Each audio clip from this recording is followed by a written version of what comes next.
Good morning, everybody.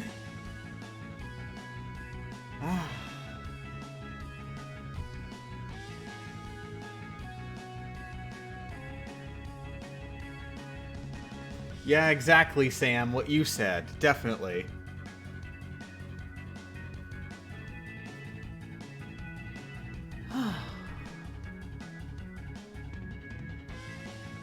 Finally.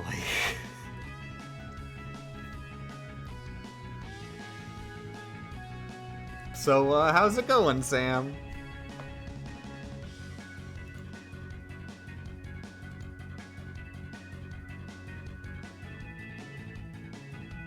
Soke? That's good. Soke's good. I like Soke.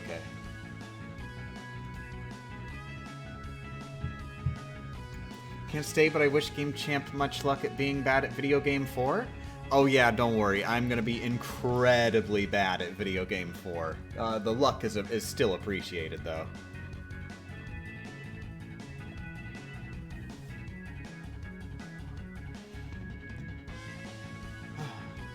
Just double checking. I have the previews disabled right now because I've been having lots of random technical issues, and I have been told that disabling the previews sometimes will just like help with random recording glitches. So I can't see the preview. Does the death counter say 0? There's 1. And number 2, does the game move when I press the buttons?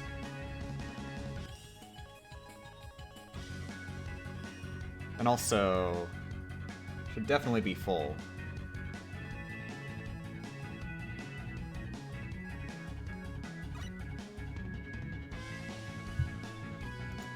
Oh god, come on! Dang it! Of course. My monitor exploded. Okay, does it look okay right now? Yeah, I think that looks okay.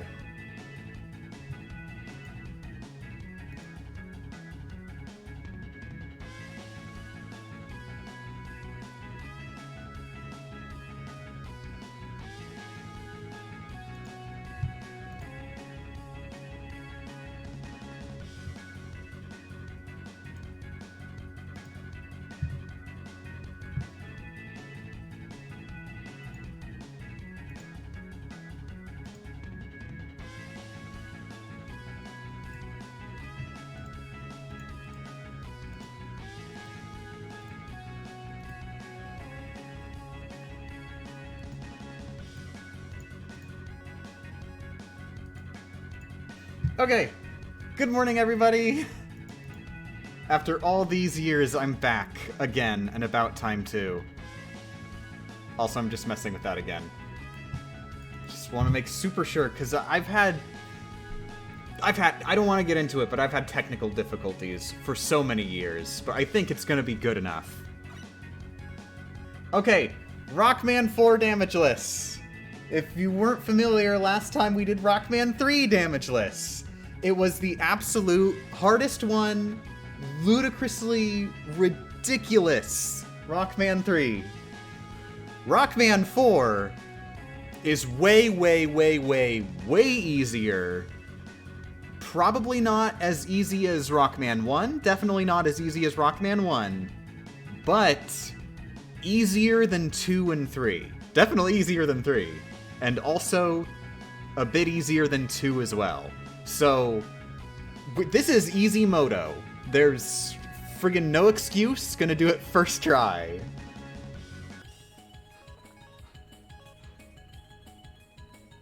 So, same general rules apply. The CPU is set to normal. It's Rockman 4. Obviously, what other version would there be? No emulation features at all, so no save states, no auto-fire. I have mapped my controller, so I can't even do that stuff accidentally. In fact, the only way I can get to the menu, like if I get hit and need to reset the game, I actually have to use my keyboard for that, so that's like totally set. Once the game is up, then I just try and go through start to finish, not getting hit once.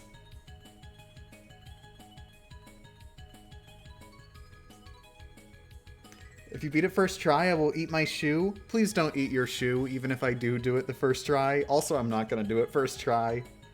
I will note, I have practiced the later stages more than the early stages. So, actually, we should expect that I am going to be repeating the first, especially the first level. The first level is actually kind of a hard one. It's one of the harder ones of the initial 8. Partially just because we don't have that many combat options yet. But I expect we'll be losing a lot of runs on the first level. So, if we do die on the first level, don't worry too much about it. Anyways, I may as well get into it, so I can explain while going through. Probably what I'll do is... I'm just going to go through the entire game once, just to show everybody everything, so that you have an idea of what we're doing. So even if I get hit, I'm just going to keep continuing with the game. However, I have practiced everything in the game a pretty decent amount, especially the parts that are harder. So theoretically, I'm practiced enough to do everything, and also, unlike Rockman 3, there is no super explicit choke point, like with Doc Quick. It's all, like, relatively straightforward. There are parts that are definitely harder, but there's nothing where you literally just need good RNG to continue. Nothing like Doc Quick. In fact, not even anything like Doc Air. It is a much easier game. Okay, let's go.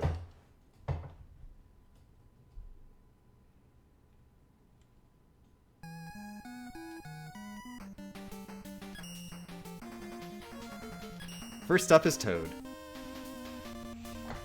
So we go to Toad first because we need to go for Bright first, and on top of that, Toad's weapon is very good.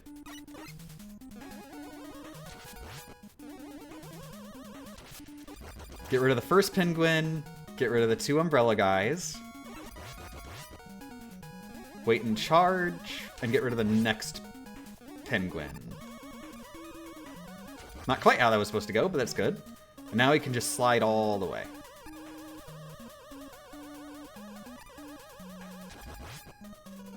This one, just let the penguins come down. Same for the next penguin.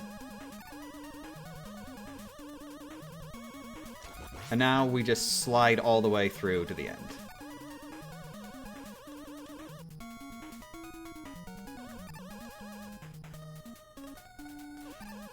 This room is incredibly easy and self-explanatory.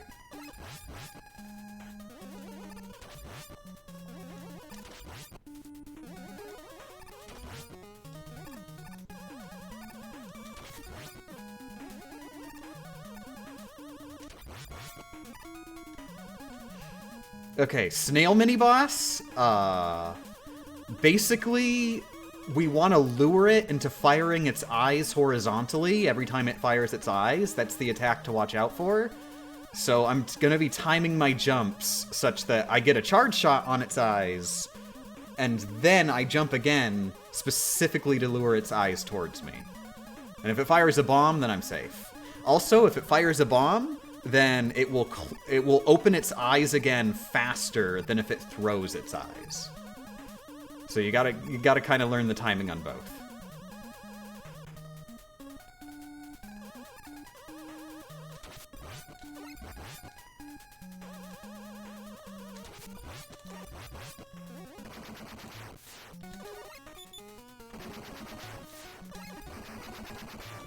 And then you have to do it again, but slightly harder. It's gonna be like, while you're in some water.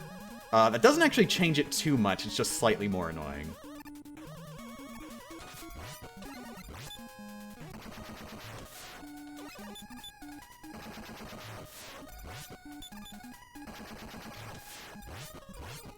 I'm actually messing up a lot, but getting good RNG.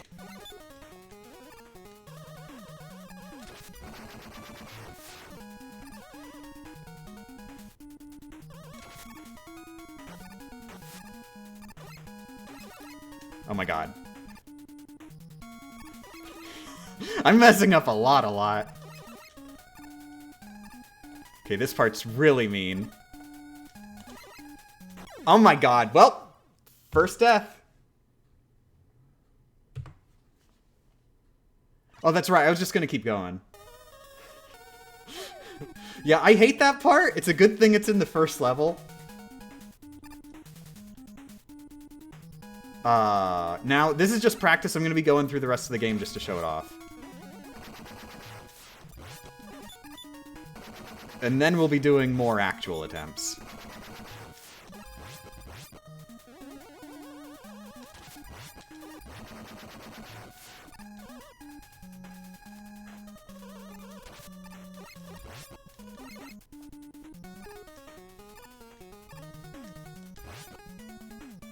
There we go.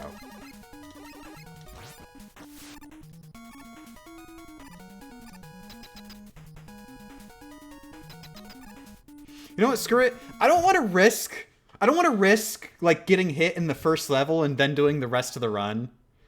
So I'm gonna reset.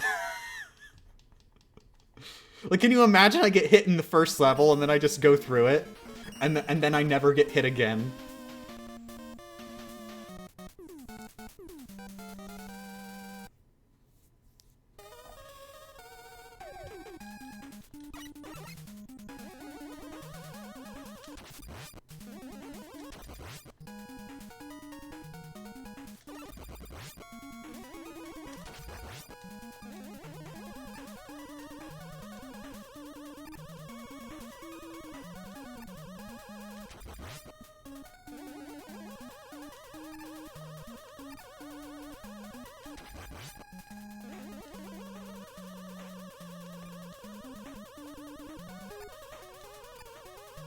Whoops. That's not how you're supposed to do that. Got distracted. How long do I think this will take? 2 tries. This is try number 2.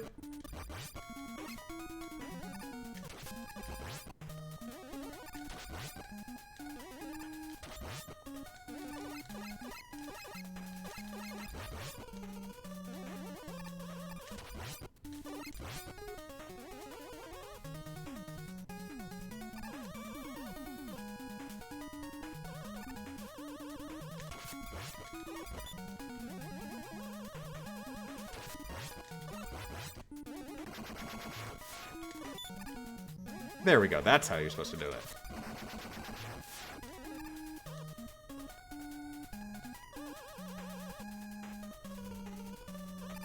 How long did Rockman 3 take again? 3 years.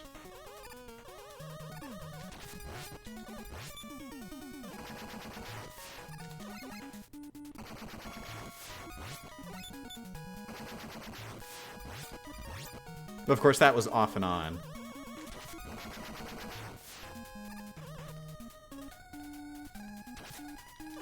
I'm sure it's going to be much easier than 3. Oh, yes, absolutely.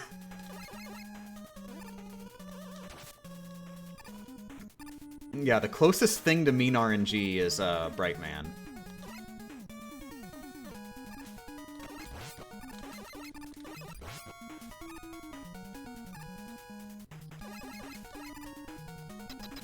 And actually, Dive Man, which is weird because he seems like a really easy boss casually, but Damageless, he's pretty tricky.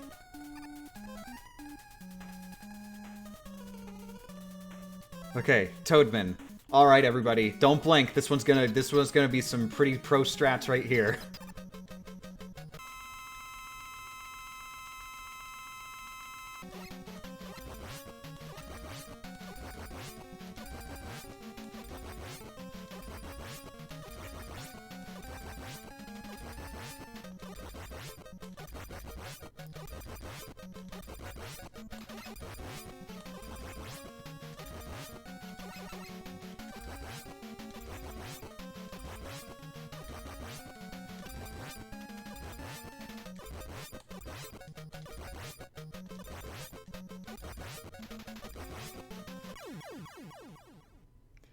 I'm not even gonna bother explaining.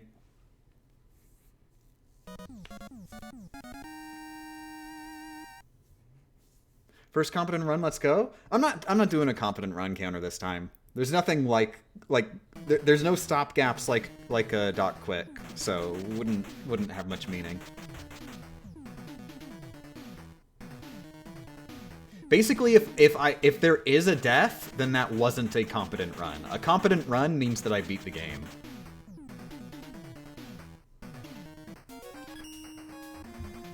Okay, and now Bright.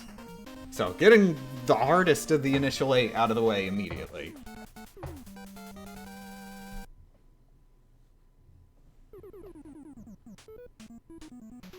Luckily, his level is like... You don't need anything special, you just sort of run through and just spam the Buster and like it just sort of beats itself.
Yeah, but the only thing to worry about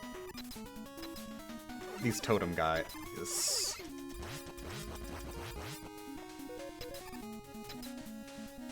Also that, the like, gachapon machine. It never even did the attack that you'd have to worry about, but there's one where it just fires a pellet out of its top.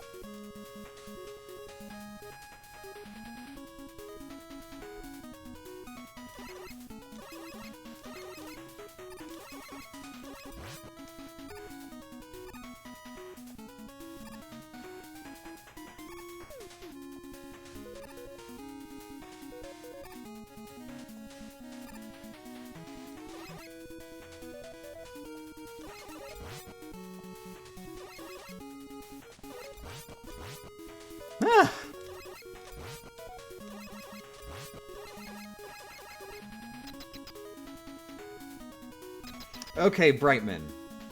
So, strategy for him, if you're familiar at all with anything related to Damageless for Brightman, the strat is, so, he will only freeze you if you're at, like, certain health, or if he's at certain health increments. And ever coincidentally, if you deal one singular damage with a normal Buster shot, and the rest with his weakness, I forget the name, so Toad Rain. If you do the rest with Toad Rain, then he will never freeze you. So you just gotta keep hitting him with Toad after hitting him with a single Buster shot. But that doesn't mean he's easy. He is still the hardest boss of the 8 main bosses, because 1, he jumps around kind of randomly. 2, his basic attack, if he's close to you, is practically undodgeable without having to be, like, super, super good at the game. The sort of caveat is, he may randomly just let you win, because he'll randomly choose to either shoot you or jump to your current position. If he chooses to just shoot you while he's at the edge of the screen, it's really easy to dodge because you're always on the other side of the screen, and then you can just keep spamming Toad until he's dead. So, like, this is one of the ones, talking about the differences between doing Damageless full game, Damageless segmented. Bright is actually one of the easier bosses segmented, because you can just get lucky and he just won't try. But, full game run? No, he's one of the worst.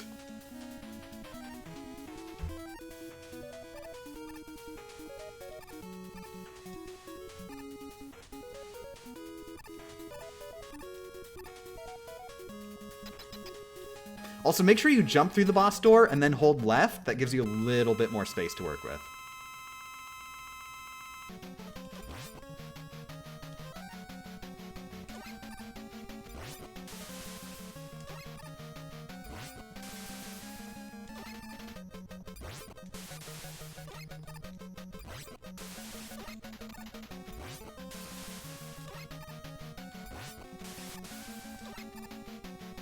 Okay, he gave me bad RNG, but not, like, super bad, because he kept jumping towards me, but he never decided to actually shoot me while he was in the middle of the room. That's what would be, like, the hard part. If he decides to shoot you while he's in the middle of the room, that's when it becomes ridiculously hard. So it wasn't very nice that he kept jumping towards me in the middle. But the fact he never shot me in the middle meant that it was still relatively easy. So that is an example of getting lucky. With bad RNG. That's getting lucky with bad RNG. That's not the best RNG. Okay, now after Bright... there's actually sort of a change. My original order was just straight up weakness order. But actually, I think I'm gonna go for Dive now. Just because Dive is harder, so I can get him out of the way earlier than any of the others.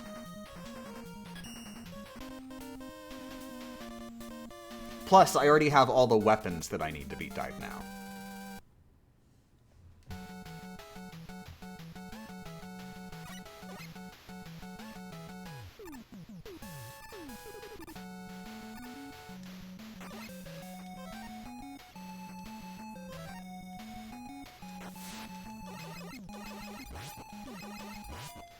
So yeah, use Rush Marine to skip this little section.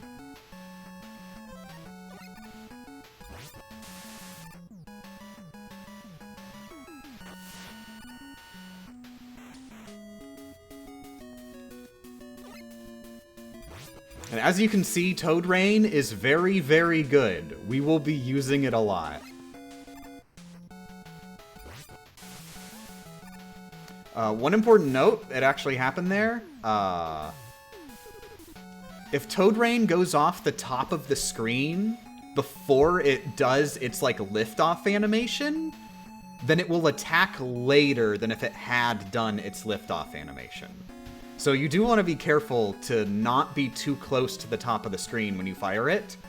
Also, if you, like, fire it and then move it off screen, like, horizontally, then it will not actually fire. You will despawn it before it reaches the top of the screen, and it needs to reach the top of the screen to actually attack. Anyways, Whale Mini-Boss, I have no idea how to fight it. No idea whatsoever. I have never had to fight the Whale Mini-Boss ever in my life.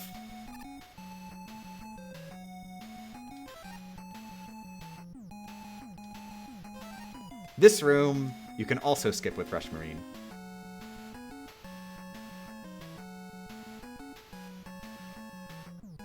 That Met will actually randomly sometimes try to shoot you up here, which is scary, but you're still safe.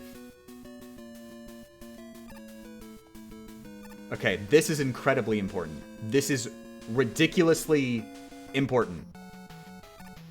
We've got to go over here, and we've got to farm on Eddie for a little bit. Once you grab an item from Eddie, then he will go away. So you want to get the correct item from him, which you can just keep going over and over until it gives it to you.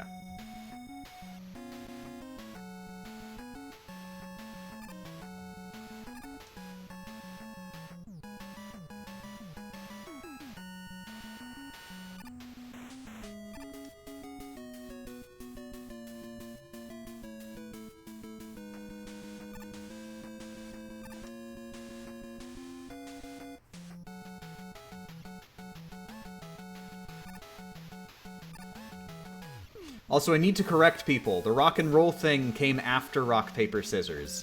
Technically, there isn't confirmation. Okay, there we go. We got the E-Tank. Every E-Tank you grab increases your RNG, so it's important that you grab every E-Tank you can throughout the game.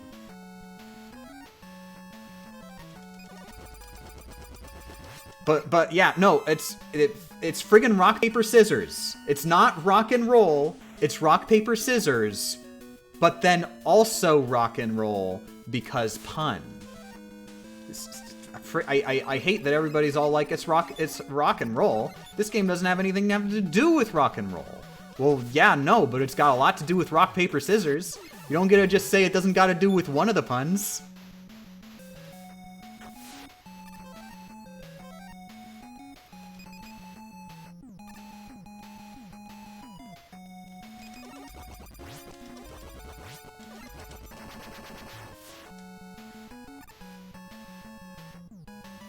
Oh my god! Ha ha ha ha.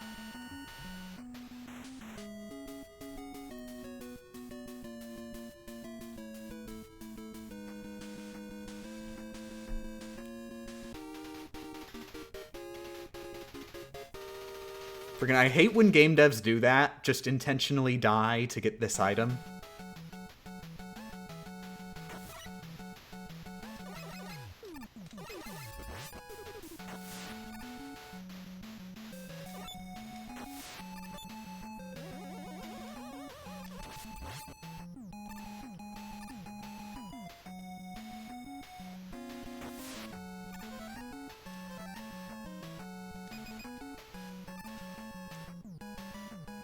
What is that item? That is item number W. You'll see it later, don't worry.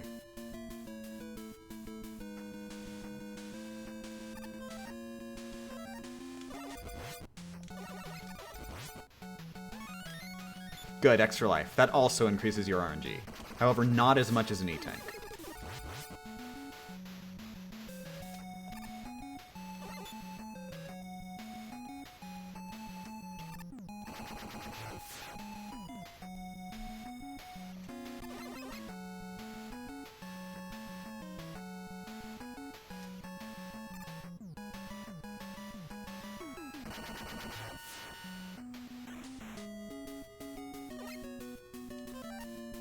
Okay, now that we're near the end of the level, no reason for me not to just use these.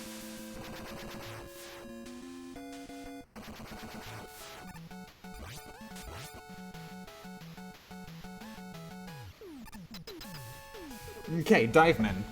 So, this should be relatively self-explanatory. I'm just, like, going from side to side and running away from him as he charges.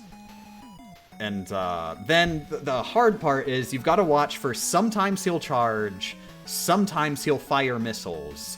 The tell on him firing missiles is that, like, the like chamber that the missiles come out of will materialize on his chest. Like, his sprite will change to show that. And that's the tell for when he's firing missiles. It happens in a very, very short time window. Like, he could be doing that, he could be charging at you. You've got to be in, like, 50,000 times the zone to know whether or not to jump or whether or not to stand your ground and shoot. Because if you jump when he fires missiles, then those missiles will go up in the air towards you, and it's very difficult to dodge. And if you don't jump, then he just charges straight towards you. So it's pretty much the worst. Not as bad as Brightman, though, because it, like, either scenario, you can just sort of, like, keep your eye on him and get it if you're good at the game.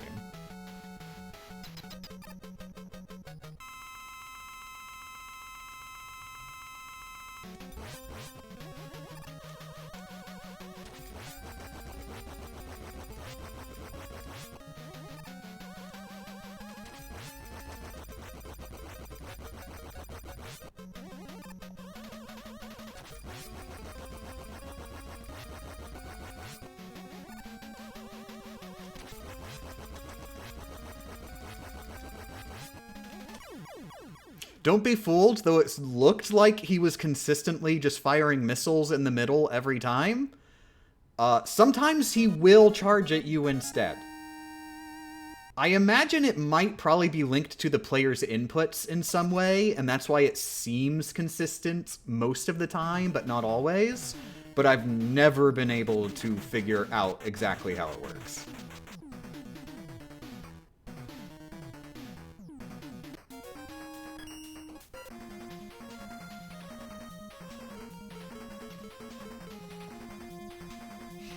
Okay, so now that we've got, we're actually going back onto weakness order from Bright, who beats Pharaoh.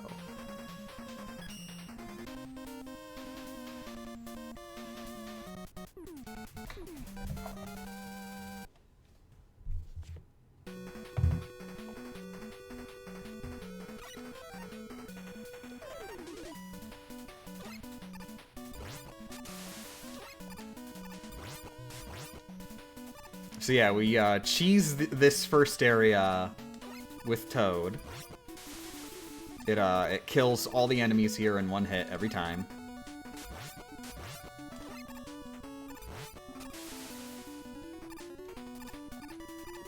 Want to make sure we have a little bit left for the next area.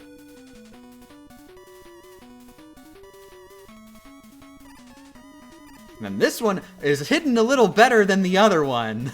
Because, like, you can actually, like, try to find it.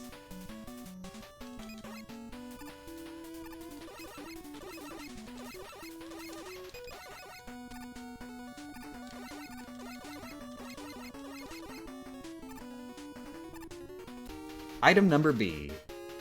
We will be using item number B a lot. Item number W is only used in like a couple specific points. Item number B is one of the most, if not the most used weapon in the run.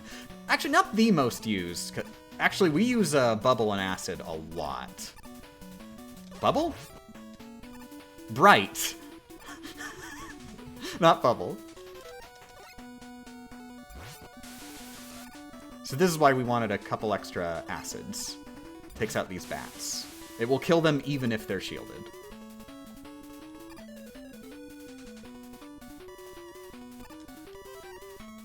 And we will need to be farming for bright ammo later. So I like to kill these guys just because they're a bit faster for ammo if they drop it than the farm spot later. Unfortunately, we did not get lucky.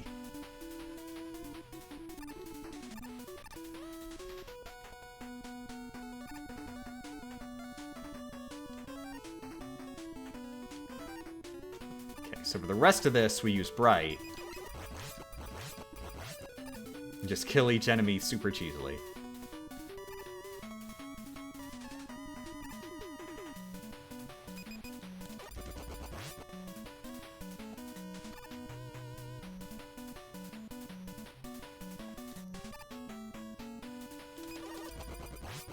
And this one I like to wait, because if I wait, then I have a chance at actually getting the ammo.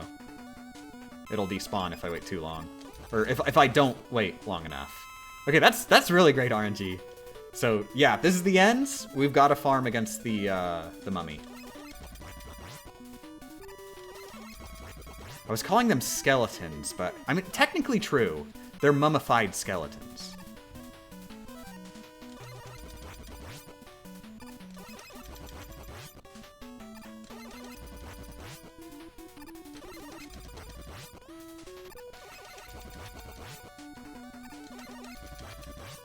But yeah, we want to have about 3/4 bright. Okay, that's more than enough. Now, so basically what you want to do here is just mash the fire button as fast as possible. Because, like, within, like, 4 frames, something like that, 4 or 5 frames, Pharaoh will get too far away. Which, like, if you're mashing fast enough, it's no big deal. But you just gotta mash as soon as the battle begins to get him frozen the first time, and then just sort of keep track of when Bright is about to run out and increase your mashing speed at those times. You'll see what I mean.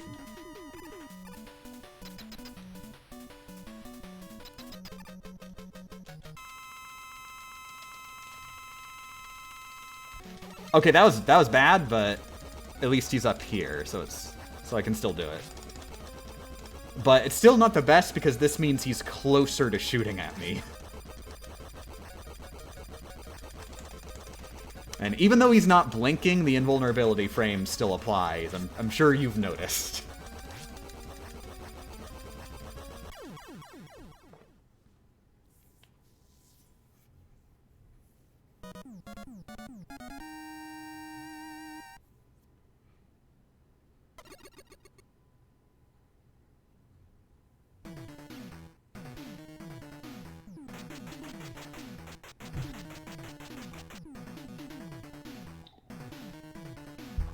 Also, we're pretty early in the run, and I'm already kind of getting jittery. Dagnabbit.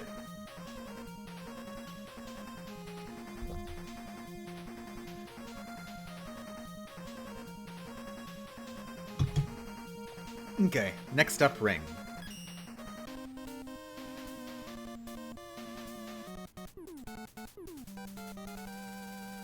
Oh, sorry, give me a second. I gotta look away from the screen.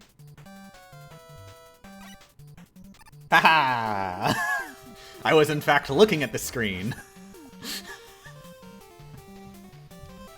Nobody fell for that one.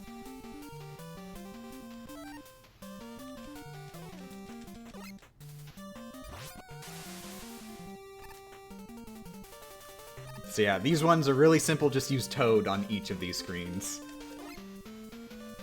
You don't really need it on that one, because they don't even shoot at you, but we've got enough Toad to go around.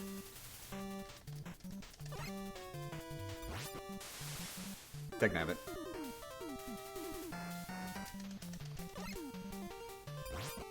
Oh my god. Oh my god. Well, I might want to farm for Toad later.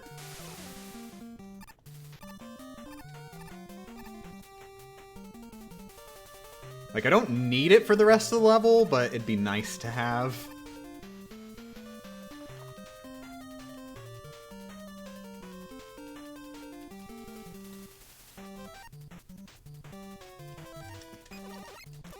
Yeah, so, yeah, they didn't,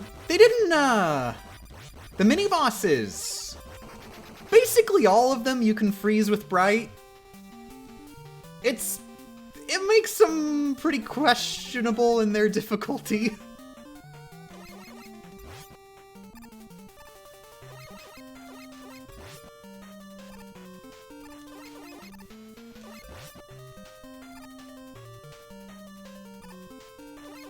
However, there is going to be a mini-boss in this level that is a bit more of a gotta try.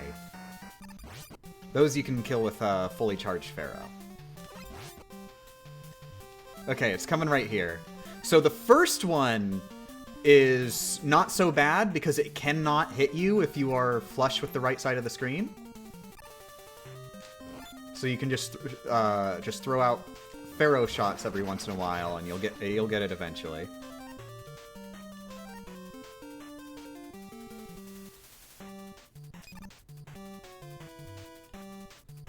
Aw, it didn't work. You can get the hippo to appear like all glitched out if you freeze the screen with Bright, but I guess it only goes all glitched out if you hit them with like the correct timing. Oh, this is the room where I wanted more Toad, but I can make do with Bright.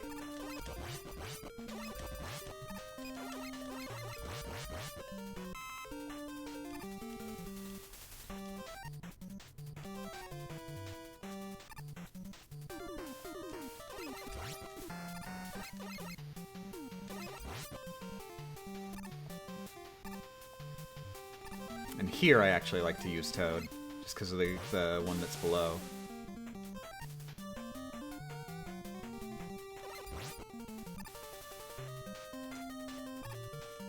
And right here, boop. Important to keep in mind, Pharaoh, the charged one that's above your head, still has a hitbox.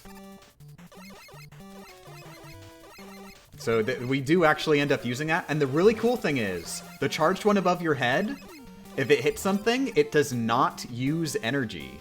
So that is completely free.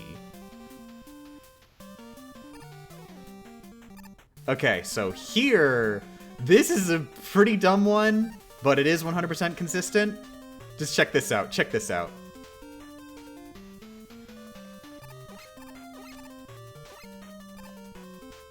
Bam! Just skip the mini-boss. Just say no to the mini-boss and just walk out the friggin' door.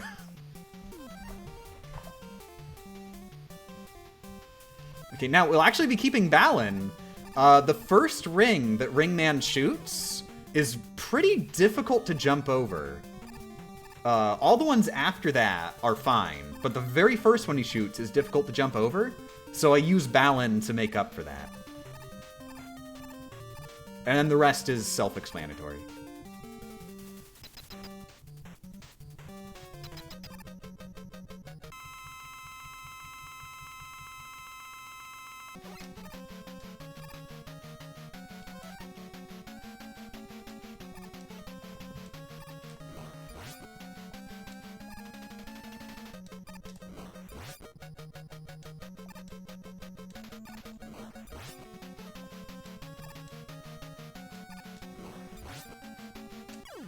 Oh, also, other than that final shot, because, you know, he dies, don't shoot him while he's running towards you. Only shoot him just before he's about to land.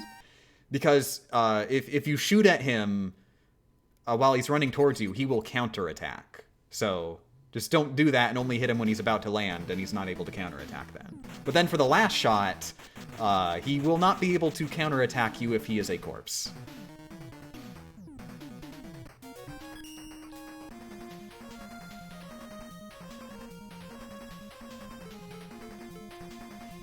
Okay, and Ring beats Dust. Dust actually could be a problem depending on the RNG he gives us, but only in the rematches. You'll see later. Okay, let me okay, I gotta remember because I remember I got hit in practice here a decent number of times just because I forgot. Some enemies you can hit. Some shielded enemies you can hit while Bride is active. It's very weird, but it works. So those shields, normally you wouldn't be able to hit them from the front, but while Bride is active, you can. There are two enemies that I know that works with, these ones and some enemies in Skullman stage.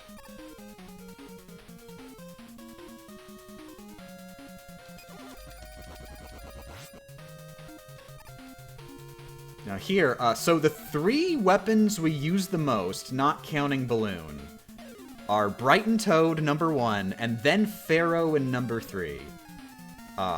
See this room right here. One, it doesn't use ammo very quickly. And 2, you can aim it diagonally. And then also, of course, it automatically hits stuff above you. So that combination makes it pretty useful in situations like this.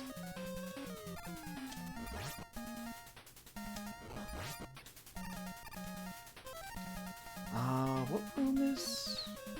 I remember. Eddie! Okay, it's very tempting to grab that E-Tank, but I'm a bit low on Bright because I wasted a bunch in the first room.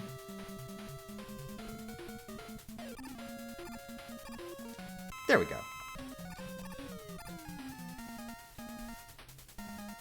Okay, this room sucks and I hate it. It's very slow to get through the first part, and the first part is really easy. And then there's one moment at the end, which is just, like, super ridiculously stressful and, like, requires, like so much stuff happening all at once that I can't brain math it. It's basically RNG. RNG in the sense that my dumb human brain can't do all the calculations.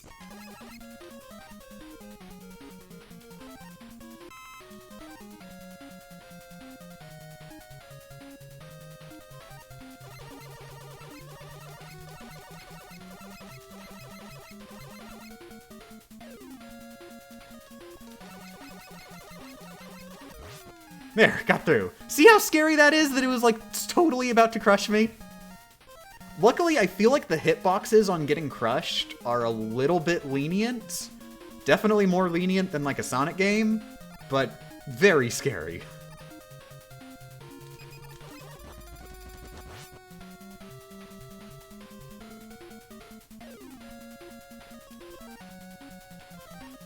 Alright, here it is.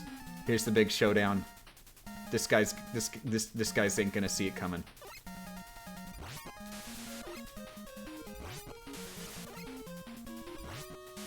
Whew.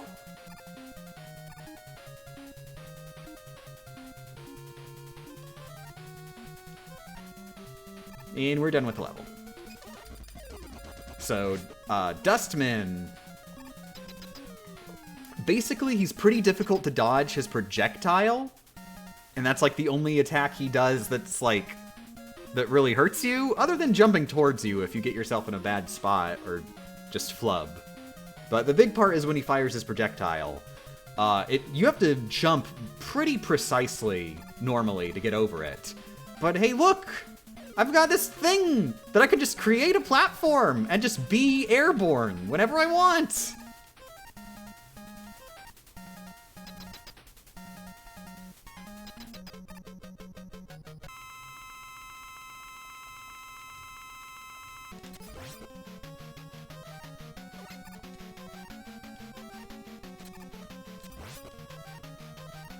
So right now, I am actually pausing to see what he does. Okay, he jumped. Just so that I can react as soon as I can.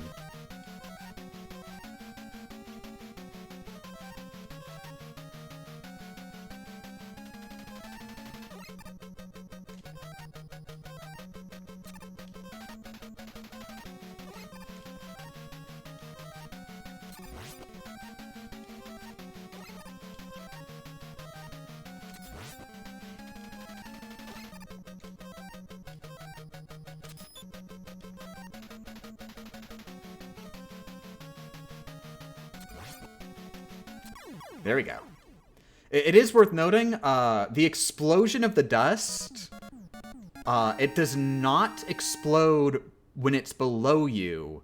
It explodes when it reaches the position you were at when it was fired. So, the balloon, because it's, you know, you have to fire it slightly to the side, it's not directly above you, you gotta be careful of that and make sure that you jump in the air to give yourself, like, extra distance from the explosion.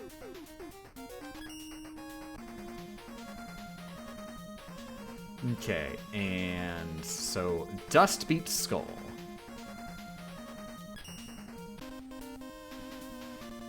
Skullman is actually an annoying one to fight, 100% consistent, as long as you do it right. But doing it right can be scary.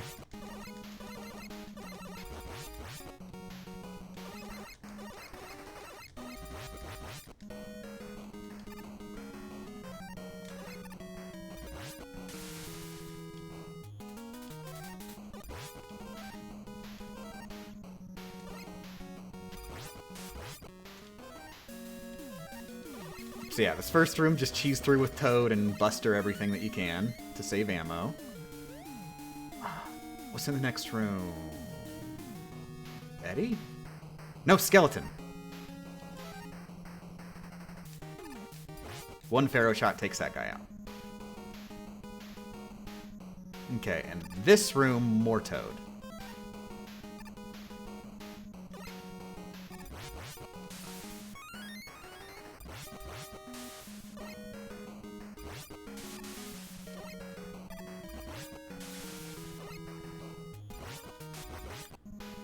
God, used all my Toad. Jesus.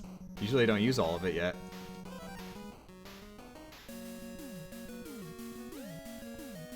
Yeah, I don't think I use any more Toad for the rest of the level, but I probably would want it.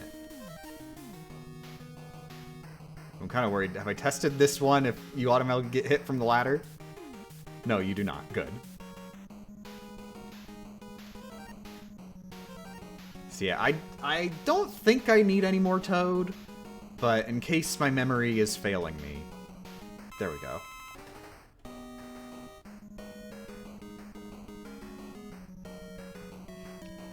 Just so you know, there is, like, a whole, like, section of the level to the right here. There's no reason to do it.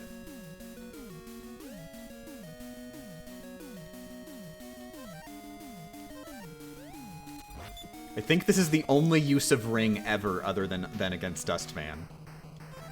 Then... Right. These are the other enemies that you can damage them from the back while Bright is active. Though I guess technically we don't actually use that. We only shoot him from the front. And then that first one we use ring. So I guess it doesn't matter too much, but still, Bright makes it a lot easier. Okay, there's gonna be some skeletons coming up, and I cheese through them with Bright.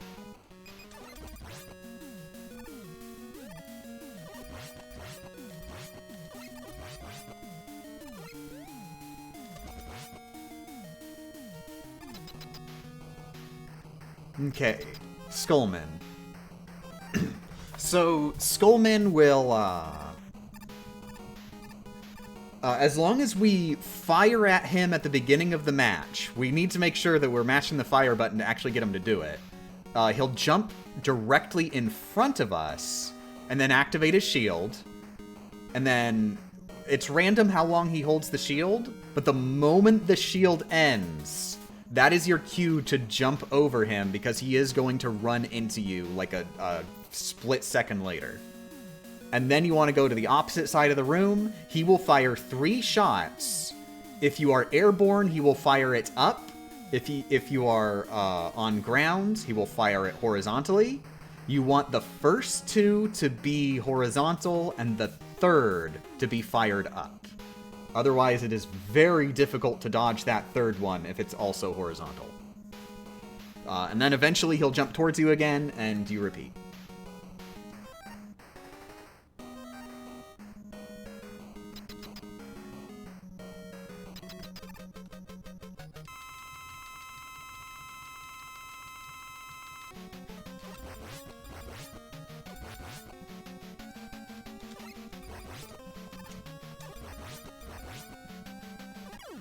Nice!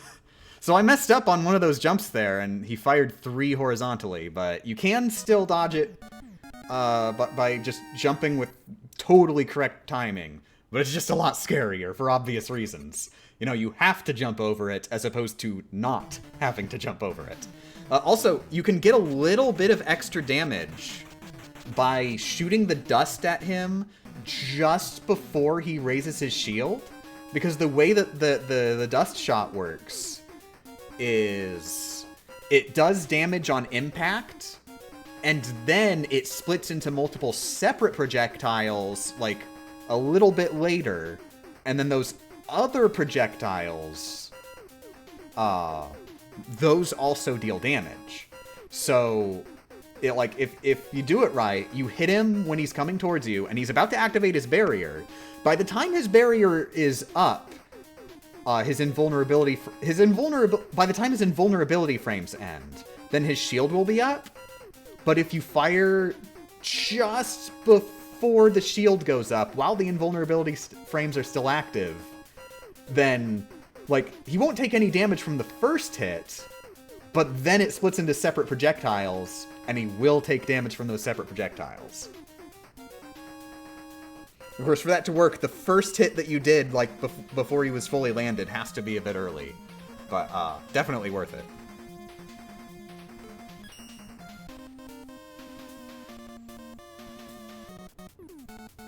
Also, you will not be seeing Skull Barrier. It is the one move in this entire game that you will not see in this entire run. Because the one boss who's weak to it is a boss who, well, he's the one where you really, really don't want to be standing directly next to him. I mean, I guess that's most of them, but Dive Man in particular, you really do not want to be standing next to him. So, no, I'm not going to hit him with the shield. So, like Topspin? Not exactly. Topspin, you literally have to meld your hitbox inside the enemy to even deal damage with it. With the shield, like, its hitbox is slightly further out than Rockman's body, so you can, if you're good at the game, then you can hit him just fine, but the whole idea is safe strats. You want to be able to do it without being good at the game.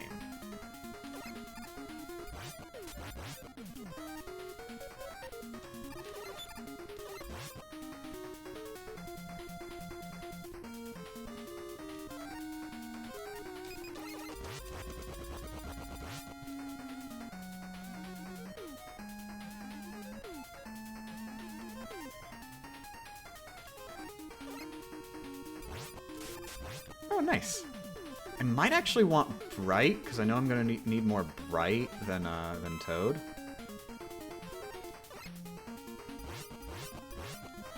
Because I can make do without Toad, but Bright I really need. I do really need Toad right here, but I only need 2 shots for these sections.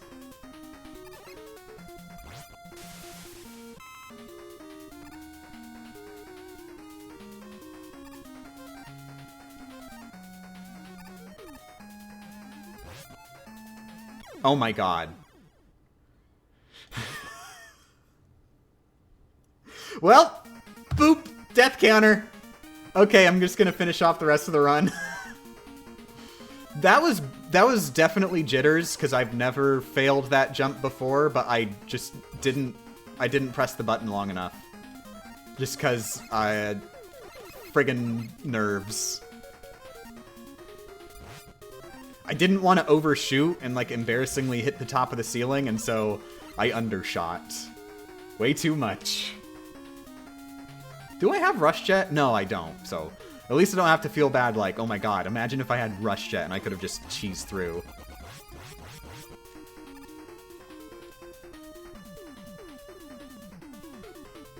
At least we got some demo footage. I actually generally just record all the demo footage after the fact, because it takes so much longer to scour through all the footage I have to find what I might want to use for a specific section than it does to just boot up the game, go to that spot, and record it.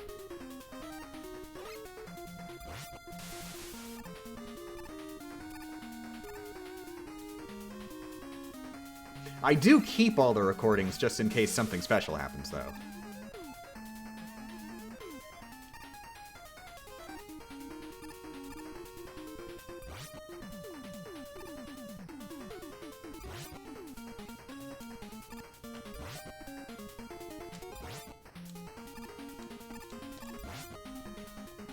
I'm glad it happened decently into the run, last of the initial 8 stages, so I don't have to feel too bad about it.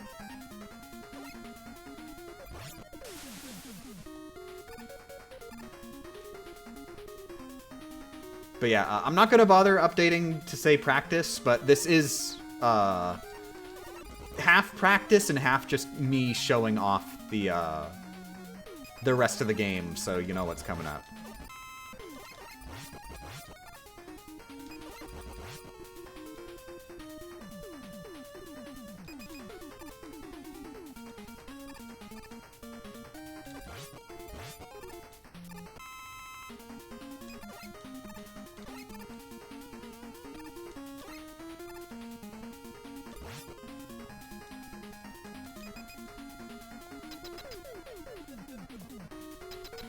Okay, Drillman. Drillman took a very long time to figure out a reliable strategy. He used to be the absolute hardest boss. Absolute, legit, the hardest boss in the game. He is now one of the easy ones. I'm kind of embarrassed that it took me so long to find the strat, because it's actually pretty simple. So when he walks towards you and fires shots, it's nearly impossible to dodge. Like, I can't do it. I cannot do that. But there's a trick.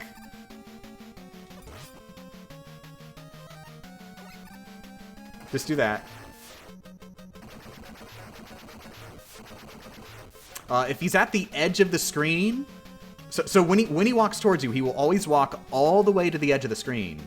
If he starts from the edge of the screen, he'll always fire 4 times. He always fires, like, after walking a certain distance. So you know that once he fires the 4th shot, it's safe for you to go on the ground.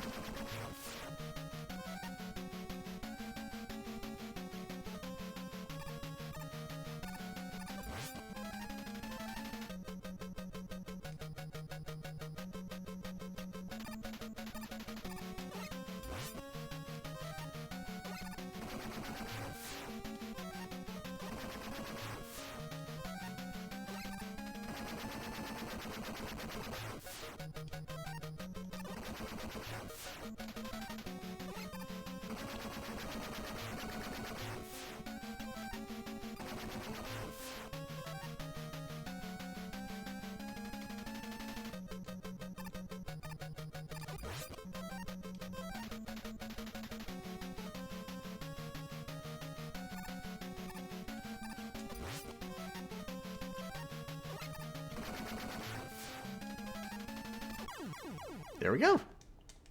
It is worth noting, while he's underground, you can hit him with a Toad. And if you use wire to cling to the ceiling, that's what item number W is, by the way, he cannot hit you up there. Unfortunately, Toad only deals 1 damage, so it's not a very good strat, and also we need to use Toad throughout the level anyways. But if you really, really wanted and saved enough Toad Rain, you could 100% risk-free deal, like, friggin', what, like 8 damage to him by using all your Toad Rains and just wiring up to the top. It takes forever, but you can do it.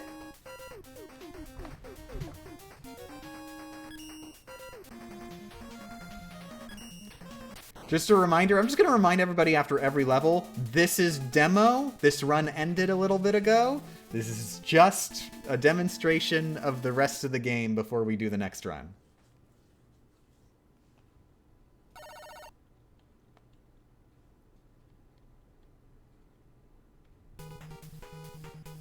Yeah, we've only got 4 levels to go, so shouldn't take too long. Oh, that's right.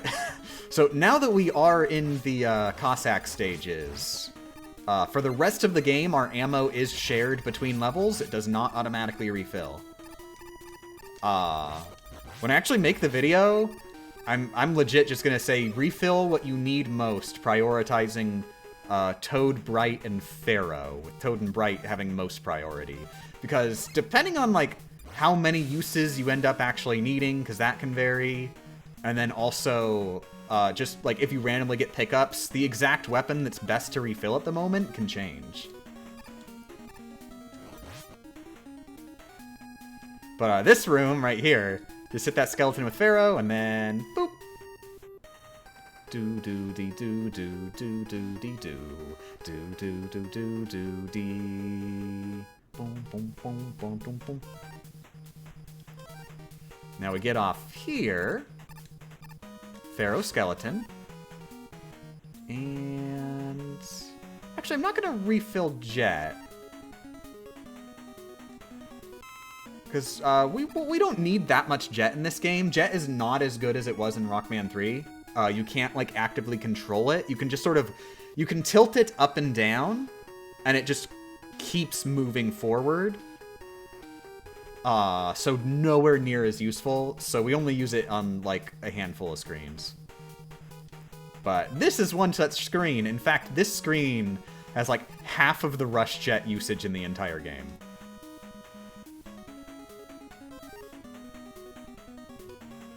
And Rush Coil, we will actually have enough Rush Coil for the entire game without ever needing to refill it.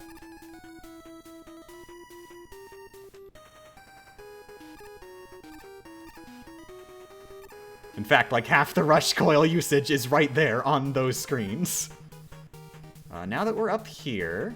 Well, I guess, you know what? I will refill Rush Jet. Like, I'll have to at some point. Just get a little bit for safety. Right here, I go down and then up again, just because that resets the claw positions so that it's all timed right. And then I don't have to worry about timing. I just go up there and climb through. I don't bother going for that weapon energy that's down there because, one, I don't need it that much right now. And two, it's just risky to get. Okay, this boss is the easiest of the Cossack bosses. However, I wouldn't say it's guaranteed because it has such a simple pattern. It's so simple, you don't even have to worry about RNG, but I managed to mess up on it a lot. I don't know why, no matter how much I practice on it.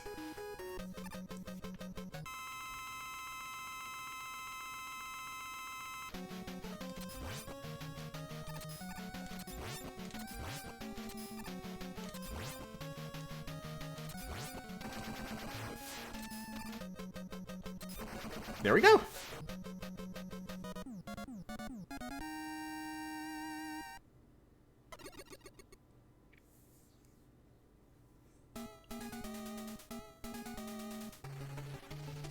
Night-night, Sessionite. Thanks for joining. Oh, wait, you said be right back. Well, good luck with whatever it is you're going to BRB for. Oh my god, that's right! There is one thing. I completely forgot. Especially in the Wily stages, there are flashing lights. I was going to put a warning on screen, but I just completely brain not.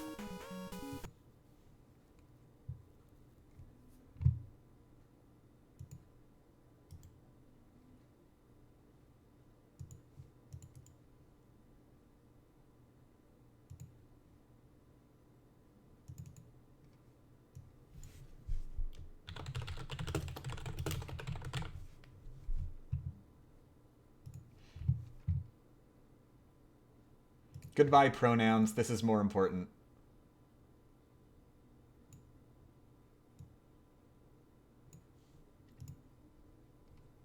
If anybody wants to misgender me, now's the time. Don't do it, I'll ban you.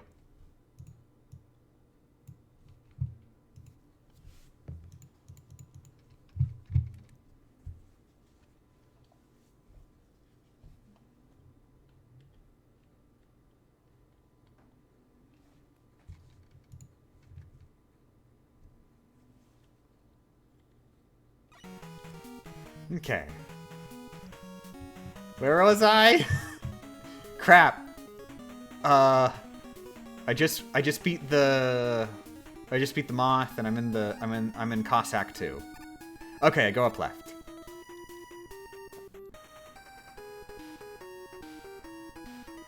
Looks like that should hit you, but it doesn't. Meh.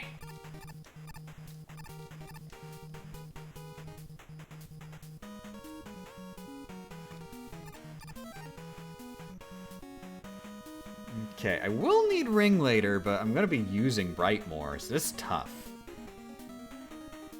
I'll just do this just because it will get more use out of the pellet.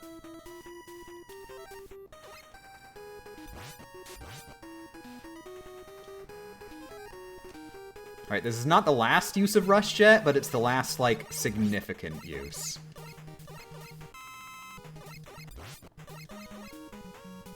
In fact, it's gonna get so little use that right here, I swap out, and,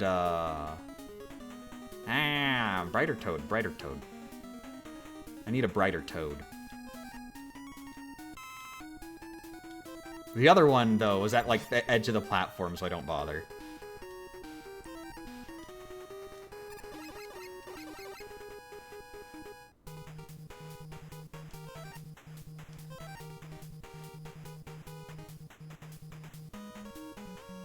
Just to conserve ammo as much as possible. Do that instead of firing. Okay, these things look scary, but,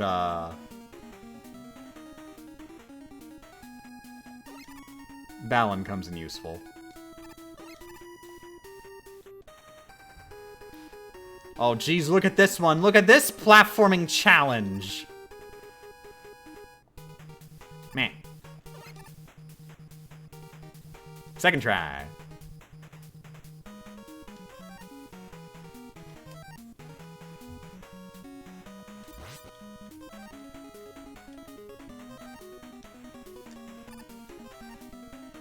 Okay. Definitely want more balance. We're gonna be using lots of balance. Meh. Rush!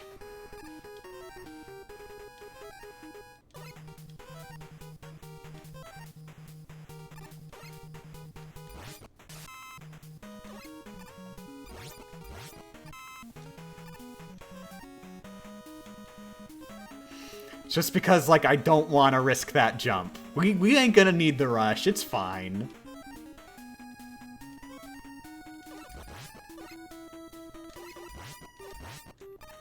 Just kill... We don't need to kill the one on the top, but just in case I want... just in case it drops weapon energy.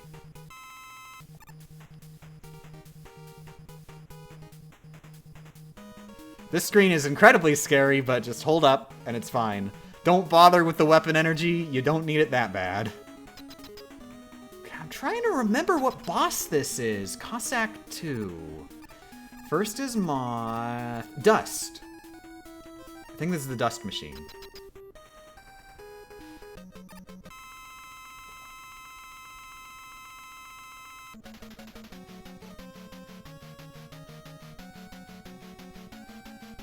This one is also probably self-explanatory.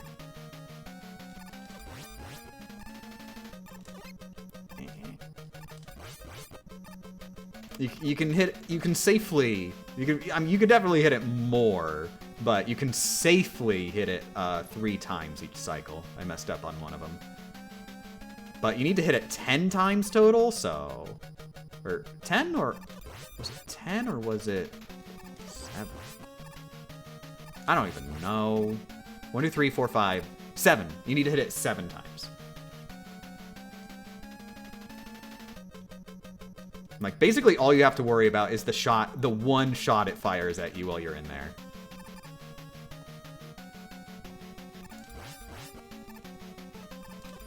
Which is timed the same every single time.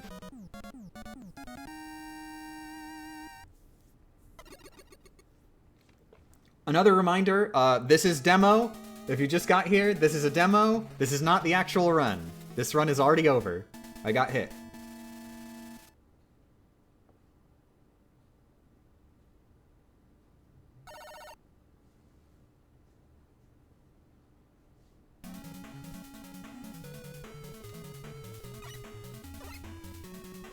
Oh crap, the preview window is open. I was supposed to turn that off.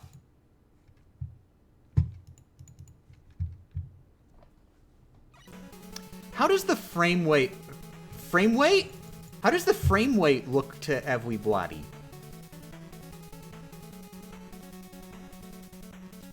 Does it have an issue where it looks fine 1 second and then the frame rate drops to like half for a few seconds? And then it goes back up to looking good, and then it goes back down to like half for a few seconds? Because that has been a random problem that I've been having. It's sometimes there, it's sometimes not.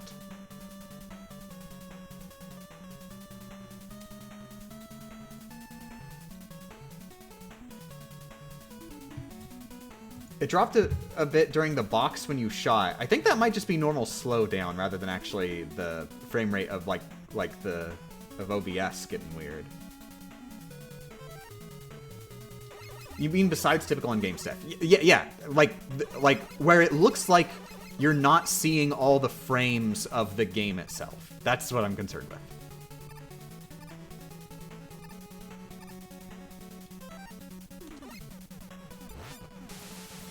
So yeah, there's only 2 enemies here.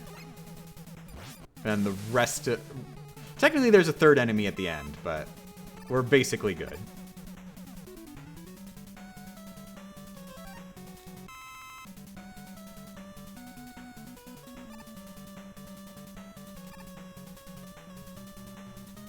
I don't need that much dust, but it is technically lower than Pharaoh.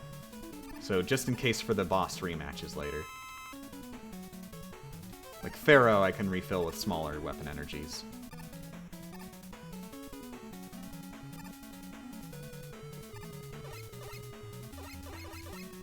And just to conserve Bright, this guy, I don't have to run away to the left like I would on other screens, so just take him out with the regular Buster.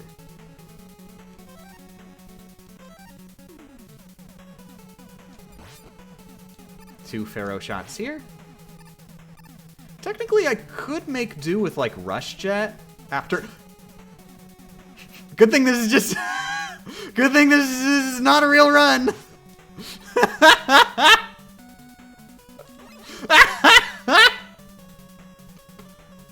I gotta not stop to explain things. Because, like, that never happens in practice because I don't stop to explain things.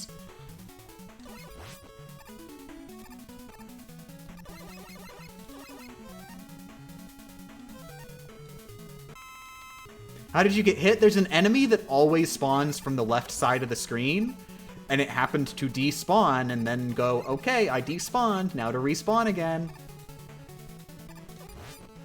And it just does it at the left side of the screen, where I was.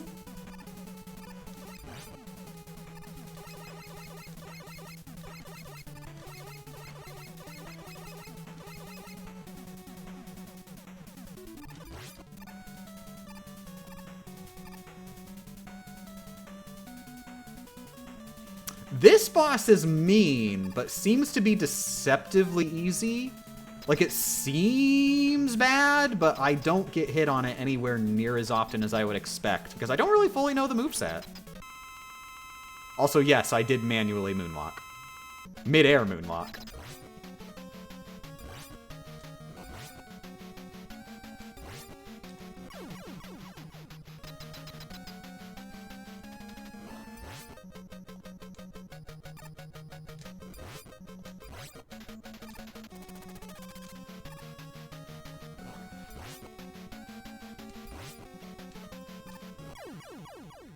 Yeah, see? There you go. Like, it looks really scary. Like, at any moment, it could fire one of those homing shots, and then, like, I can't really react very well. But it just sort of doesn't, and I still react fine.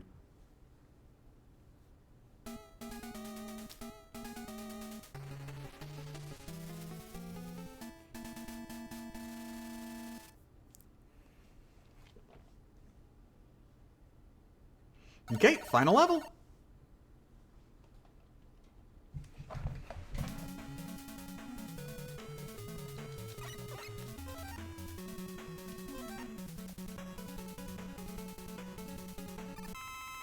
Now, if you can make this jump, you don't have to waste any rush coil. Not that it matters, because you don't need rush coil. Haha!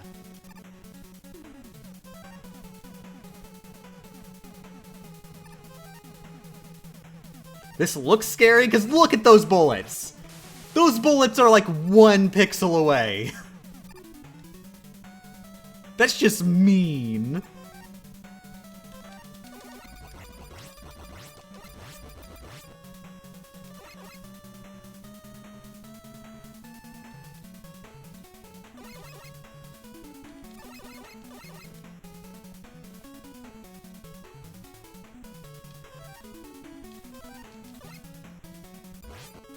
How am I only learning you can aim Pharaoh Shot? I mean, you just gotta sort of know.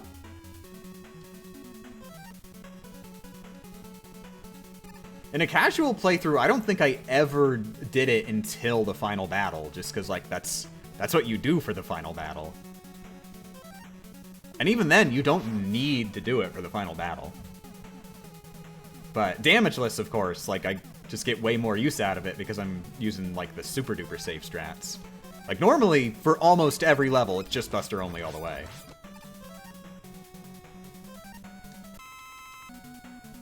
Especially, like, Rockman 4 and up. Once they add the charge shot, there's, like, no reason to switch weapons. Like, it takes more brain power to switch weapons than to just charge the Buster and get the same effect.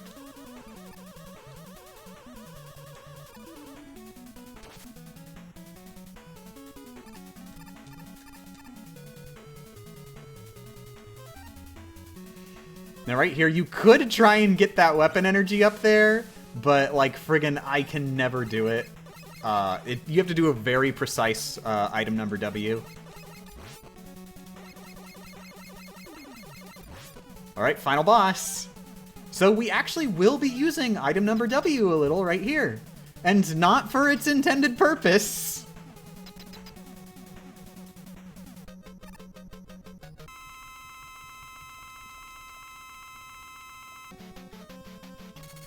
Ooh, a little early? Crap, I'm wasting it. But now he's a little bit too close and it's scary. But yeah, you can get a decent amount of free damage on him by firing wire right here. I wasted a lot though, so... It's worth noting you can get more damage on him by like waiting a bit for his invulnerability frames to run out. But that is way more dangerous. Because if you wait too long, then he'll move towards you. Oh, dang it. Oh my god. Not the most impressive run right here.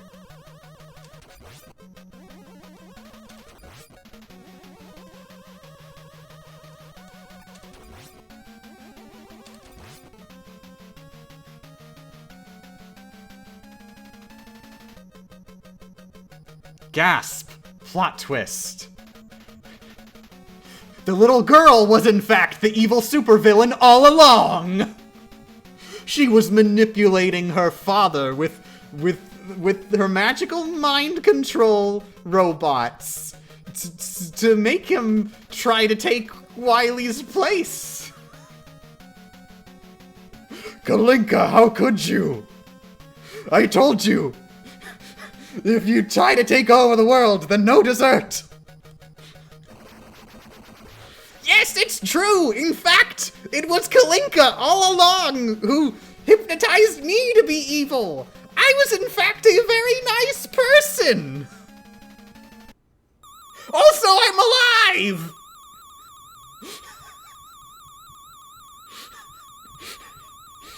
I'm undead, in fact! I'm a zombie! Now that you've beaten Kalinka, you'll have to defeat Zombie Wily!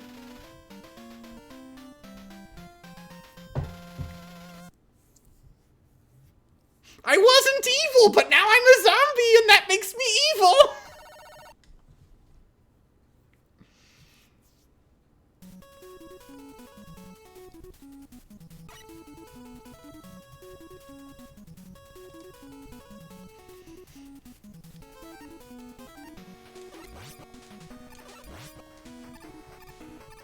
Wait, there's still more? Yeah, gotta do the Wily stages. Turns out he's alive. Who knew? Who could have seen that one coming? Friggin' all the plot twists all over the place in these Rockman games. Oh, I'm not gonna make it. Nah.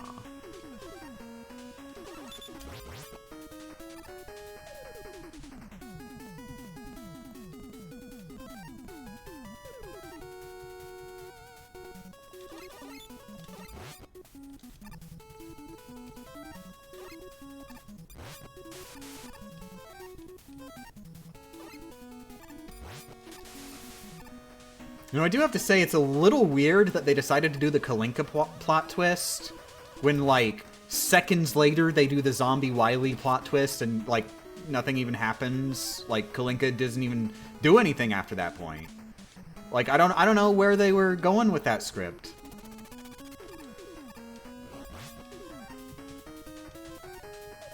Like I guess maybe they were setting up for the sequels. I guess we'll see in Rockman 5 if Kalinka comes back.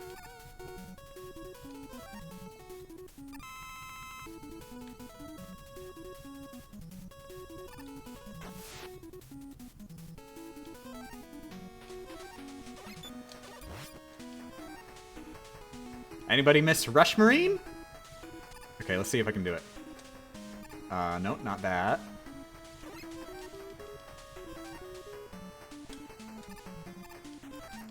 I'm actually not completely certain if you can do it here. I did it somewhere else earlier. Okay.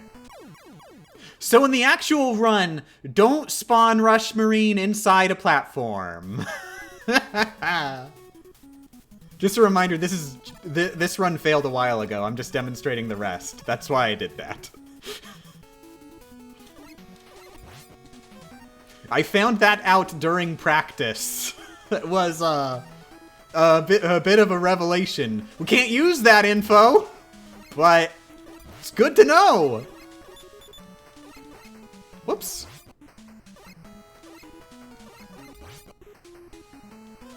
Also way too cramped in there, so I do not go through in Rush Marine.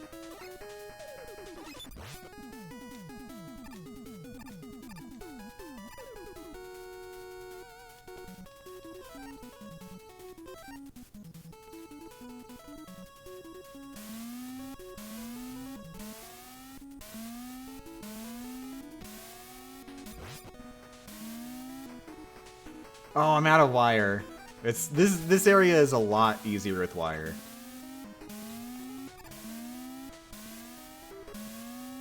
It's not a big deal. It's not like risky. You can make do with Fallon. And I don't think this is the final Rush Jet use. I keep thinking, oh, this is the final Rush Jet use, but there's a lot more random Rush Jet uses.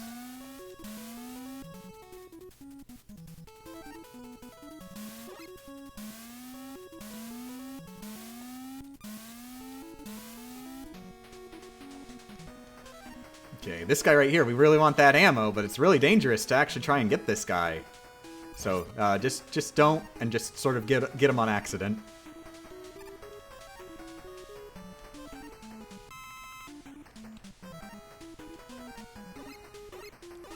These guys, it's a lot safer to do with the Buster, because you can jump over them if you don't get them fast enough.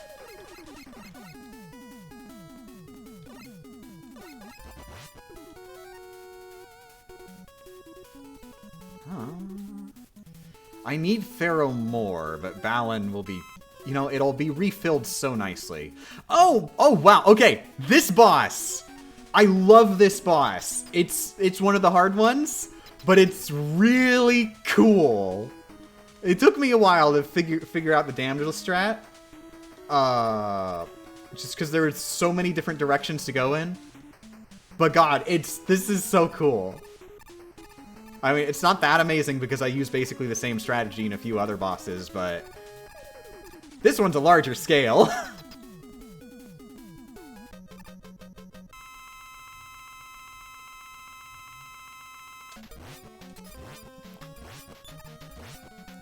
Okay, right here, I pause to see where the Mets are landing. Because it's very difficult to react with just reaction. Then bam, you gotta wait it out until he jumps, and then go for him.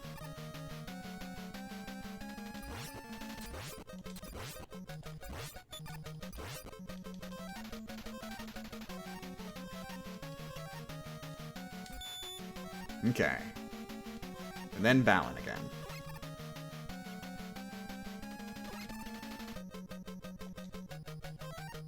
Now, he has a very big hitbox, so you gotta give him some room when you're jumping over him. It is pretty scary.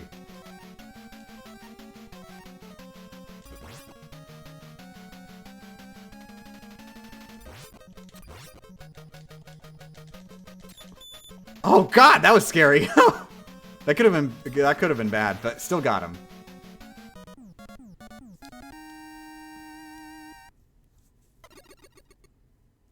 More pause tricks? Not really a pause trick. It's just using the pause button like normally.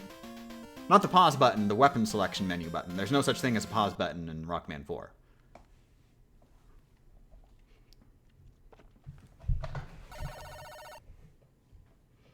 Just another reminder, this is a demo. This is not the actual run. We're not actually this far in an actual run. I'm just showing off the rest of the game. We're in the zombie Wily stages now.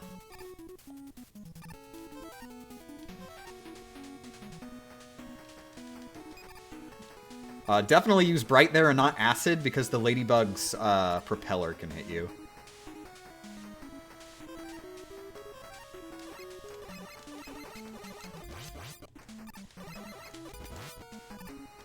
Now here... do that. Oh, whoops, I wasted ammo.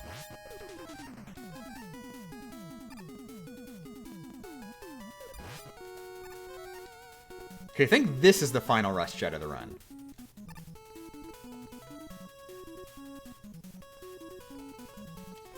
Okay, and... I'm gonna need Pharaoh earlier than Ring, but then Balan. Oh wait, it doesn't matter. It doesn't matter because here is where a thing happens. A thing is gonna happen here. But this is faster than what's gonna happen up there.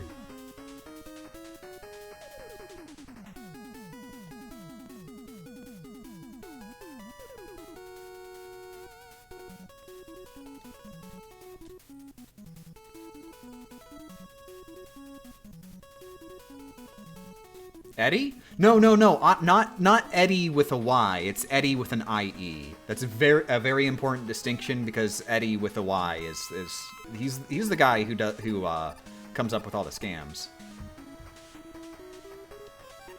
Eddie IE is the supplier.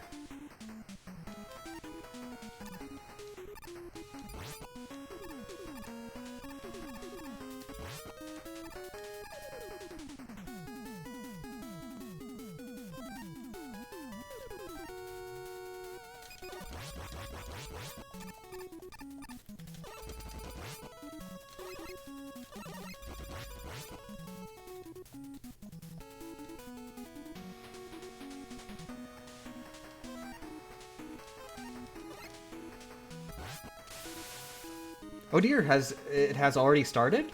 Yeah. Don't worry, this is not an actual run. I sucked and died. So don't worry, this is not an actual run. Don't think it's an actual run. All right. If anybody wants to have a chill time and just sit back and drink a latte, this your latte time. Doesn't cost any energy to kill these skull bots.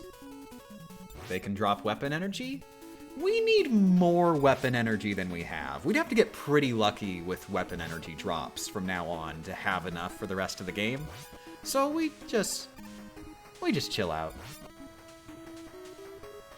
So how's everybody's lives? Yesterday, I just spent all day practicing this run. Like I spent like an hour playing Animal Crossing at the very end of the day before bed. And that was my day. Practicing this run and then Animal Crossing. Just getting my dailies done. I'm getting like home stretch-ish in Animal Crossing of actually finishing it, but the problem is like the home stretch still means like a bajillion hours. So I need to get everybody in a home in Paradise Planning, which I have built my 90th house in Paradise Planning.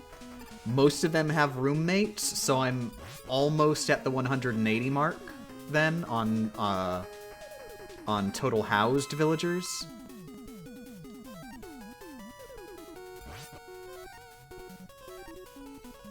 I need to do 300... I think it was 300. I hope it's only 300 of like the random villager side quests, which like since the game launched, I'd only done like 30 of them in like the couple years since the game had come out, because villagers never give you quests. Like it's so rare for them to give you quests. I'd get like a couple a month if I was lucky. And that was even with talking to each villager every day. Turns out, the game never explains this, but it's actually the case that you can sort of force villagers to give you quests by talking to them a lot in a row, and it just kind of has to be a lot in a row. Like, they're very, very unlikely to give you a quest the first time you talk to them, and they're, like, way more likely after you've talked to them, like, 3 times. It's so stupid of a secret mechanic. So now I've been making sure I do one of those quests every day. And at least one villager housed in Paradise Planning every day. And then on the side, I also just, I'm trying to grow blue roses. Rebecca actually has blue roses, but I just feel like, you know what, I want to grow blue roses legit on my own. So I've been trying to do that. I finally have 2 orange C's, which these orange C's theoretically could give birth to a blue rose. But I feel like it's probably not a guaranteed thing. I've still got a big factory of other roses going around. But yeah, I've also been working on that, just watering them every day and just like getting rid of the trash ones, and then moving over the ones that can be used for production.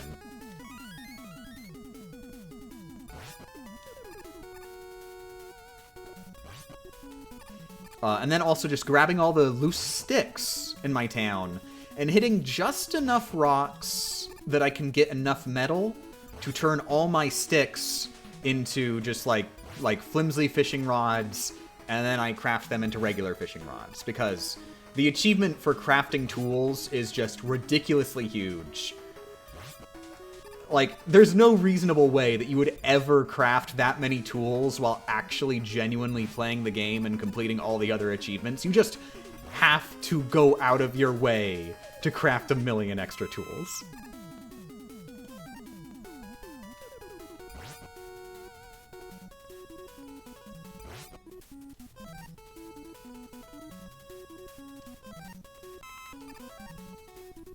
Now, we're probably good now, because there are more pickups, and I don't need to fill the rush stuff.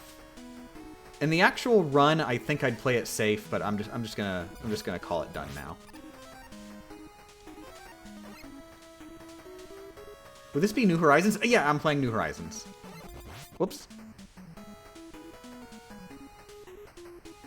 Actually, normally I use acid there, but technically there's no reason to waste that acid. Like, you can hit him totally safe. Oh, hey, there's thunder outside! I guess just a warning that at any moment I could get struck by lightning and just die right here live on stream. Wouldn't that just be the, like, most ridiculous odds? Especially because I was very afraid and I looked up, like, people getting hit by lightning indoors. And apparently, it's only happened once to someone who was unlucky enough to actually be, like, they were inside a home that was unfinished and did not, like, actually have complete walls and everything. So, I've gotten over that fear of getting hit by lightning while indoors, because I'd have to win a lot of lotteries for that to happen. But still, power outages are decently likely. Less because of lightning and more because of wind, but still. Is your home finished? God, I hope so. Wait, where am I? I'm in a boss door. I just killed the Met. Is this the one where I use... Okay, I think this is a fun one. Yeah, this is a funny, stupid one. This is a really funny, stupid one. Okay, so check this out. I'm just gonna show it off. I'm gonna intentionally get hit here. So like, oh no, I walked into it and got hit. What a dumb, stupid loser I am. Okay, let's hit it with drill. Let's try and hit this guy with drill. Okay, nope, missed. Okay, we hit this guy with drill. There you go. It makes no sense! Why is the game programmed this way? There is absolutely no brain thinking I can do for this game to be programmed the way it is, that this boss's hitbox, when you walk into it, goes away after you damage the boss with drill. Specifically after you damage the boss with drill. Technically, there are those walls that go away when you damage them with drill. So theoretically, there's something in this game that functions that way. But not an enemy's hitbox. That makes no sense. You have to get hit to activate this glitch? No, I was just showing off that the hitbox is there beforehand. You can do that without actually getting hit first.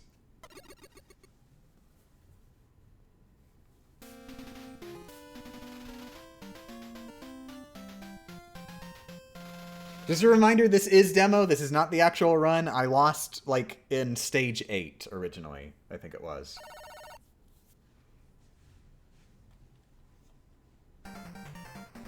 Okay, so, as you might expect, rematches are gonna be a pretty decently stressful part of the run. We definitely want full Balan. And then Bright, also definitely gonna need more. The others we also need more, but we'll be refilling those. There's more weapon pickups. You gotta want to spam Bright. And if you weren't there earlier, yeah, for whatever reason, the shields only block bullets from the front if they're not frozen. Once you freeze them, then you can hit them. And then now we can refill Toad, which absolutely must be full. From here, it doesn't really matter much, but we've got enough to refill everything to full. Well, technically we're missing one drill, but who cares? We don't need that much drill.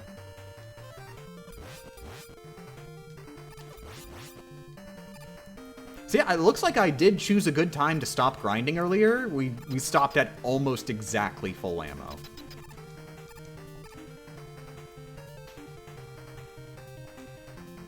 Definitely enough on all the ones we need. Like, all the ones we really need a lot of it are full completely. We're just missing one drill ammo, which isn't a big deal. We only end up using like half of our total drills. Okay, first I go for Drillman, because Drillman can use a lot of our balloons, and that will affect how I fight other bosses. Remember, way back when they said one of the bosses is different in the rematch a bit? That's because we have to account for the number of balance we have. Once we run low on balance, we have to do harder strats on some of the bosses. But Drillman, I cannot fight without using as many balance as his RNG forces me to. So he goes first, because that'll set the baseline.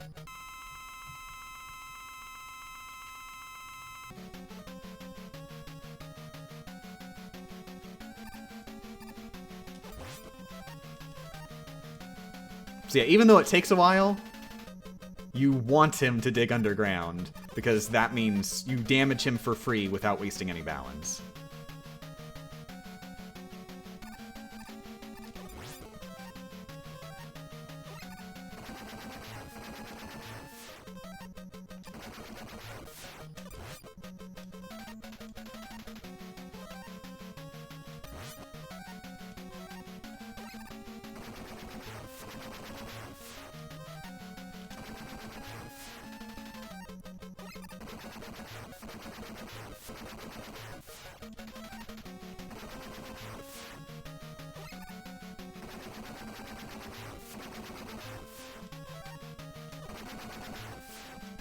Okay, that was good RNG. We didn't need to waste many balance.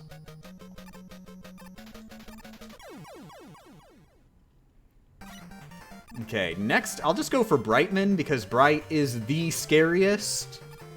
Definitely the hardest of all of these rematches. Depends on what RNG he gives us. If he gives us good RNG, he's really easy. If he gives us bad RNG, absolute hardest boss of all 8. Still technically, like, he can never screw us with bad RNG. He can just be hell with bad RNG. So, not as bad as Doc Quick, but very annoying.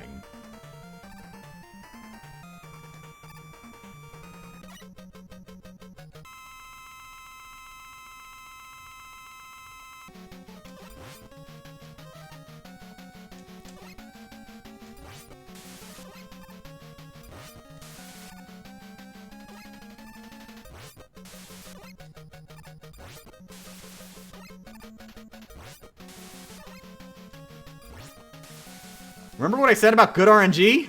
That was good RNG.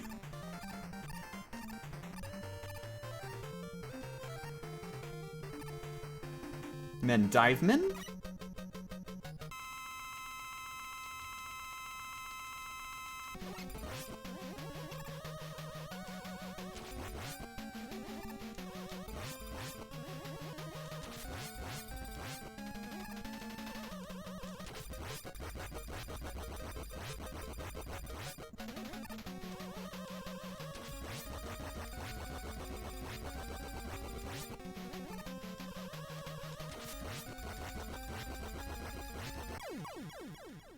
Okay.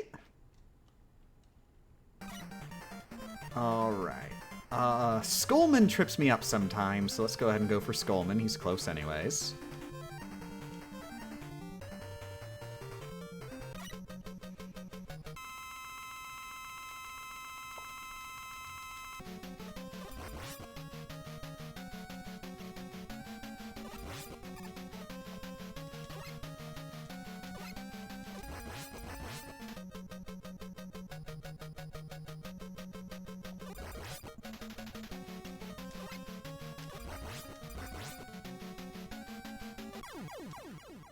Love killing him when I'm standing on the teleporter.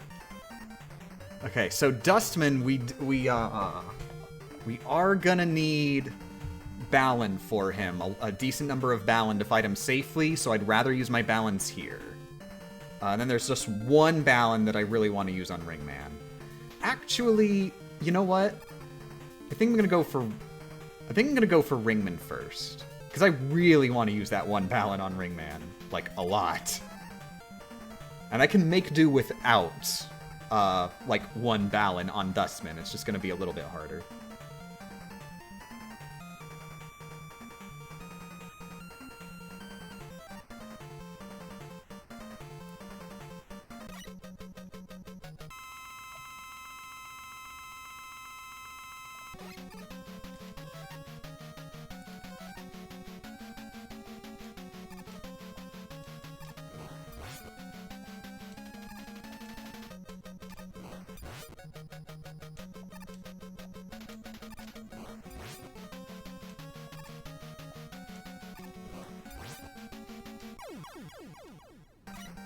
Okay. And Ferroman, actually, he does sort of scare me, so screw it.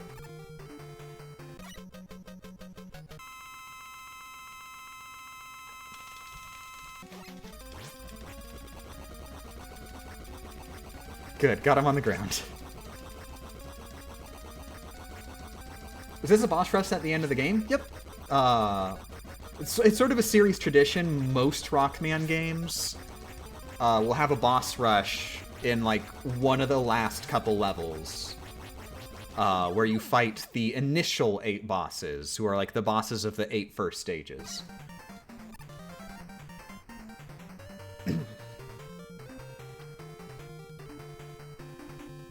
Okay, and Dustman, who we've got plenty of balance for, so you'd have to give us really bad RNG, and even then we should be good.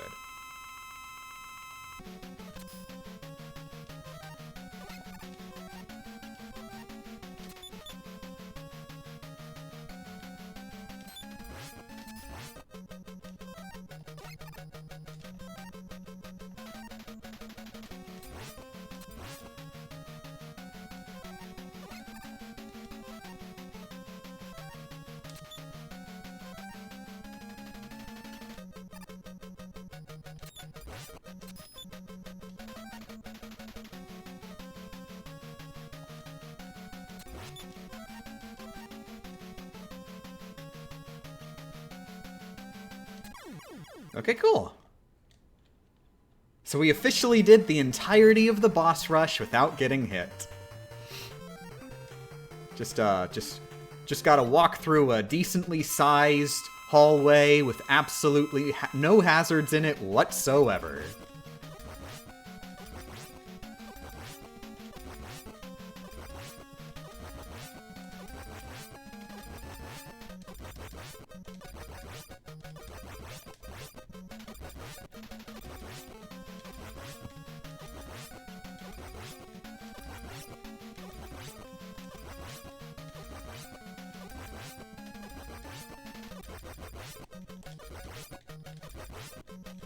Boss rush done. Okay. Unfortunately, this boss is actually pretty scary. It took me a while to get the strat down on this one. It is actually deceptively easier than it looks, because the hitboxes are... Wait, that's wrong. The hitboxes are actually... They're not as big on the projectiles as they sort of look at the bottom, which is the part that matters. So you're a little safer than it looks, just barely.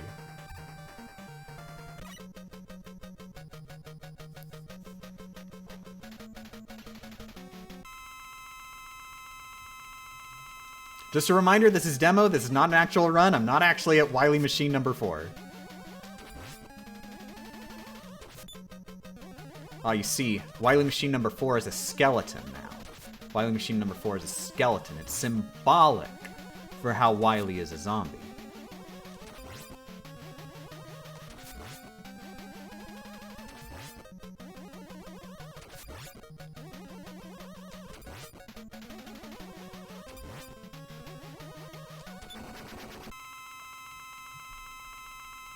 Okay. So, I'm gonna go take a bathroom break. Be back in a bit.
You can do it, Wily. I believe in you.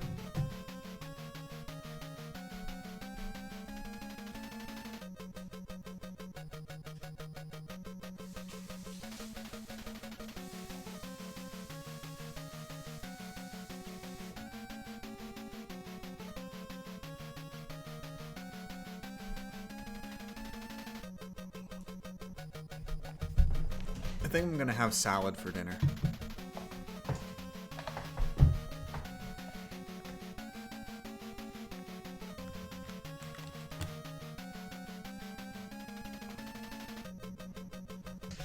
Okay, so now staying alive is no problem whatsoever, but getting damage in, that's where you gotta put yourself at risk.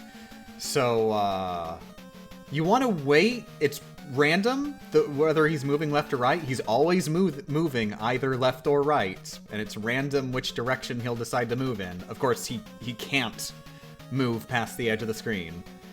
Can't just charge Pharaoh?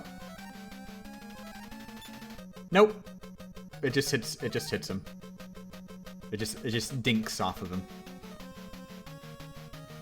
You have to hit his weak point. Actually, I guess I'll try this and see if anything happens. Nope, it doesn't go through. You gotta do it. You gotta actually do the thing. Friggin' nice try. Frog Rain? Yeah, I used that on Bright, is the thing. I doubt it'd even do damage, I'm not sure. But anyway, so yeah, you want to wait till he's like at the right side of the screen before going and making your attack.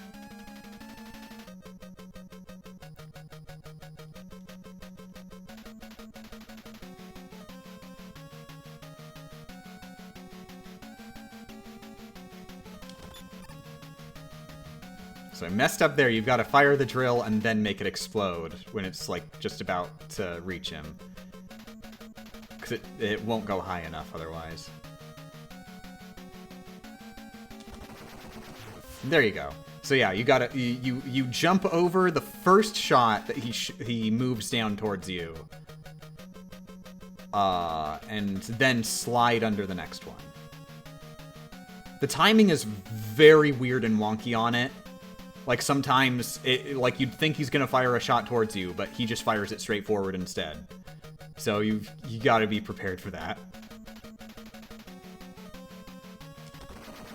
I think the direction the shot goes in is based on when it starts charging, not when it's fired. I think that would explain that discrepancy on why it feels so weird.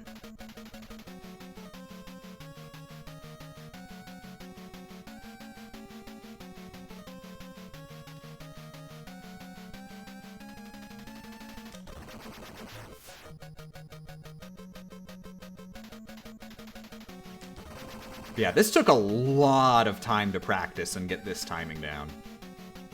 I don't know if other people would have the same experience, but for me personally, this required a lot of practice.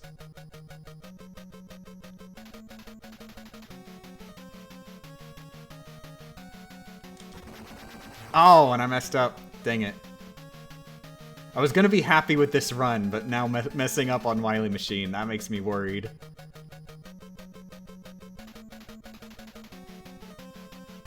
Remember, this was already practice. This is not an actual run.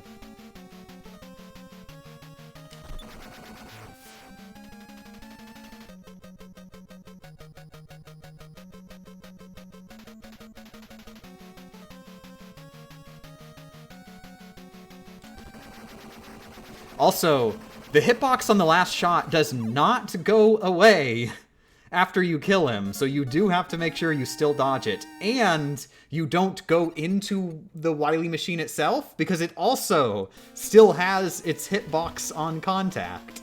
So careful with that last shot.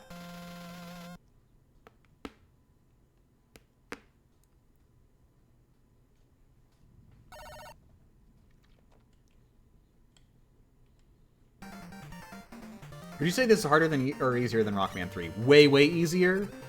The only game that is easier than Rockman 4 so far is Rockman 1. Because Rockman 1, you can skip most of the bosses with the pause glitch.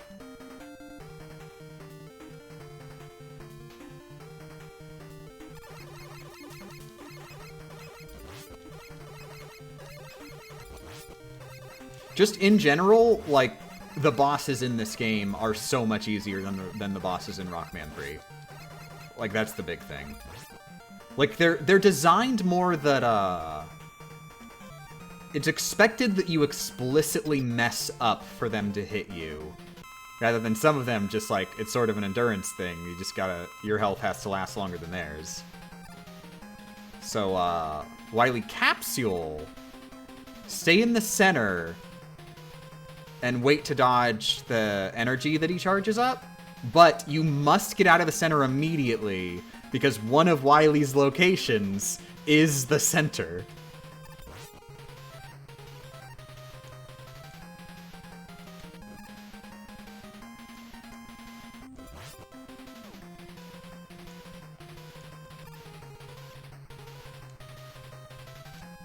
So once Wily appears there, like, his hitbox shows up and he can hit you.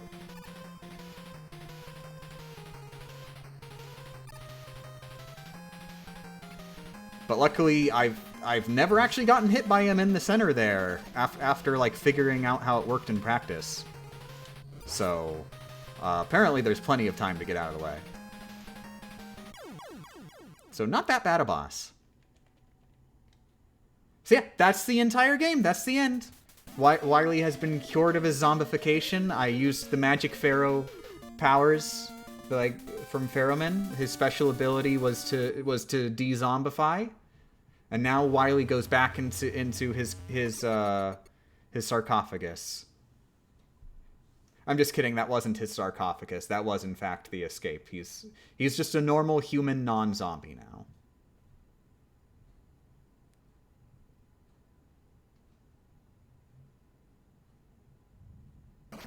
Wait, what am I saying? He's a normal alien non-zombie. Phew, whoa. That's not how the lore works.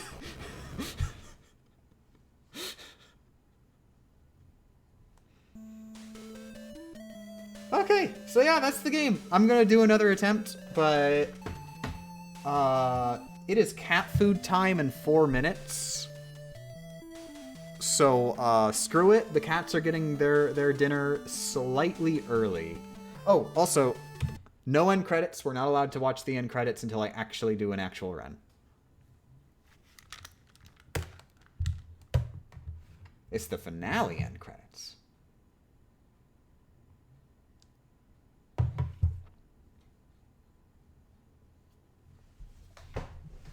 Han!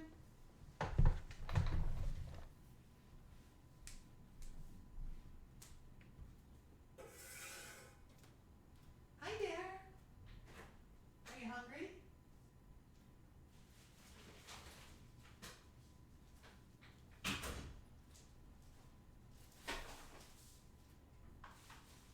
Are you hungry?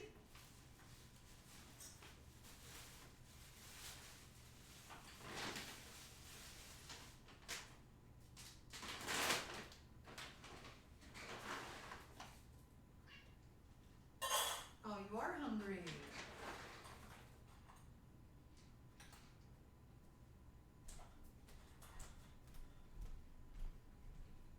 Meowie. Meowie.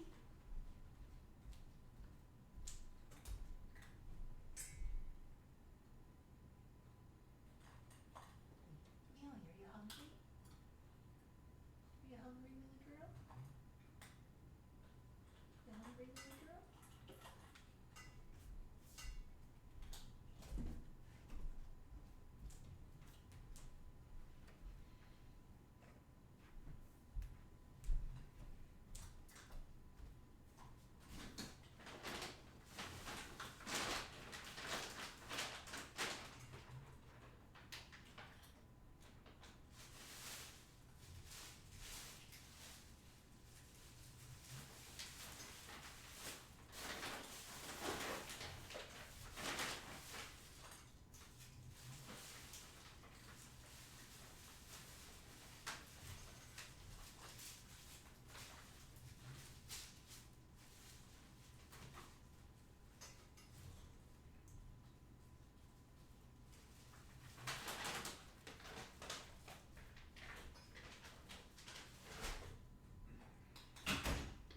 Okay, my stomach is actually rumbling pretty bad right now, a lot more than usual. So I am actually going to make that salad for myself. I'm going to be another couple minutes.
Hey, you behaving yourself?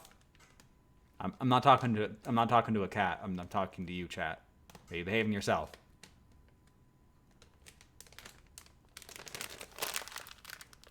Oh wow. Oh cool. Thank God. Yeah, fight the power.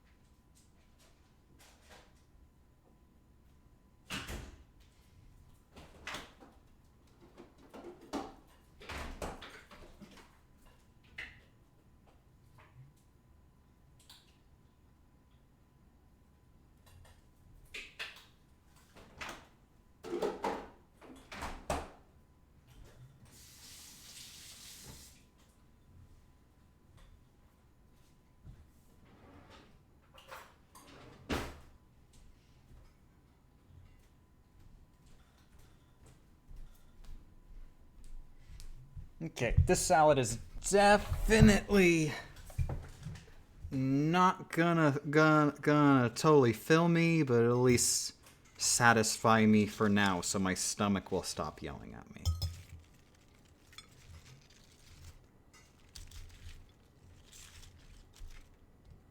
Nah.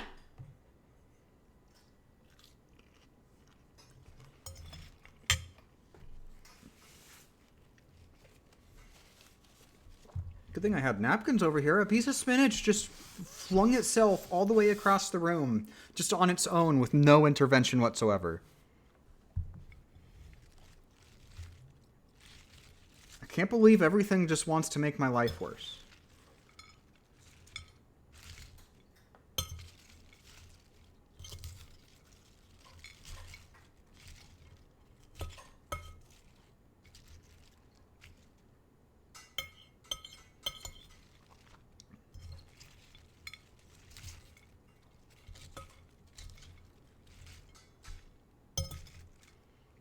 How many days do I predict this run will take? Oh, one.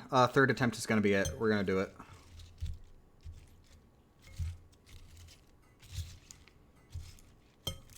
Going to be so ridiculously easy, and I'm just going to be like, wow, I don't even have to, like, friggin' even try. This is amazing.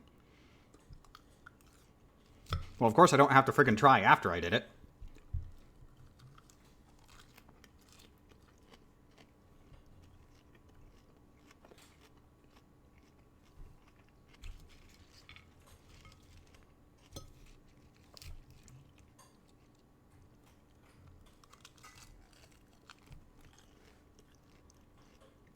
Do you plan on just doing every single Rockman game? No, I'm going to stop at 5. Seems like a good stopping point, 5.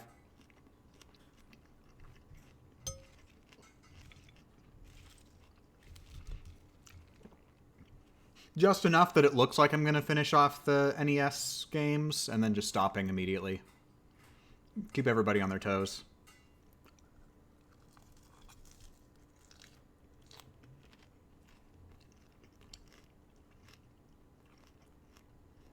What about X? Not a Rockman game. That's a Rockman X game.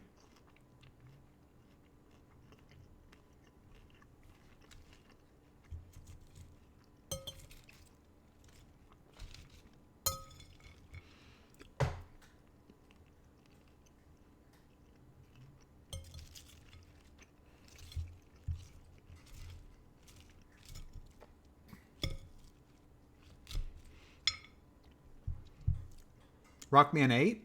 Rockman 8 isn't actually possible because of a developer oversight.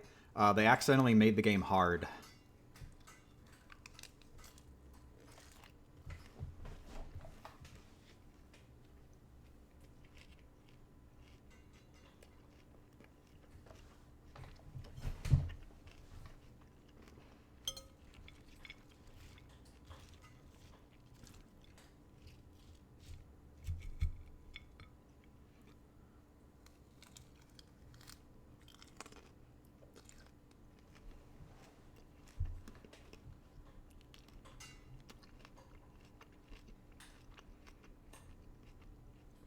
You should do Rockman 1 to 5 in a row, Damageless.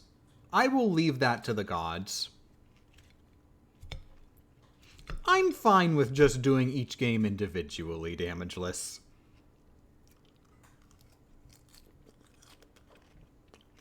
Segmented, but each segment is like an entire game.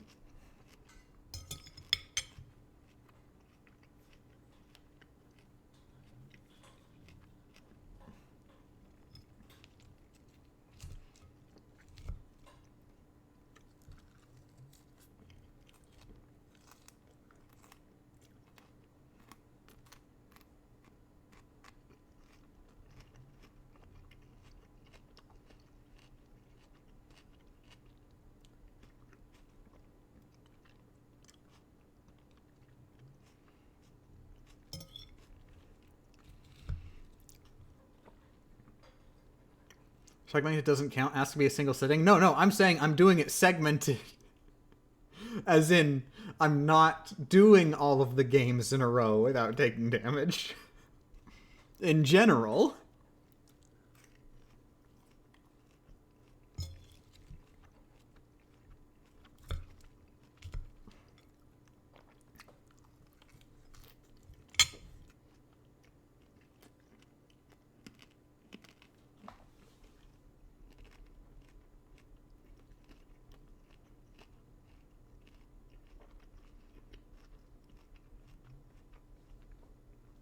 Would you ever do something as hellish as Damageless Ghosts and Goblins? I haven't finished Ghosts and Goblins yet, casually. I sure as heck am not going to do a Damageless run of any game I don't have already played and love. Any game that you see me do Damageless is a game that I love. So, friggin' like... friggin'... Like, that's... Like, one... I don't need anybody to suggest me runs in general, but 2, Damageless? That's something that's something you don't get suggested to do. That's something that you do.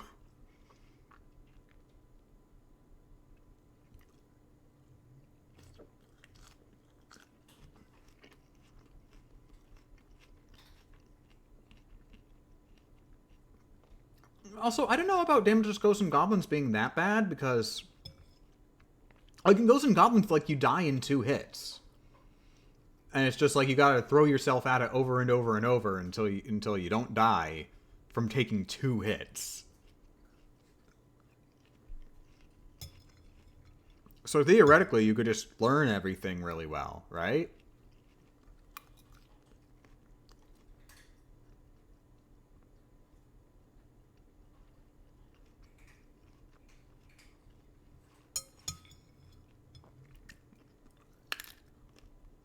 Are you going to do Recom level 1?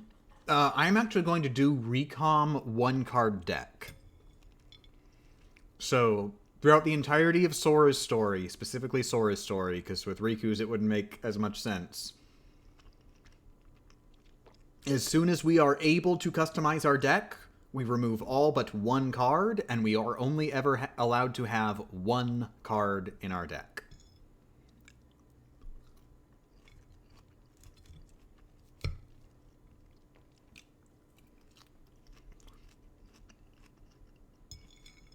Now, we are able to swap out that 1 card. It's just we have to have only 1 card. No friend cards? Friend cards are not in your deck, so those are allowed.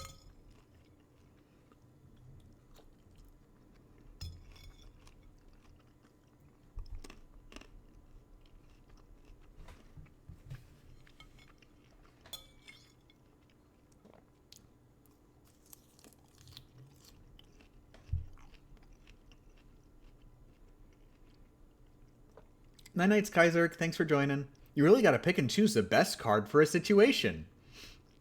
It is worth noting that Chain of Memories has a requirement for deck building in that game. All decks must contain at least 1 attack card, as in just a basic Keyblade card. So, you don't have that many options.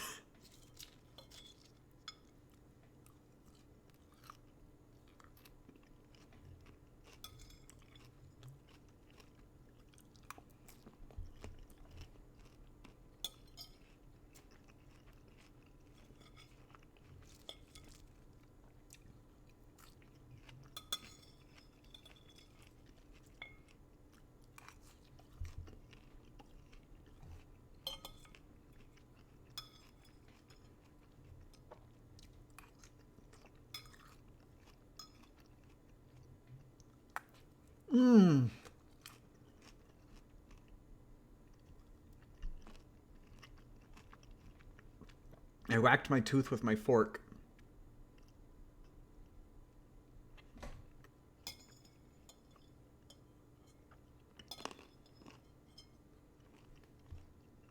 Right, salad done. What's in the salad? It's just like a spinach mix that I got from the grocery store. Plus some, like, trail mix, also from the grocery store, just sprinkled on top, plus honey mustard.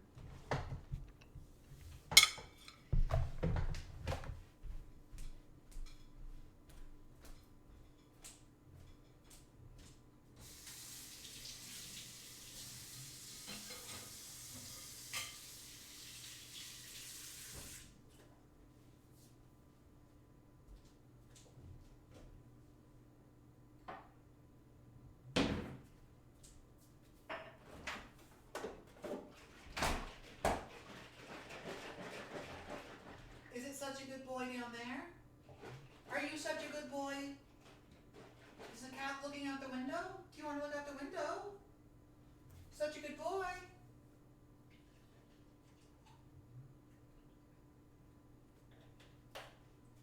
It's a cat who wants to look out the window. A look out the window cat.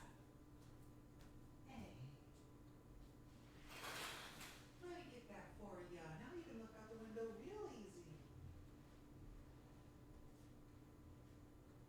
Hey there. You get to look out the window because you're a good kid. Yeah.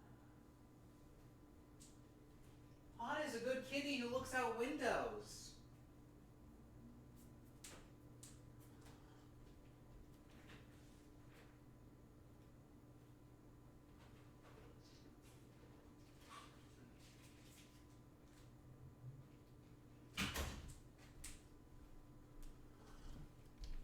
Okay. I got myself some chocolate milk and a granola bar. And I will save the granola bar for a little bit later, and we can start run number 3. Yeah. Just 1 second, I'm going to start a new recording. And actually, I just want to... Meh.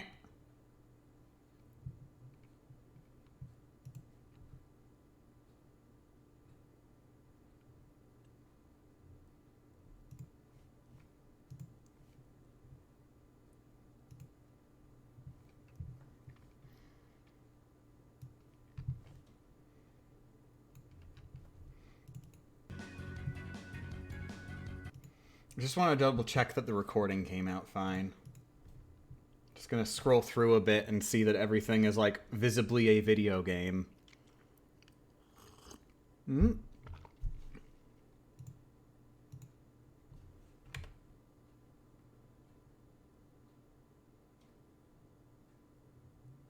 Oh, God. I was like, oh my God, it looked like the game froze for a second.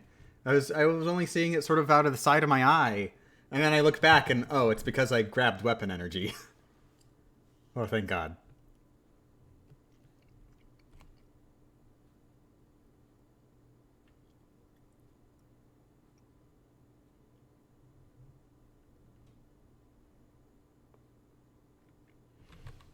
Okay. Looking good. Looking good. Looking good. Looking good.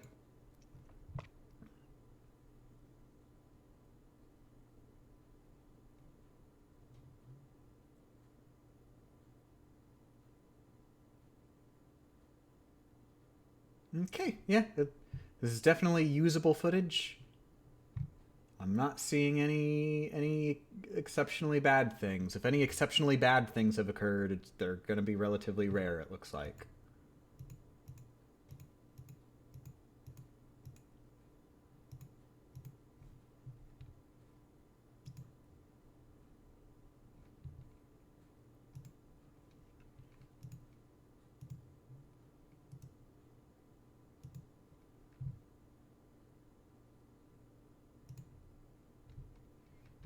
Okay.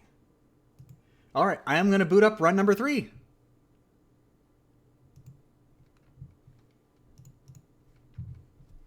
But before I do that, just because I was messing with a bunch of stuff, and I swear I know it does something. I know stuff happens when I do this. See, look, the screen didn't flash when I selected windowed full, which means it switched to a full screen window instead of regular full screen. I know what's going on. I know the game is breaking.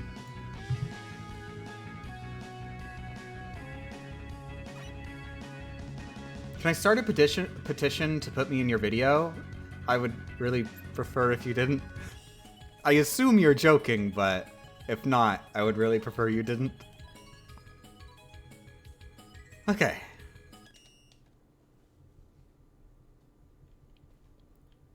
So this is officially attempt number 3. This is an actual run now.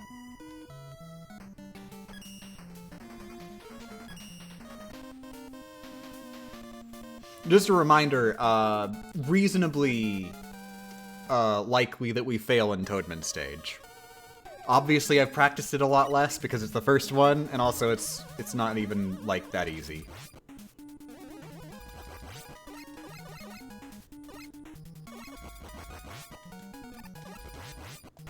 Yep, there we go!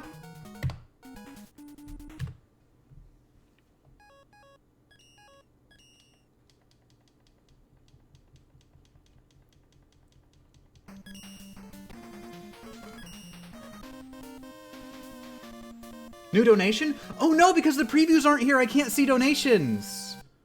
Thank you very much, Jessica! Oh no! Thank you very much, I couldn't hear or see it. But thank you, heart emojis, heart emojis.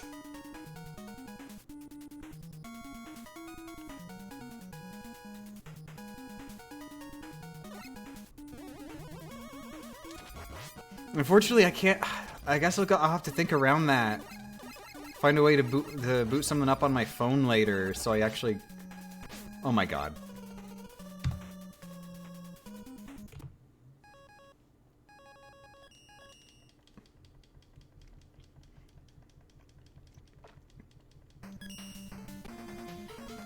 I've got to pay attention. In the first 10 seconds of the game, I have to pay attention.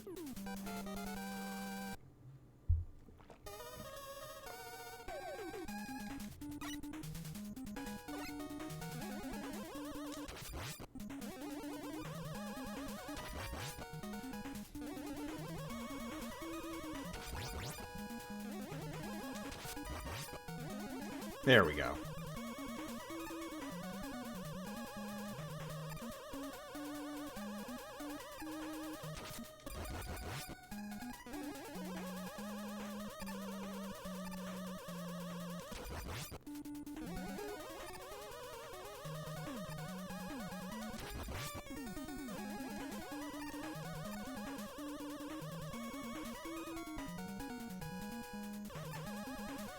It's kind of stressful to watch. Well, if it helps you feel any better, it's only level 1. I'm not sure if that's gonna like what we're gonna do in the later levels, but you don't really have to stress too much in level 1. Like, I get hit. Oh no, I lost a minute.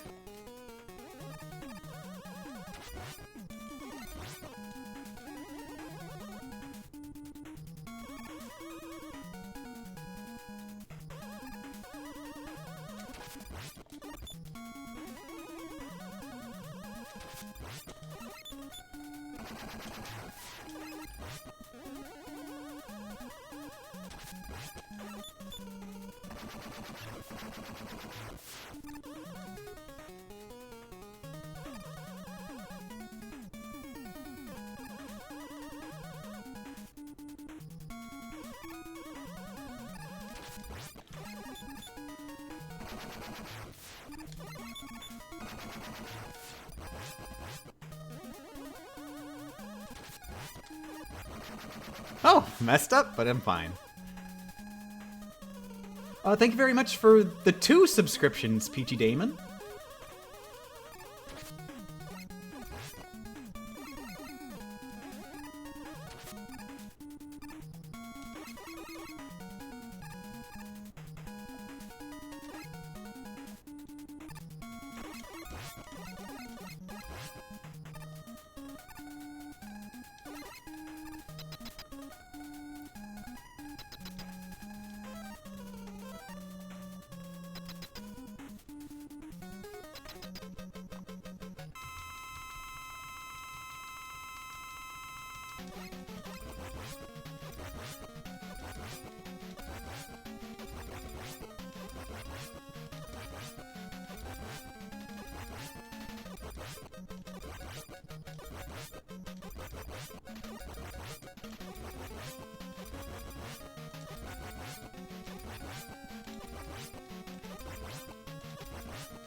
Okay.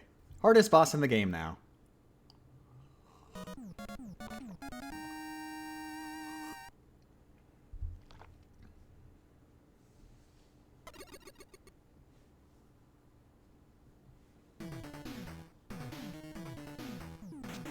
No, I mean, we're going to the hardest boss in the game. That wasn't the hardest boss in the game. Oh, thank you for the 2 subscriptions, Cool Hat Brandon. So, are people just like... Is the notification just doubling up, or... Well, no, thank you for the subscription, Kalinka?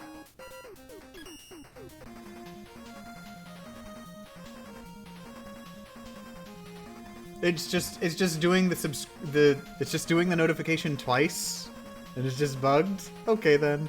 Well, I'm still gonna thank people for multiple subscriptions.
This is on Legacy Collection. Yep.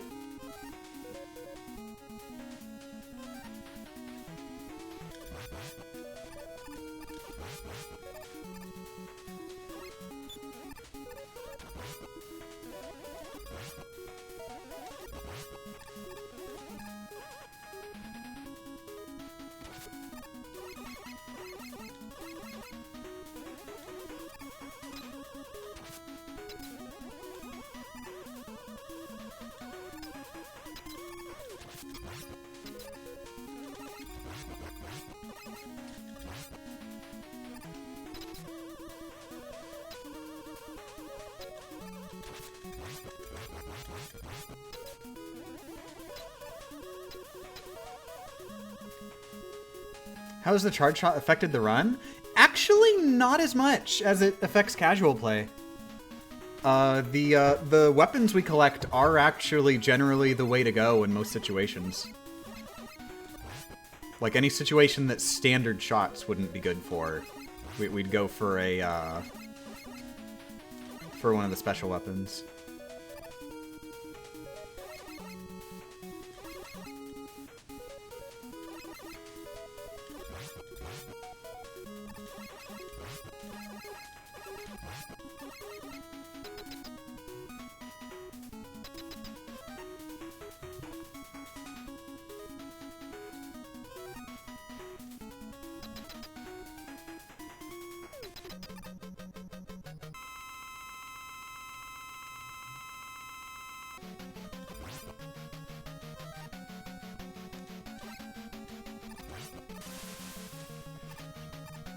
Oh my god. So yeah, that's bad RNG.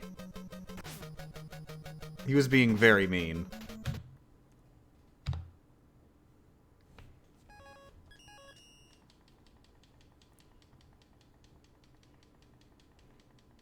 But yeah, that's why Brightman is the hardest boss in the run.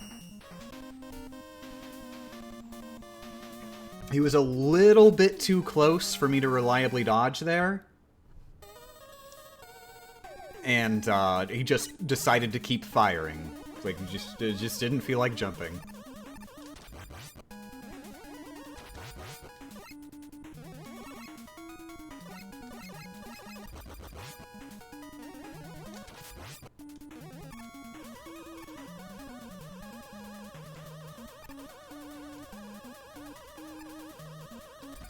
Thank you for the 149 bits.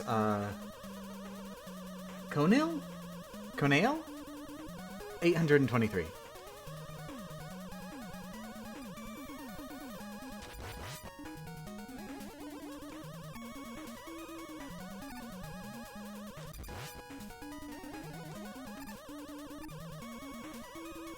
Whoops. We're just supposed to rush.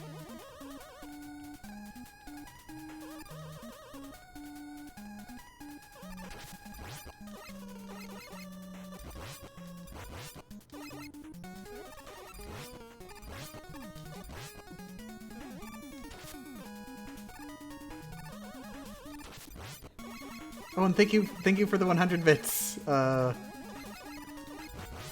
Conale and or Conale.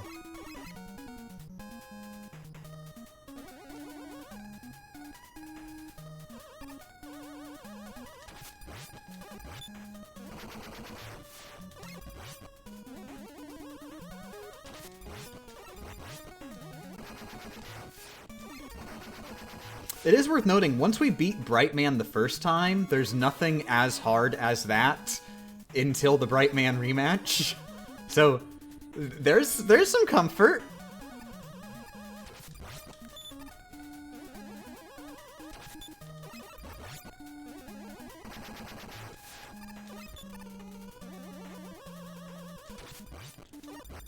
Oh!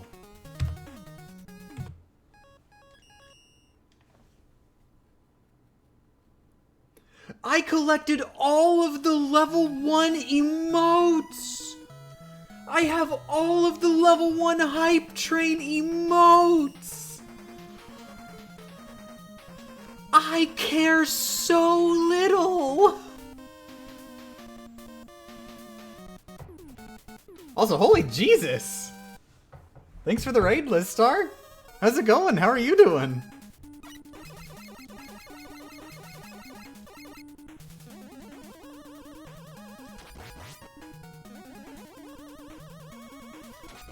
You're in luck, I'm at the beginning of the run. I only just barely sort of started in general. Oh my god. Oh my god. You're in luck. You get to see a run from the very beginning. Doing good? How's game? I'll leave my opinions about Rockman 4 out of these Rockman 4 streams. I expect people who like this game are probably in the stream right now. For the record, I do like it. Alright, so here's how it is. Okay. Rockman 3 introduces the slide. Slide is amazing. Slide is what the series always needed forever. It makes it... Finally, Rockman feels good. Rockman 3 is the game where Rockman feels good. You have so much more control when you have the slide. It changes everything. It's perfect. Rockman 4 adds the charge shot, ruins everything every single game after, is just like friggin' doesn't even compare. Friggin' we had one game and then they couldn't hold back this charge shot. And we just, then it's over. Then it's it. All of the Rockman games going forward will only be decent. They will never be legendary ever again. Except for Rockman 11. Rockman 11 is friggin' amazing. Because the thing is, like the charge shot, it is too good. It's like just having Metal Blade just as your starting weapon. That's how ridiculous the charge shot is. Like, it just makes your basic weapon better than most of the, like, weapons you get from bosses. Because it has infinite ammo, and it fires in a straight line, it's so easy to use. And, like, the one thing the Buster doesn't have, which makes up for the fact it has infinite ammo, is that it does minimal damage. Charge Shot does really great damage. Against basically everything, it does super good damage. So the one weakness of your infinite ammo weapon is now gone. You have no reason whatsoever to experiment with any of the boss weapons. They may as well not exist. Standard Buster just beats the entire game for free.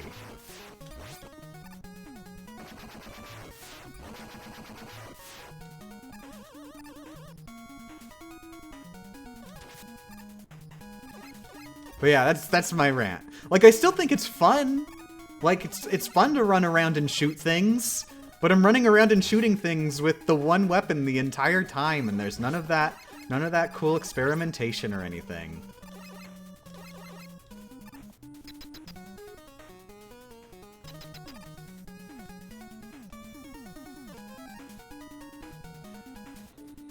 Oh, and thank you for the subscription, Wolf of Paris. I just realized I am actually hearing those notification sounds. It's just they're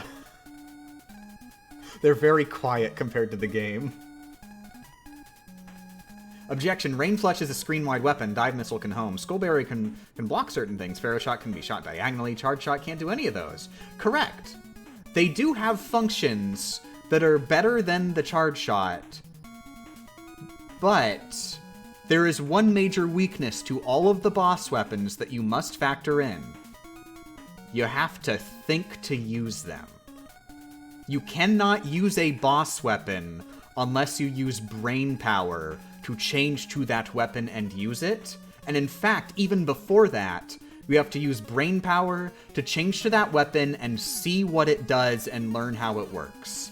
Why in the world would I ever do that when the game is easy enough with the basic Buster?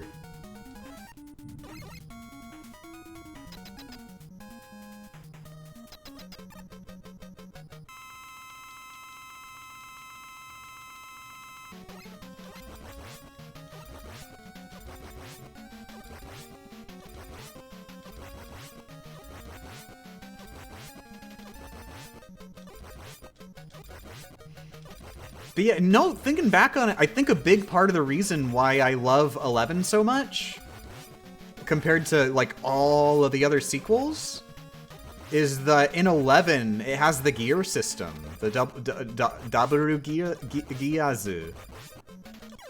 Giazu. Which, that min-maxing with double gears changes up the game so much, and enhances the boss weapons so much, that it makes it viable to experiment again. Friggin' Dabaru Giazu, friggin' total game changer.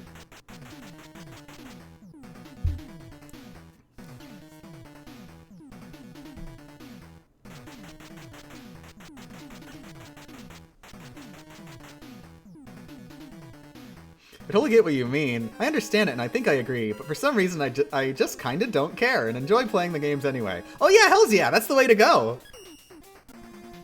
The way I see it, enjoying a game is objectively the correct opinion, and not enjoying the game is a failure on the player's part. No matter how bad the game, it's your responsibility to like playing it. So I'm a failure I still enjoy the games. I'm a failure at enjoying these games to their full potential.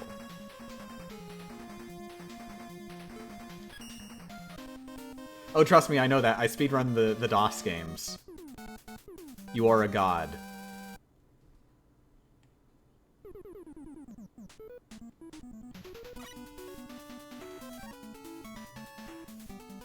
What's on this first screen? Do I use Toad? No. No, I remember. I remember this stage. Let's think of a later stage. Yeah, this stage I didn't really practice very much, just because you can run through with the Buster so easily.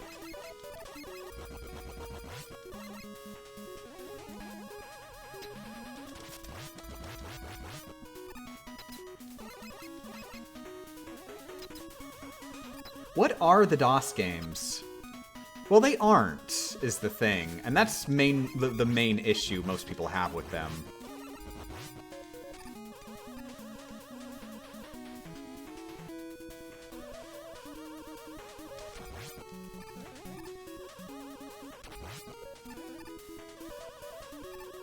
How long was I gone for you to have gained 5 more deaths? Most of our deaths are going to be in, like, the first 2 stages. The first stage because the stage itself is hard, and then the second stage because the boss is hard. I expect we will be breezing through in most runs, like all the way to the final stages before getting hit. Or maybe Diveman too. I worry about Diveman.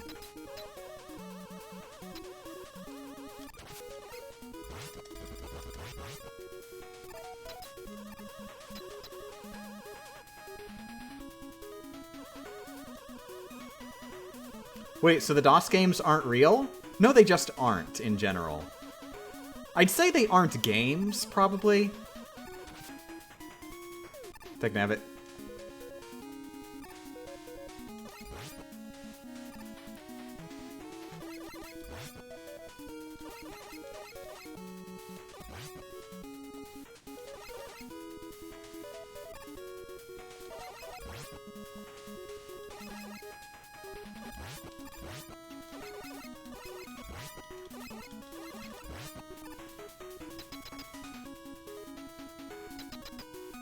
Wonder how fun it would be to try a DOS Damageless run. I was actually planning on doing an April Fool's thing. I was toying with it, where I'd do an April Fool's thing, where I would make a video titled "Can you beat Mega Man 3 without getting hit?"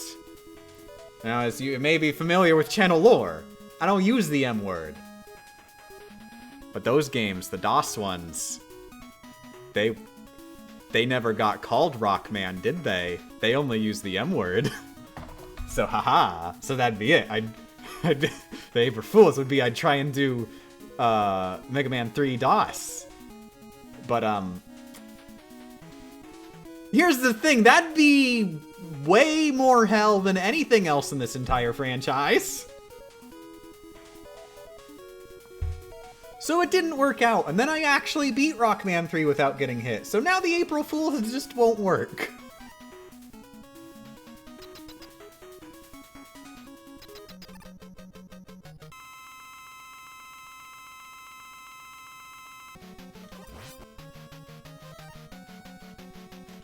Good.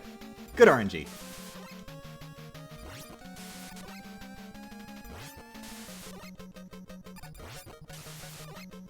Very good RNG. Yeah, that is the absolute best possible RNG. He jumps for you, and then he just only shoots you. That's it. That's the rest of the match. And then by the time he did decide to jump towards me, he'd lost so much health that he couldn't hit me anymore. He would be dead before.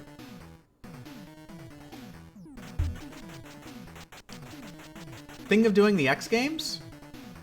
I've been playing them casually. I know that's not what you're asking. I just finished X3, both SNES and PS1, on Retro Achievements. Before I move on to X4, I've just been, in general, clearing out a lot of stuff from my backlog. And I guess at this point I should probably finish Rockman 4 Damageless before I move on to X4 Casual. Okay. Do I like X8? I have never played X8 much. Back when I played through the whole series, quote-unquote whole series, just like the main games, I got X Collection, and that was how I played through X2 through X6. I had played X1 on SNES before that. This is X Collection PS2, for the record. And then I got X7, and I played through X7. But I got X8, I started X8, and I never finished it. I just sort of got distracted with other things. I never, like, dropped it explicitly. I was in the middle of a playthrough, and I was like, oh, look, a shiny thing over in the opposite direction of Rockman X8. And then I kept following that shiny thing for, like, the next friggin' 15 years.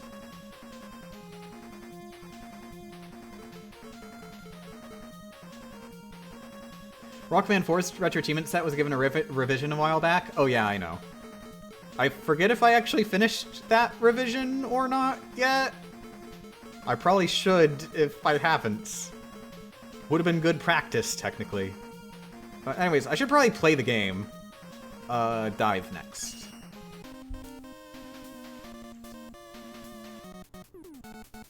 There's no real reason not to go for Dive now, just because Dive is harder than the other bosses, and we have all the weapons we need.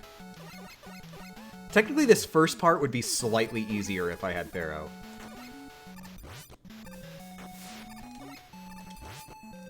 So that's not how you're supposed to do that part.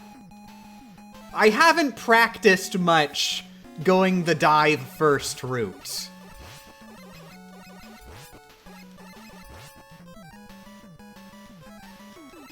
Having Pharaoh makes that part a lot simpler.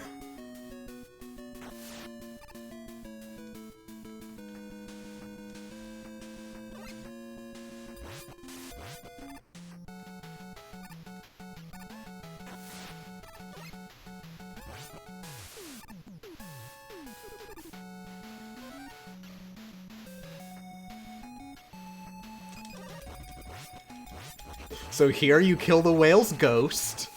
Of course, I will have to do something with that in the script.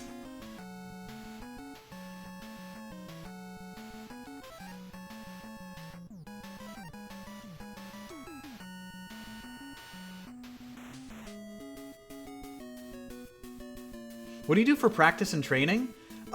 Basically, like, one, I go through each level to look for strats. And then once I find strats, I try to beat each level 3 times in a row, damageless. Usually.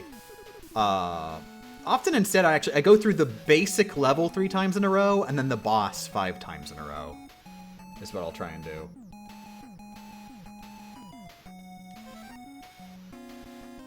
Oh, wait. That's right, SETI. I don't need Toad. Give me Toad.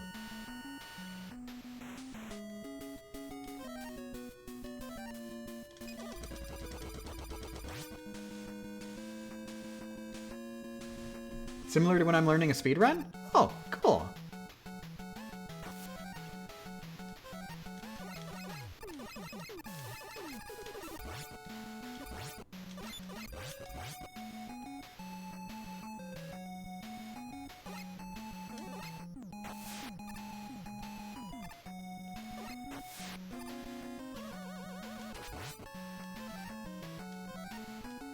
I don't actually need that much bright, but just in case. The game gives me ammo, may as well take it.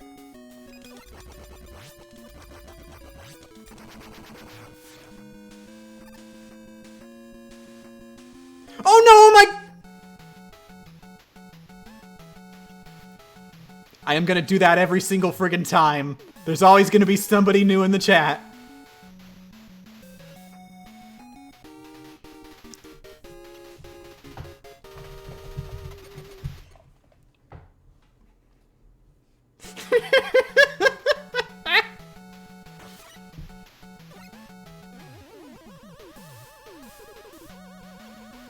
Good morning, cutie Monica.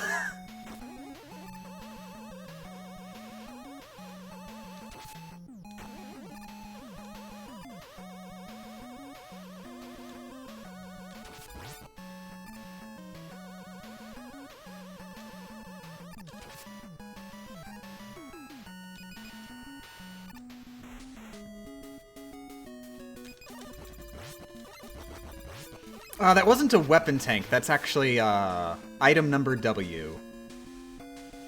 The menu erroneously calls it wire for some reason.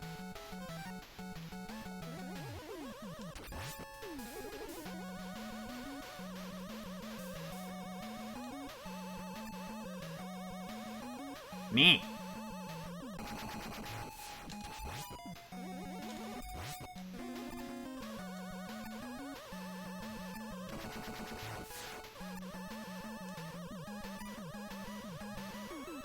Meh.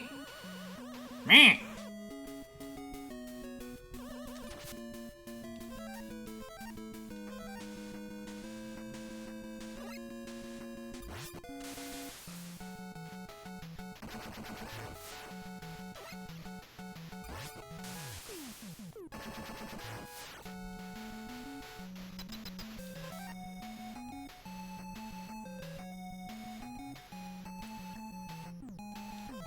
Okay, so here we actually do rely specifically on the charge shot for Diveman.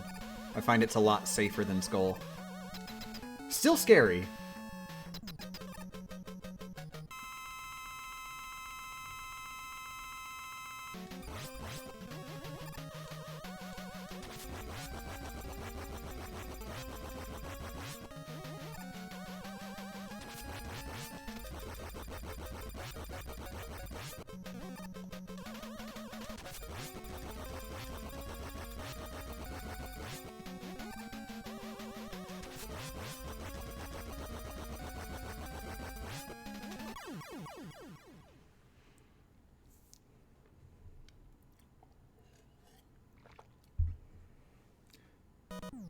Just asking what made you want to beat these games without getting hit?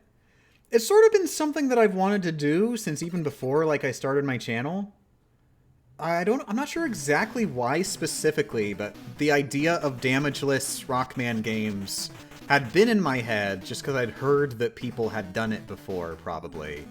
And, like, that seems like the kind of thing that I'd want to do. Because I like these games. And then I sort of accidentally... Not even... Like, I didn't even do challenge runs that much. Like, I'd done, like, a couple. Including, I will never forgive Nathaniel friggin' Bandy. I did I did a Yoshi-only run of Super Mario 64 DS years ago, before I even friggin' started making my own videos. I just did it for fun. Nathaniel Bandy comes along. Can you beat Super Mario 64 DS without Mario? Absolute ripoff. He looked at my backloggery. And he saw that I had mastered Super Mario 64 DS, and he saw that I said Yoshi only, and he knew he could ruin my life.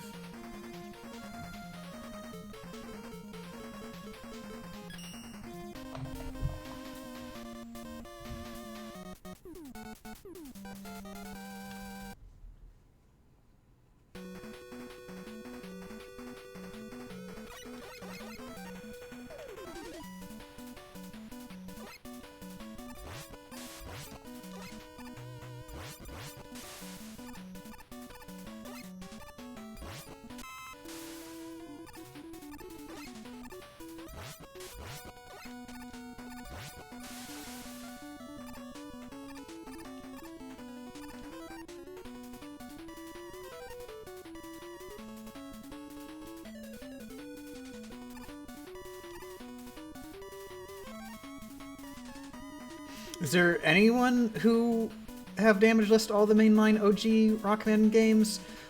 I'm not sure if they did all of them, but there was this one person on YouTube who'd done at least the first 3. I forget their name. Does anybody remember who it was? The person who had done at least the first 3 games all in one go Damageless? Like, I credited them... I credited them in at least one of my videos. Is it you? No. No, legit, I'm talking about somebody else who'd done it before me. I mean, technically a correct answer, but not who I'm looking for. Ugh, their name is like barely in the back of my mind, but I can't recall.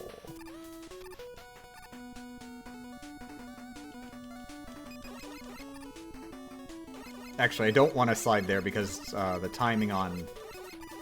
Yeah, that enemy right there, the timing is off if you slide forward. You want to activate Bright as you walk in the room and then just walk forward. Do not slide forward. If you slide forward, there's a risk that enemy will like spawn on top of you. But if you just walk... Not entirely sure. That's it. Thank you. Not entirely sure. Not entirely sure. I know has done at least the first 3 games Damageless. I'm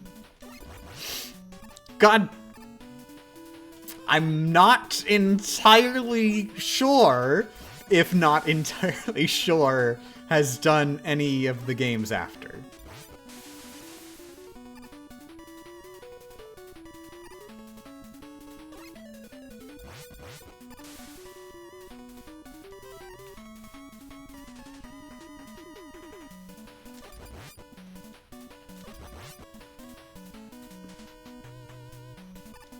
I'm fighting some serious stream lag today. Is anybody else getting lag? Because I worry that could be me.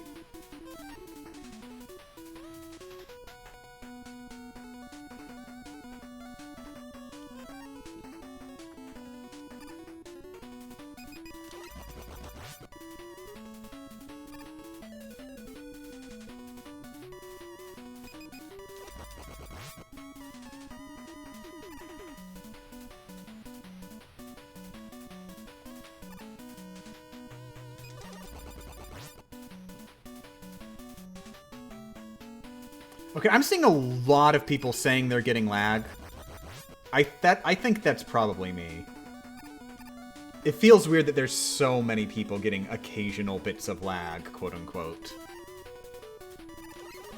Describe the lag. What do you mean by lag?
Just the occasional half a second screen freeze kind of stuff. That, right... Is anybody else getting occasional half a second screen freeze kind of stuff? Because that is one of the big issues I have been having with my video. Has anybody here not ever had the screen freeze? I'm seeing a lot of yes, no's, yes, yeses.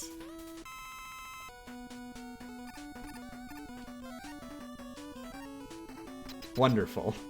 I'll have to look back over the stream on the archive.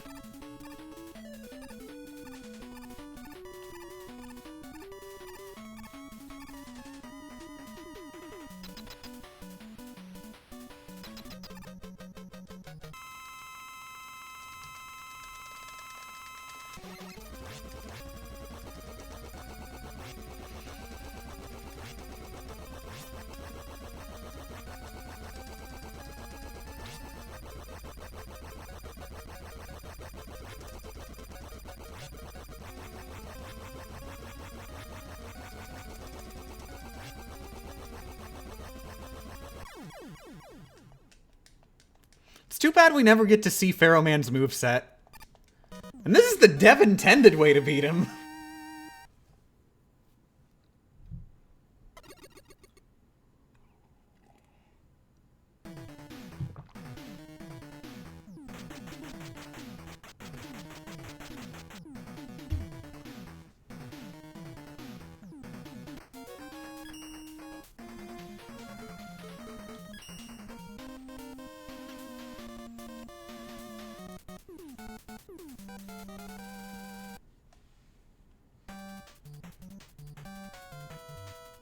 Whoa! That's different! I didn't know there was any RNG involved there. I wasn't touching the controller. I've never seen that gun fire like that before. Usually it, like, fires at me. Like as I'm landing, and I'll always just, like, sort of fall through. That's really interesting. I've seen something new. I wonder if it has something to do with, like, my exact screen position on the prior level or something? If there's some carryover there?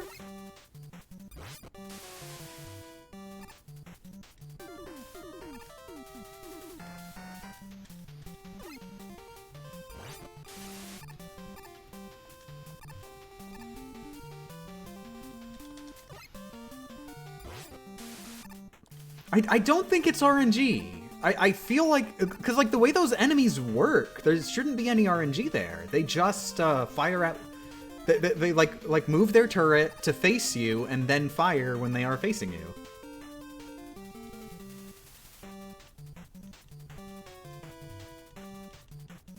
Oh, good morning, Zoim. Thanks for joining.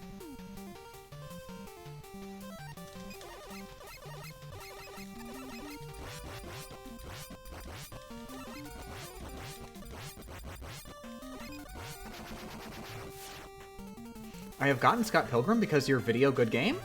Oh, good morning, Gerald. I hope you enjoy. Scott Pilgrim video good game.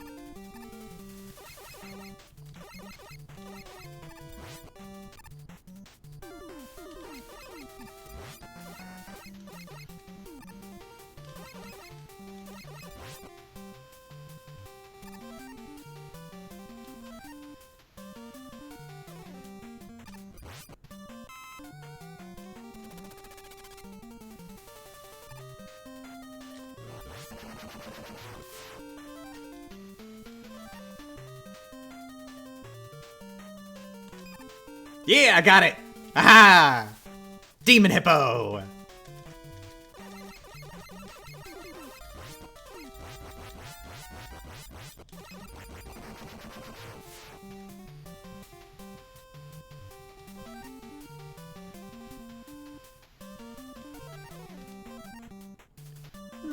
Well, Bright is safer.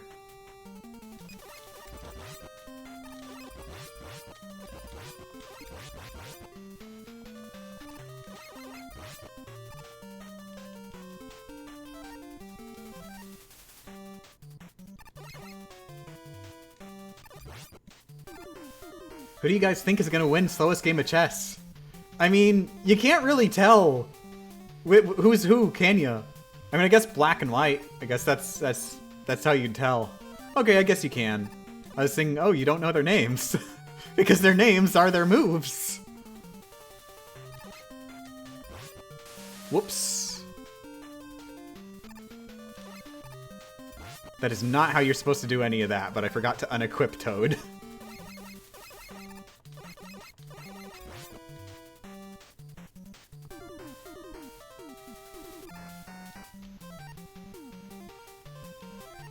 If anybody didn't see the first run, this one's fun.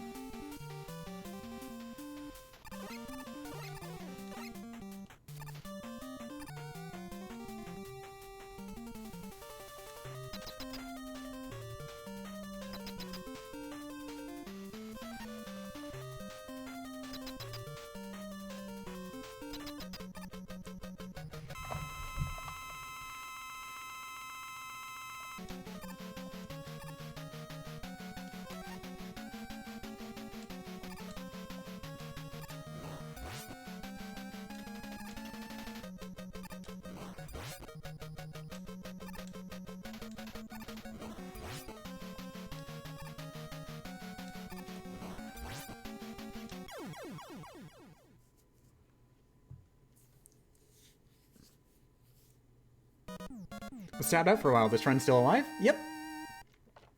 Just beat boss number 5?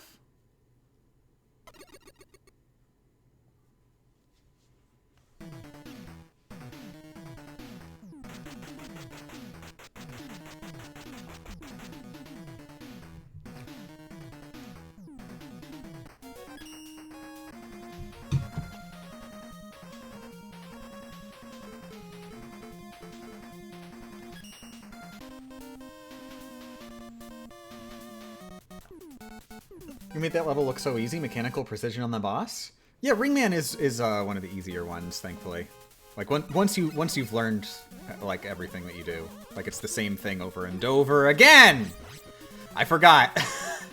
I'm supposed to start with Bright.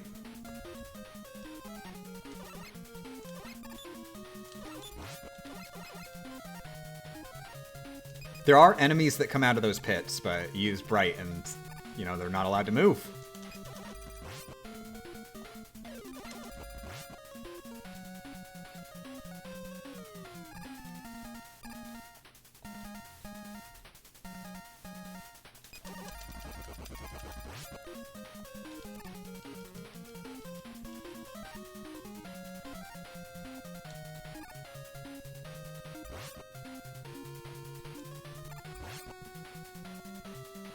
Jesus. This was supposed to let go of its propeller earlier. It was scary.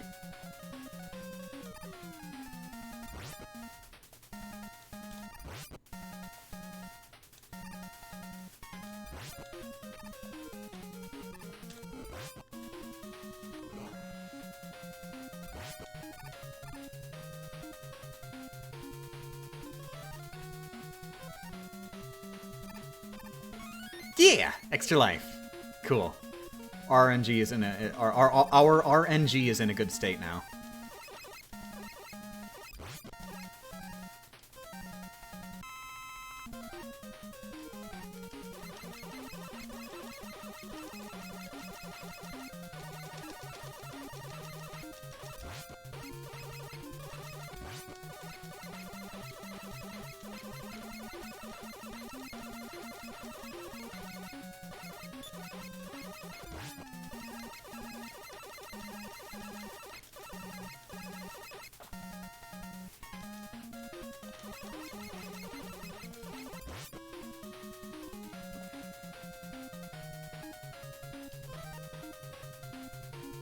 Hey Game Champ, think you'll utilize the semi-skip in the auto-scroller Cossack stage using wire? I have absolutely no idea what that is. That room is not hard, so I never needed to find any sort of skip like that. I guess I should probably look that up if the runs today don't go very well. But I have no idea what you're talking about. Can I post a link? Could you like send it in a direct message? So I can actually find it later, pretty please? Where am I? Crap, I forgot where I am. I'm in... Whose stage am I in? Dust? I'm in Dust. I just got... Okay, Bright. I want Bright.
Oh! Oh, I got him! He's ready to Ballon and everything.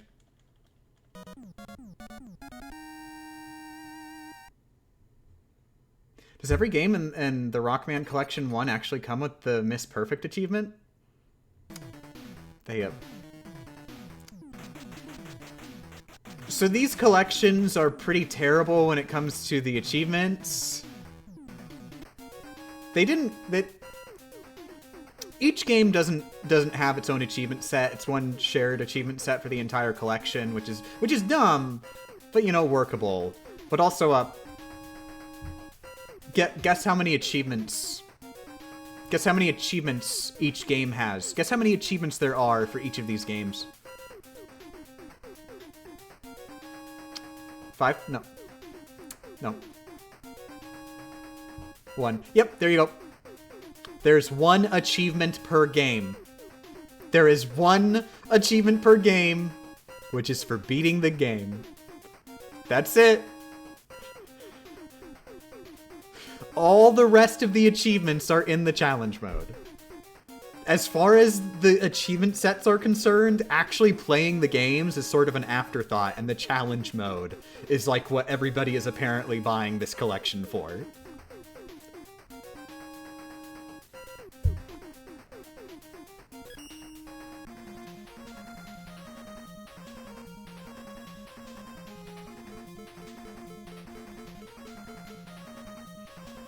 You know, honestly, I feel like at least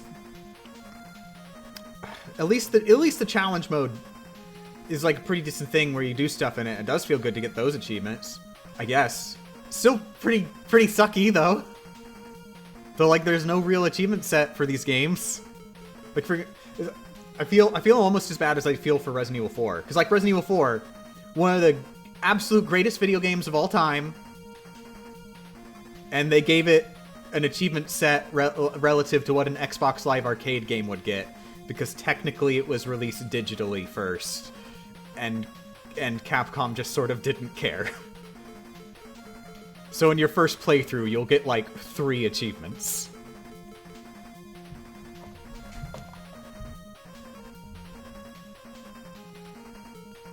Okay, what was I doing? I beat Dust Skull. Don't you unlock challenge mode stuff for playing the actual games? Nope! Challenge mode is completely separate. You unlock challenge mode stuff for doing challenge mode.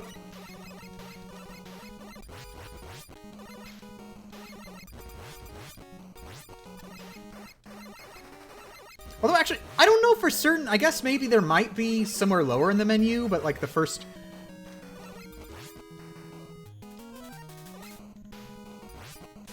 So I was supposed to use Toad earlier, and I just sort of got distracted by the chat. It's all your fault, chat. I can't believe you've done this to me. Also, I had to look back for a second because I heard somebody eating food, but it's Millie eating Millie's food. Just had to make sure it wasn't Han eating Millie's food. Oh, thank you very much for the subscription, Toby Joey. Nah, I want it. I want it. I want it. Man. If I used Rush Marine in time, I could have gotten it. Technically.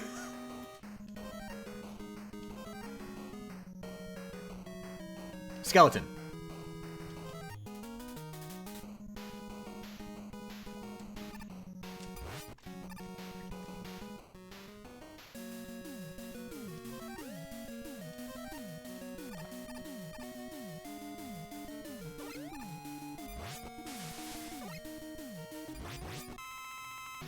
Good. Then we're gonna have plenty of Toad now.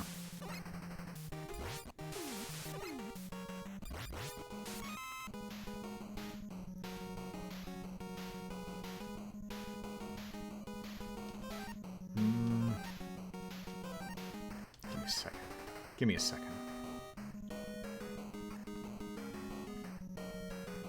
I got a min-max here.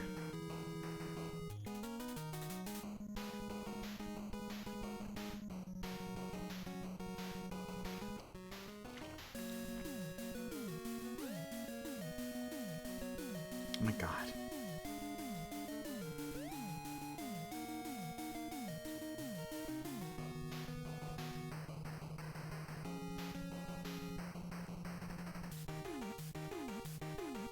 Oh my god.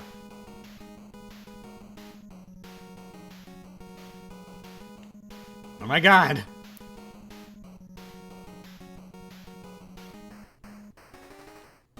Yeah, there we go. Gotta get that E-Tank. Friggin' I will not be able to beat the rest of the game if I don't got good RNG.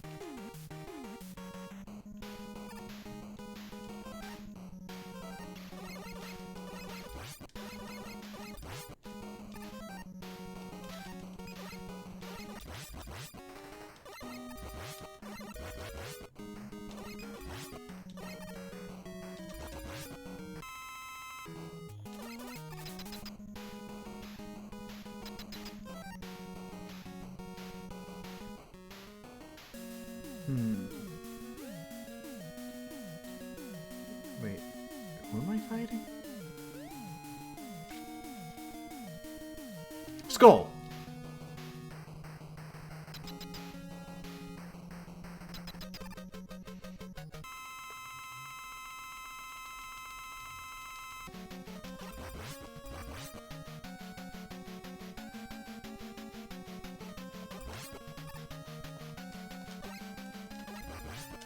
Oh my god.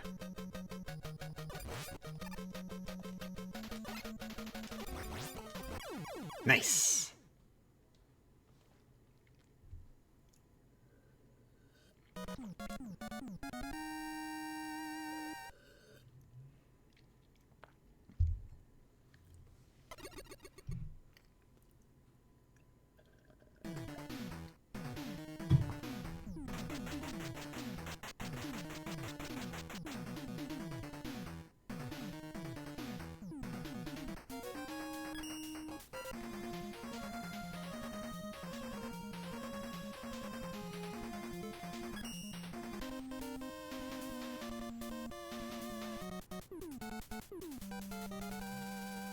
Am I crazy to say this is going by much faster than Rockman 3? This is way easier than Rockman 3. Like, ludicrous degrees easier.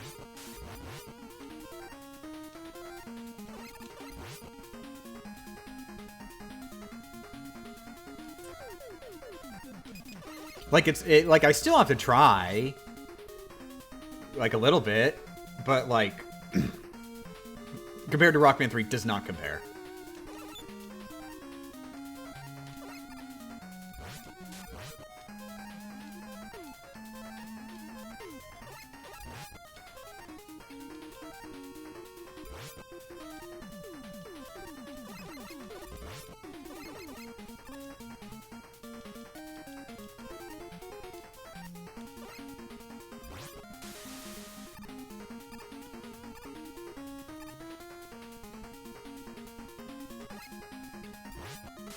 Okay, this is where the first decent run ended, because I just, like, didn't jump high enough. Because of jitters, which I have now, again. Oof.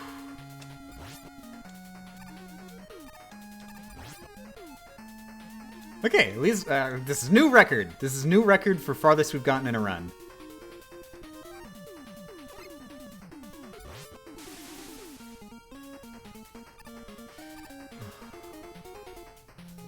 Oh, thank you very much for a bajillion gift subs, Tender Tyler 88. Thank you for being gift subbed to Captain Obvious. Thank you for being gift subbed to Other One Left Out. Thank you for being gift subbed to Reginanox. Thank you for being gift subbed to Ant Verano. And thank you for being gift subbed to Drewster.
Cool.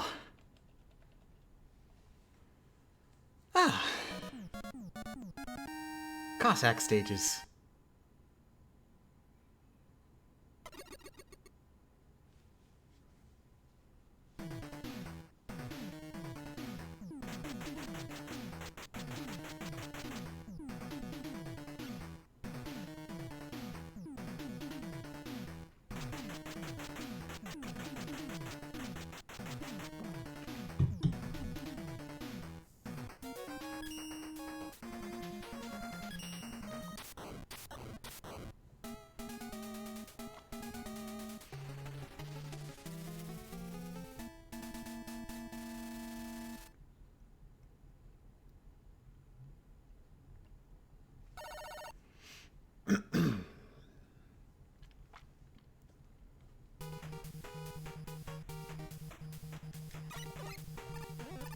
So I will be a bit more hesitant to use my weapons.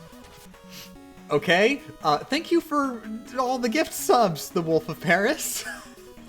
Thank you for being gift subbed to Drew Cola. Thank you for being gift subbed to Ribbonda. Thank you for being gift subbed to Awdome64. Thank you for being gift subbed to Healer Meteor? Healer Meoder. Thank you for being gift subbed to Itzeno. Thank you for being gift subbed to Setherion.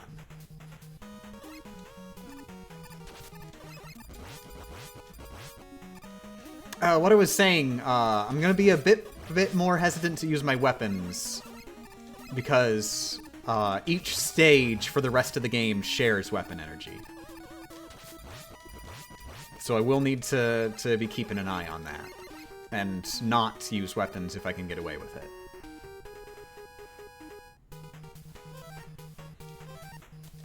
These guys, however, are way too scary.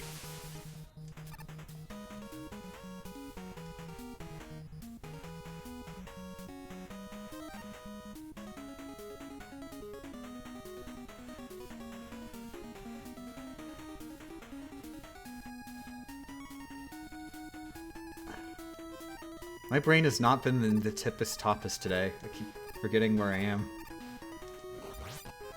I think it's probably because I woke up a bit early.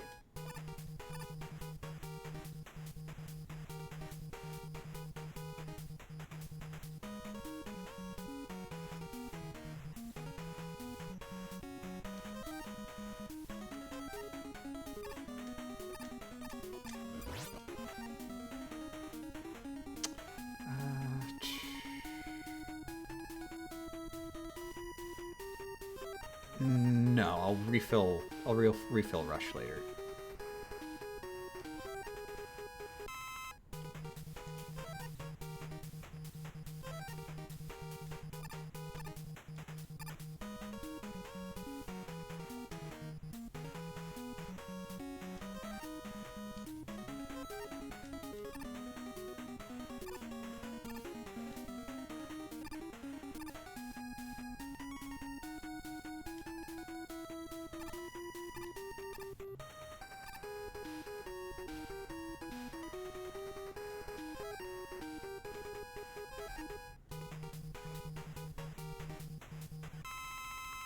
Trying to think of something so very funny that you put it in the video.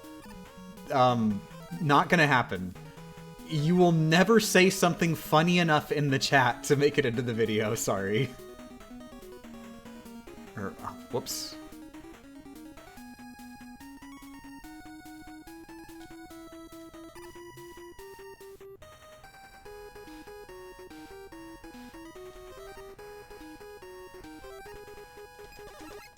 Ah, crap.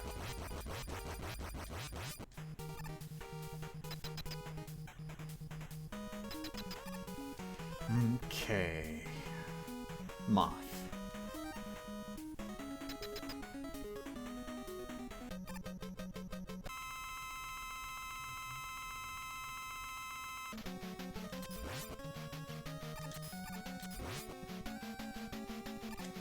Oh, God! Friggin' Moth. Did she fail in its only demo? Pretty much.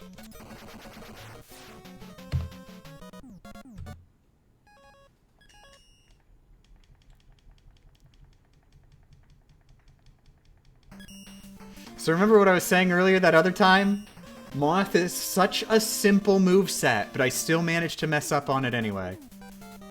Like, you see it coming from a mile away, but, like, doesn't help.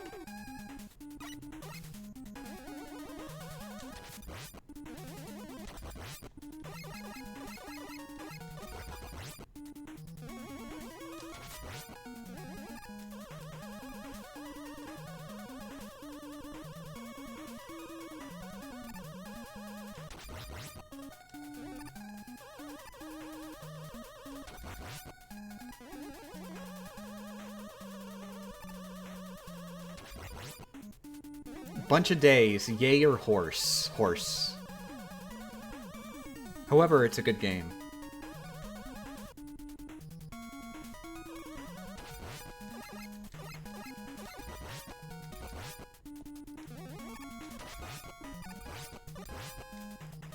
Hey, at least it's a new record.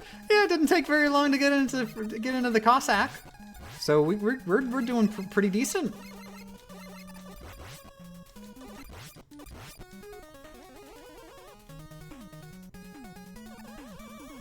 Oh, thank you very much for the 100 bits, Wolf of Paris.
There we go, smooth.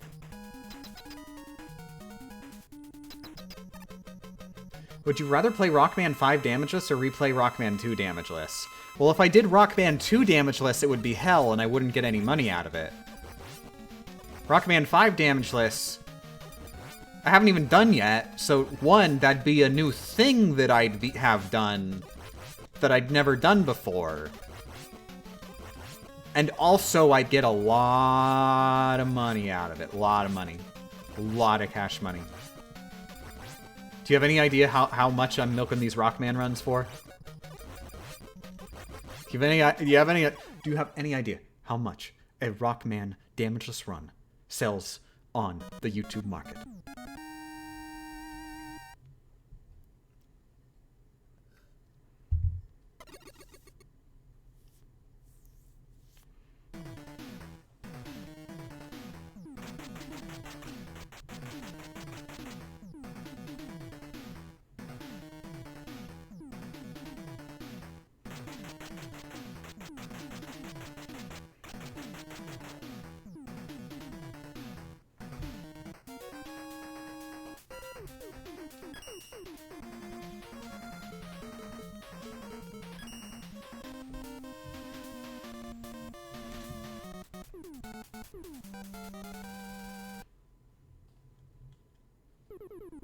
$200,000. God, I wish! Could have just done the one and then I'd just be out of here.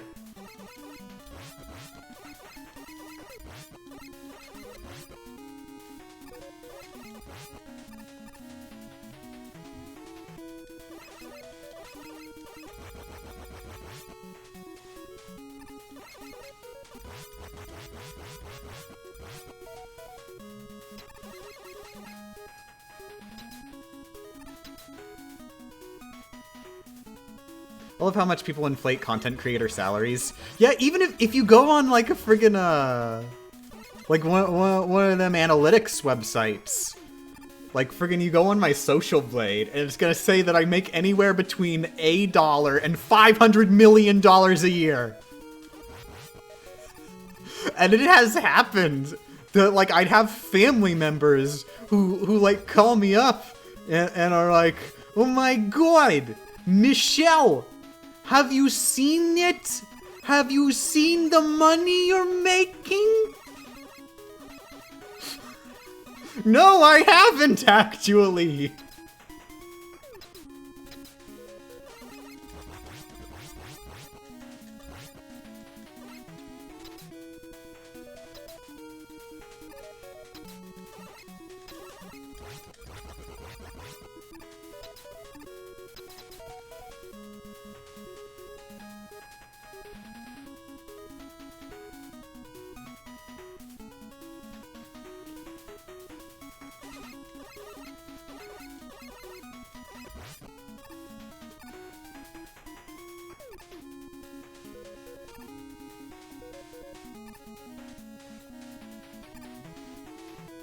Haha!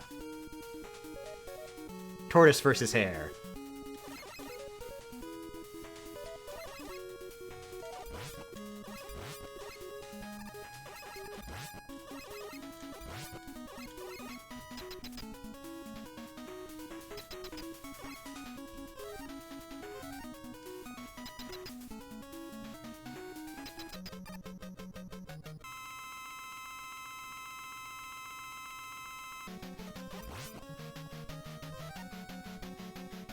Not what I wanted.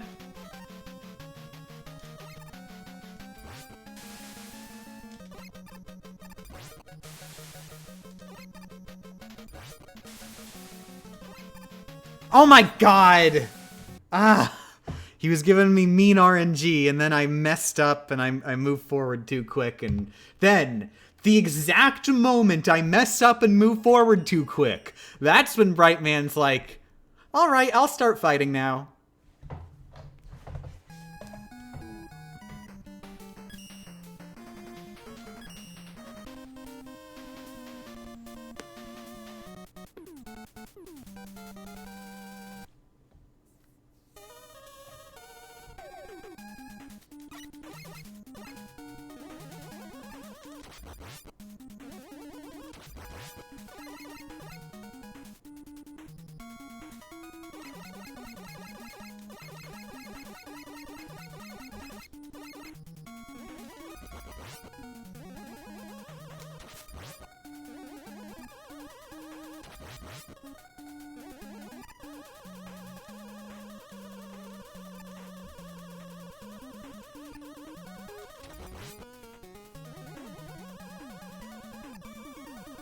Brightman got the short end of the stick when it comes to purposes. Very you pass butter energy.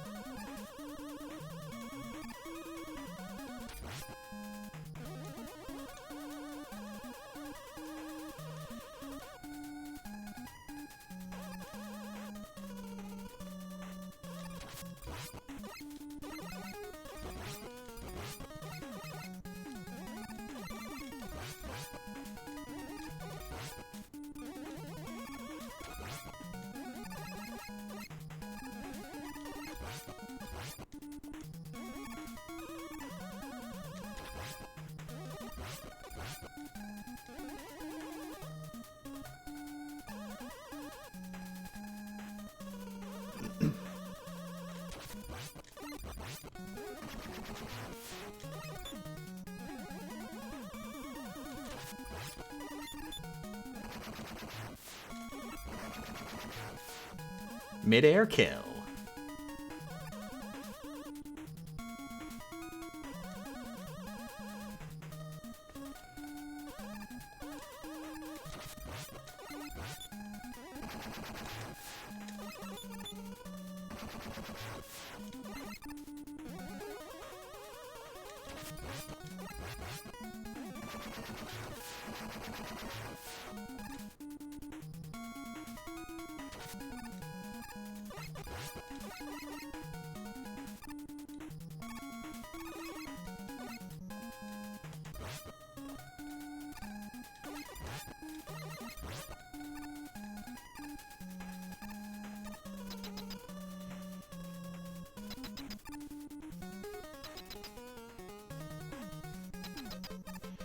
Would you ever consider speedrunning Kitaria Fables? Well, that's a complicated question. That's a really complicated question, because number one, I've never heard of Kitaria Fables. Number two, I haven't 100% completed Kitaria Fables yet, casually. Number three, I don't really like speedrunning in general. So I'll just say that odds are stacked against that happening.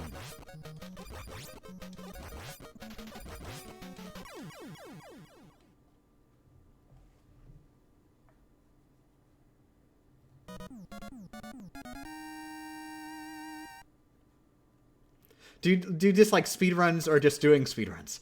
I hate speedruns. Every time I see them just running through the game, skipping all the actual contents. No, I just mean it's just not a thing that I like doing personally. No, I love watching speedruns.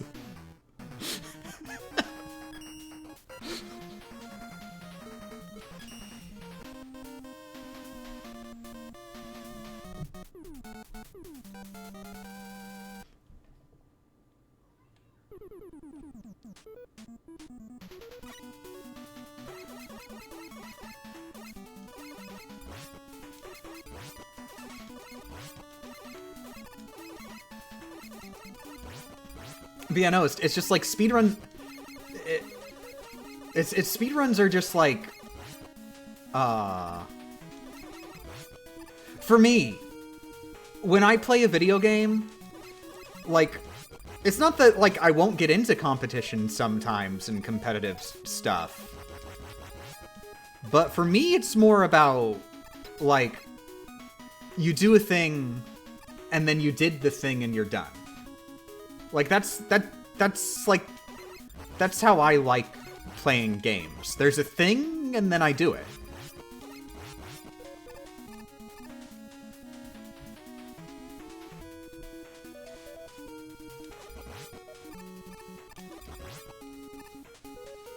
So speedruns, it just doesn't really grab me, because, like, you do it, and you do it decently fast, but then also you do it again. And you just try and do decently faster. And then you just do it again, and then you do it again, and then you do it again, and then you do it again, and, like, what's the point where I did it? When does it stop?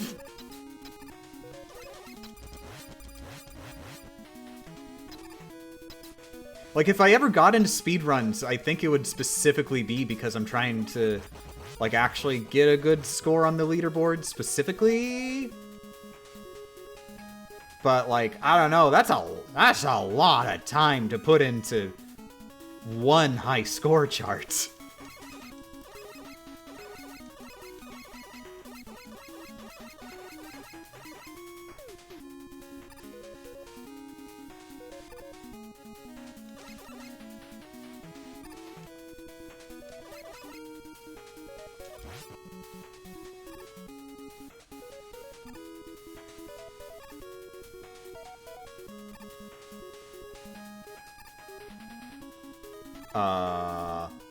Okay.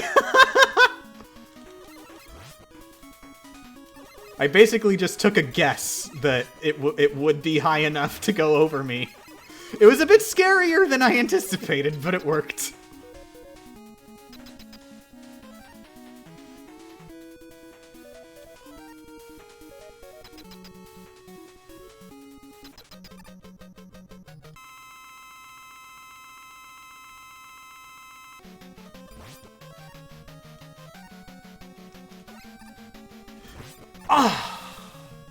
That was actually decent RNG, not the best, but I tried to jump over that first one by instinct when I shouldn't have, and that just, like, totally screwed me over.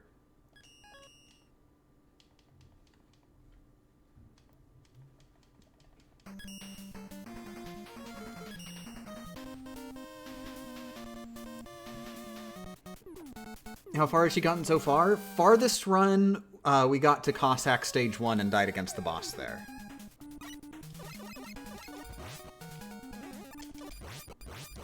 Oh my god.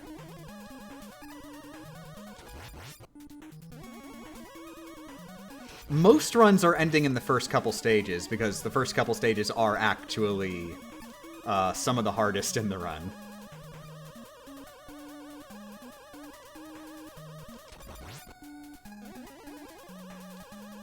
It also helps that because they're so early in the run, I kind of just don't care. Like that. Like, I'd never do that, what I just did there. That's not the strat. That's not the strat for that section. I just decided to slide under, like an incredibly reckless idiot. Also, thank you for the 100 bits, Wolf of Paris.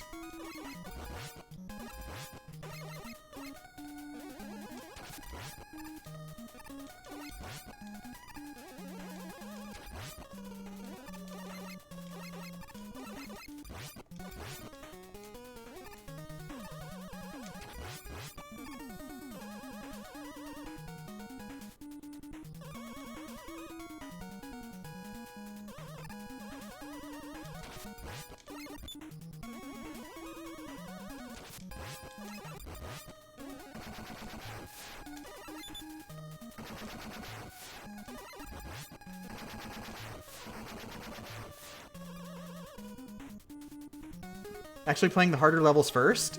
It's technically just because these levels give us the best weapons.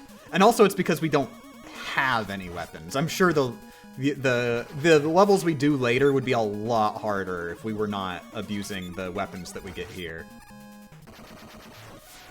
Because these first two levels are where we get the two weapons we use the most throughout the entire run.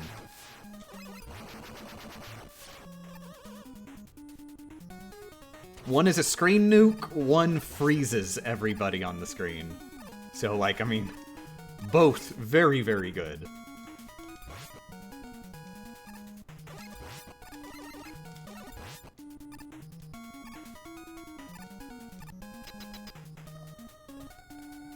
My night's Parodiac, thanks for joining.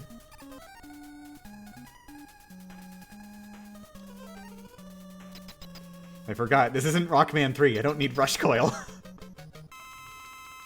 Friggin' that's a weird piece of muscle memory just left in my brain.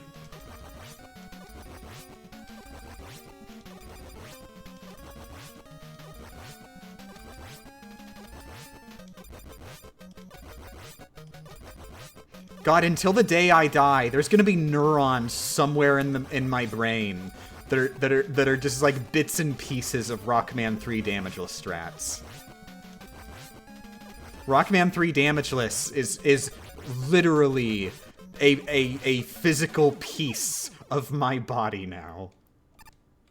Aw, that's hardcore.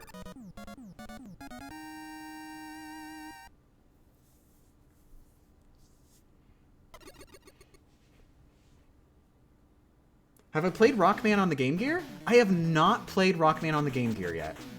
It was only released in the US, so there is no Rockman equivalent. Yeah, I'm just gonna colloquially call it Rockman. I can do that.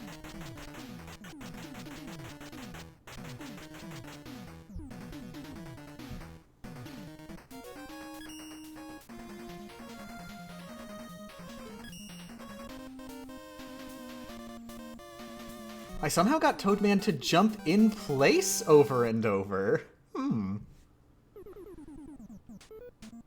I like that, because it makes him more of like a frog, you know? I would like to know how to do this glitch.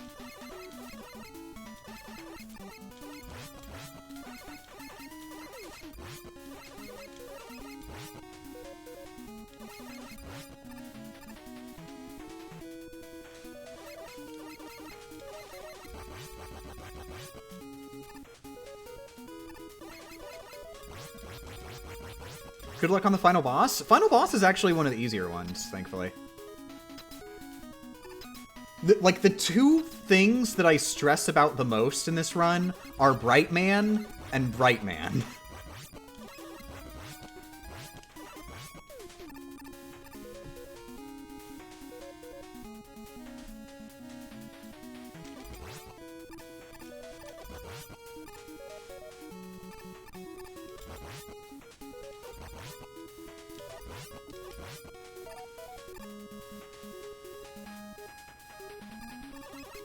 Is the moth the third thing? I don't really stress over the moth. I guess I probably should.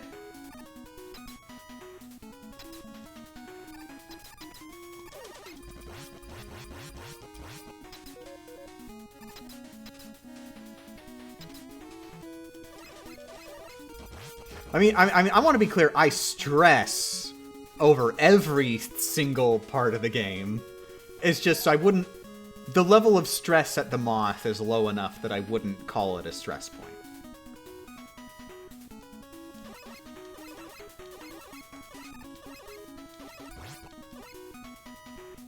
Drill felt so much worse to me.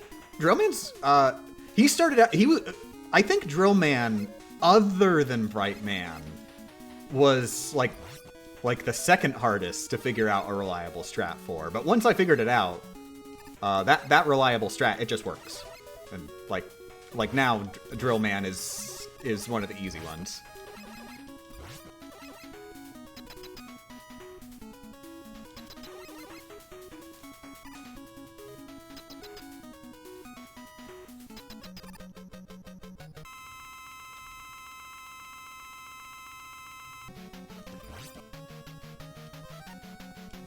Oh my god, that was luck.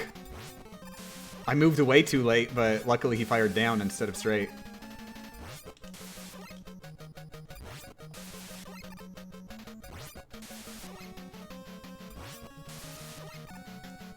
Okay, that was pretty bad RNG, but I managed to still get through fine anyways.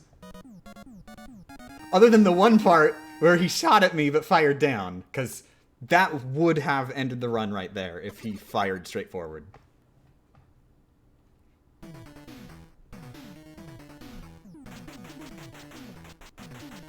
Wily can spawn on top of you, literally deciding whether or not you lose. Wily has very specific spawn locations. He only has one point, which is the direct center of the room, where he can spawn on top of you, if you're grounded and just standing on the ground. So, as long as you are not in the center of the room when his hitbox appears, then you are completely safe.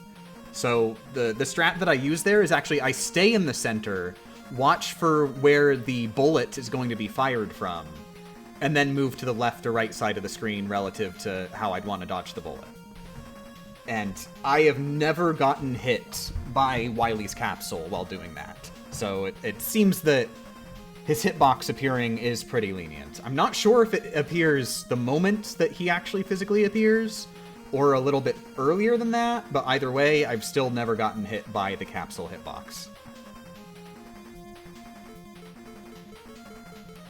When trying the actual strat, I should clarify with an asterisk. I mean, I've gotten hit by it before I figured out how his moveset even worked.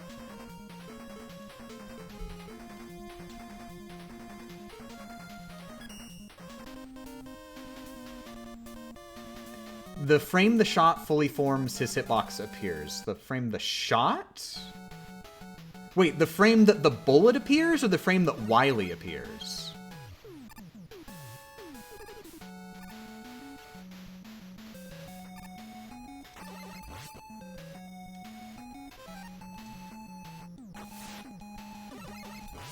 It's the same frame for both of them? Okay. I wasn't sure. As you can tell, I don't know anything about this game. I am a complete and total noob.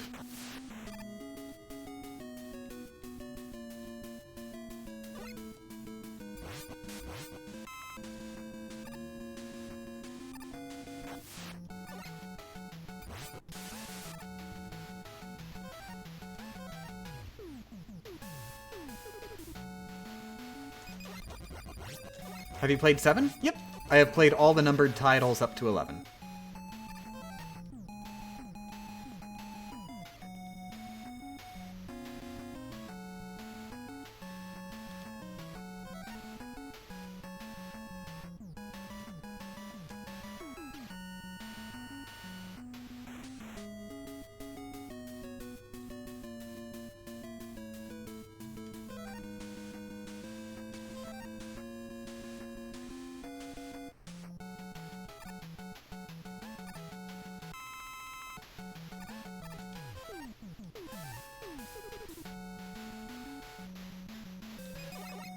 Oh, whoops. I completely forgot what room I was on and what I was doing. I was just trying to fire a normal buster. It's different from practice when you're doing the actual run, because now you've just got this permanent distraction, like just to the side of your view, in the form of the chat.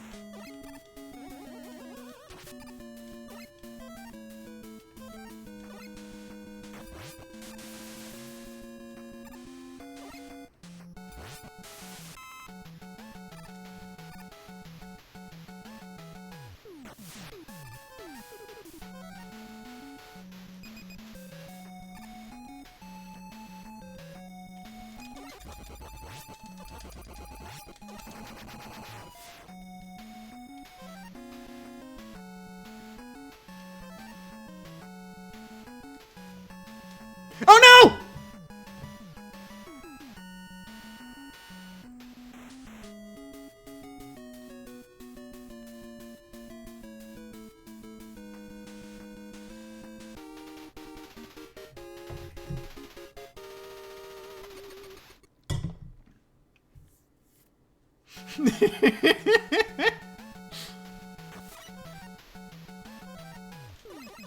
I should clarify, I see that apparently we do have some people who know literally anything about this game.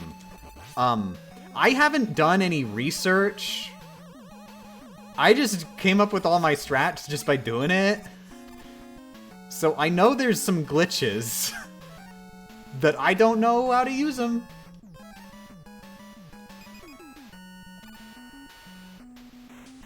Apparently wire is involved.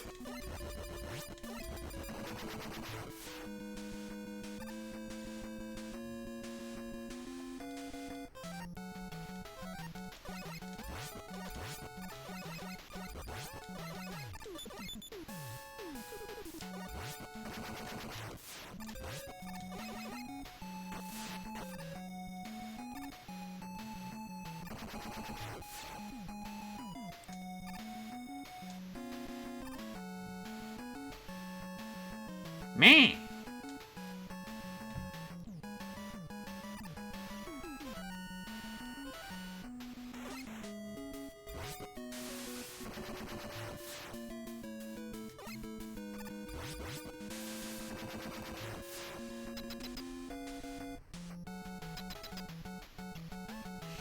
Wire can also latch onto the rising and lowering dust pressers. It offers no tactical advantage, but you can do it.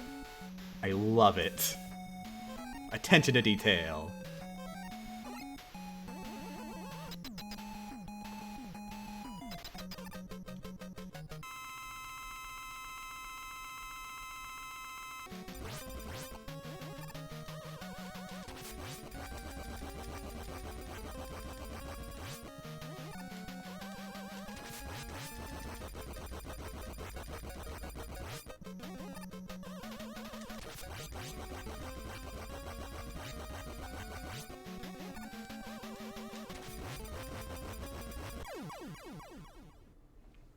What's been the run killer so far? Brightman.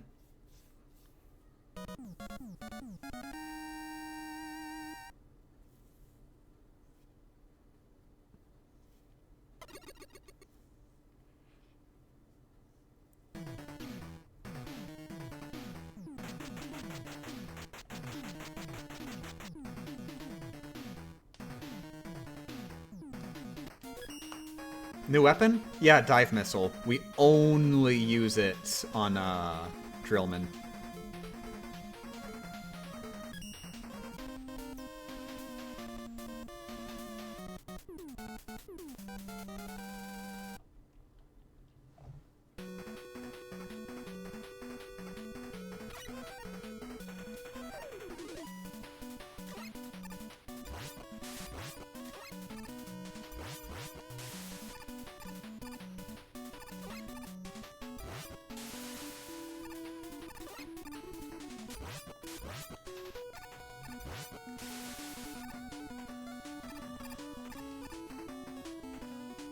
Thank you very much for the subscription, Anti-Kara SOS man? Anti-Kara Sauceman?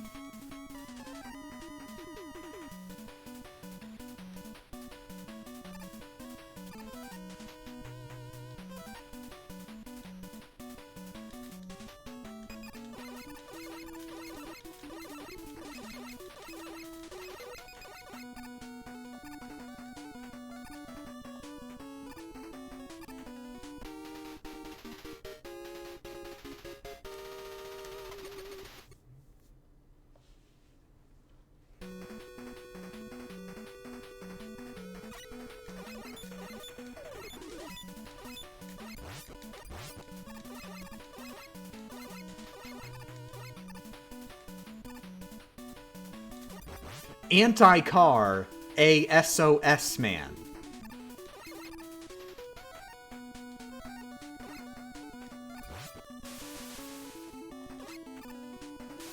Oh crap, I messed up.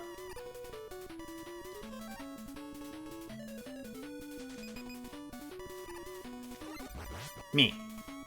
You made me waste a bright.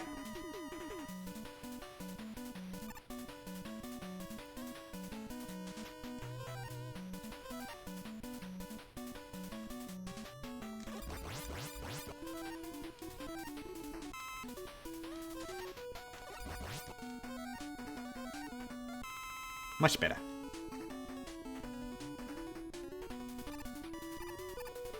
It's anti-corrosis.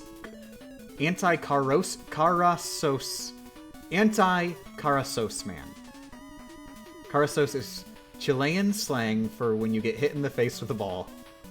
Wonderful, I love it. So you're against getting hit in the face with a ball.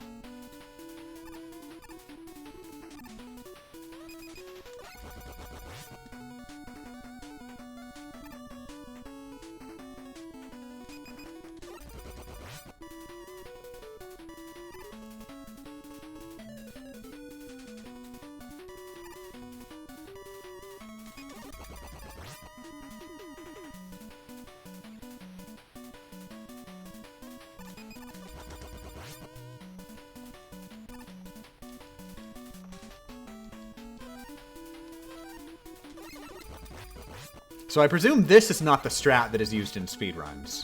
Just a hunch.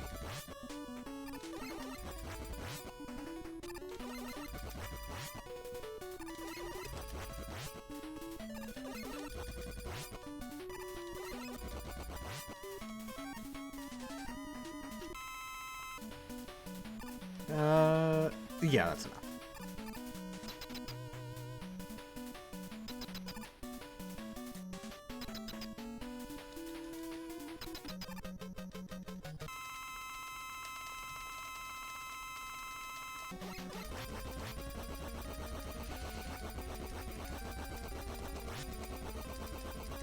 I do Pharaoh first in my Damageless. Wait, you do Damageless? Ow! Now I just feel inadequate. You do Pharaoh without Bright? What's his moveset?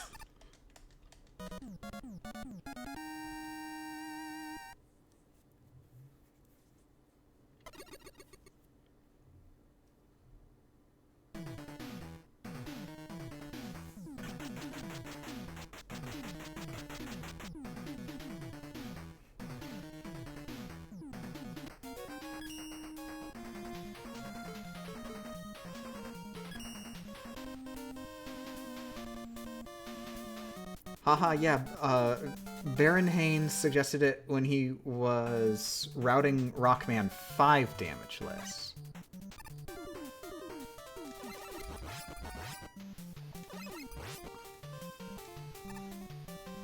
It was fun, but hurt my heart a lot. Yeah, I can imagine. Have you done any of the other games? Out of curiosity? So wait, you're saying that you just did it, you didn't speedrun it. Like, you don't regularly speedrun Damageless. I've only done 4. Okay. Okay. Because I thought you were saying, oh yeah, I speedrun Damageless. I do it about twice a week.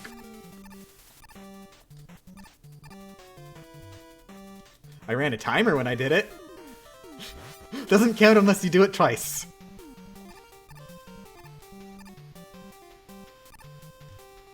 Okay, I feel slightly less inadequate then.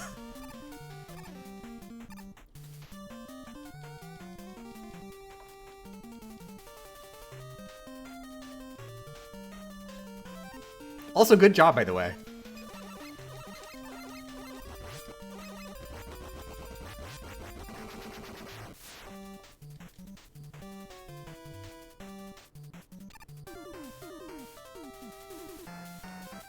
Oh my god, I forgot again.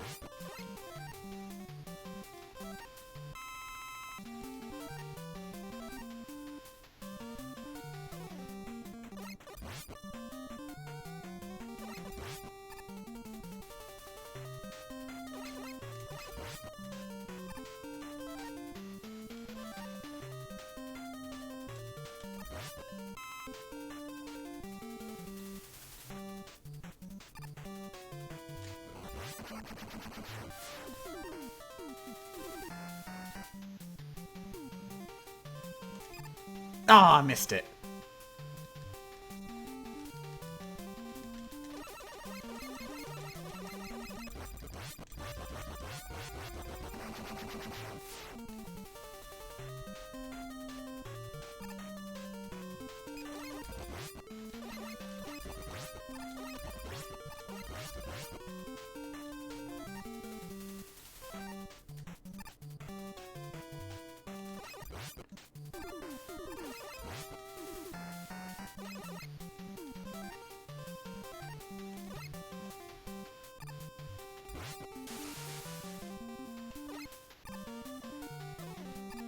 Meh.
More fun wire facts. If you use it at just the right time while a ring platform is reappearing.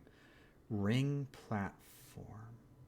Well, like the move, like the ones that, like the laser things that, like, they fade from one side and then and like go, like the empty part moves in a line.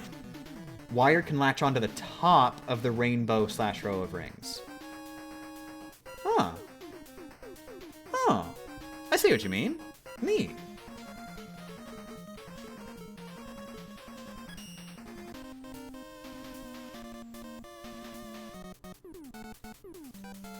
Do you think there's ever going to be like a new console company in the game ever again? We have seen so many companies say that they are going to get into the console business, and then they just release an Android phone that's like limited to a box.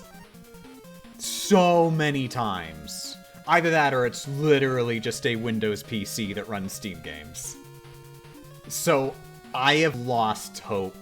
I think there is too much of a monopoly consolidated in the companies we've got right now. And all the companies that try to get in, they totally half-ass it. So I think it's not happening. I think that the companies that are in right now have too much of a stranglehold. Like, there's not enough room for new competition to appear. It'd need to be a giant corporation, and all the giant corporations are kind of accounted for.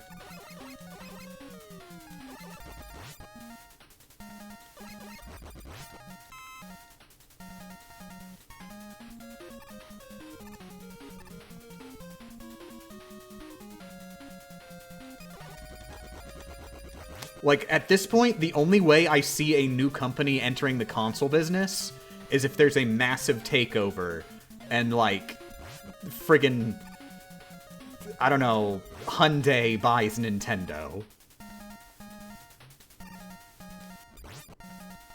And that's it. It would just be the Hyundai Switch. They would just rebrand it, and that'd be it.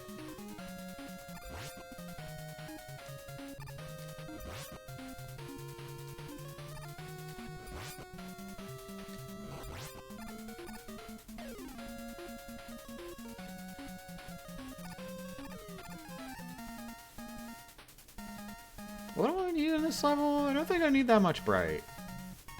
I don't think I need that much anything. Where am I? Dust! I'm fighting dust! Extra life.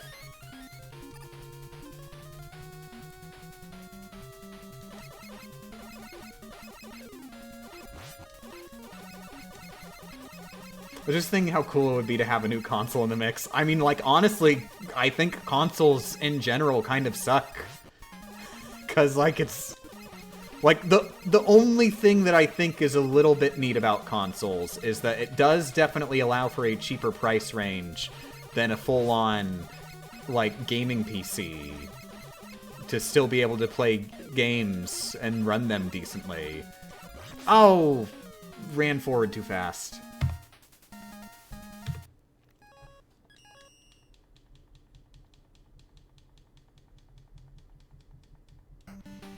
But, like, we don't need multiple consoles for that.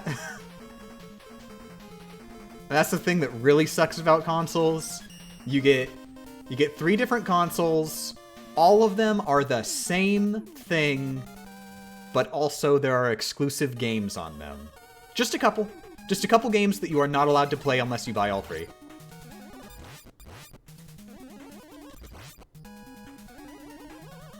Well, technically that's not true. There's exclusive games for 2 of them. And then Microsoft made it part of their business strategy, which apparently isn't doing that bad for them. Their business strategy is no exclusives. We will never make any exclusives ever again.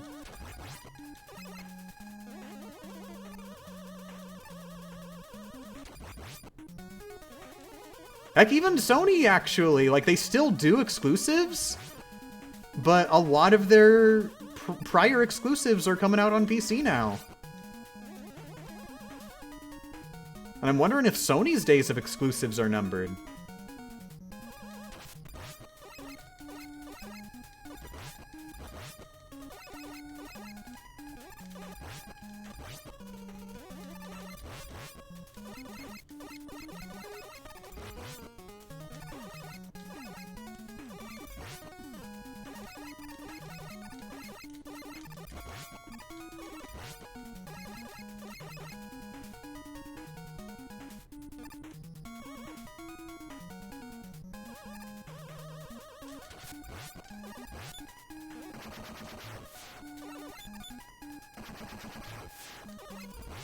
Where was that even brain thought going? I feel like there was something greater in there than just consoles are dumb.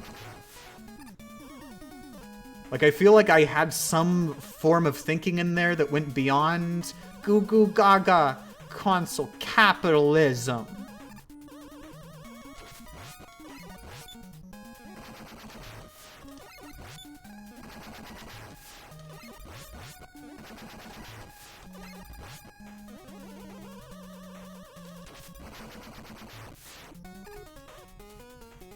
So play dumb consoles.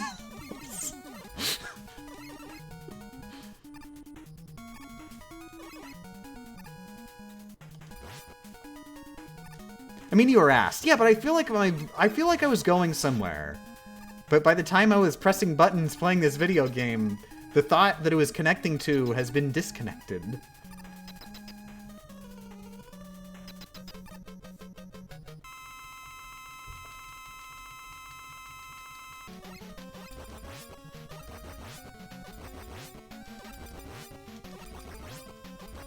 Oh, the other thing, the console's bad.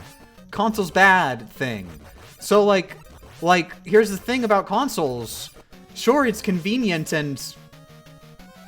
Tagnabbit. Don't talk and play video games at the same time. Sure, it's convenient, and you can play most games relatively cheaply. As long as those specific games came out within a very specific period of a few years. Anything else, anything that came out before, anything that comes out after, nope, can't play it. You get a gaming PC? You're gonna be set for about 20 years.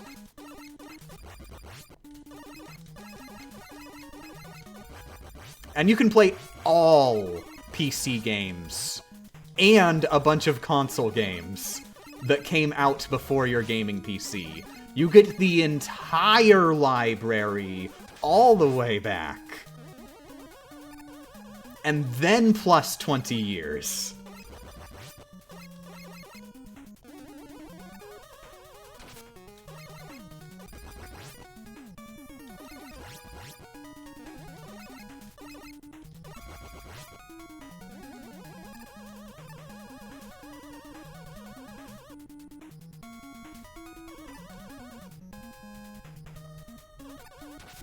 That's also without considering emulation. I included emulation. Not just PC games, but also many consoles.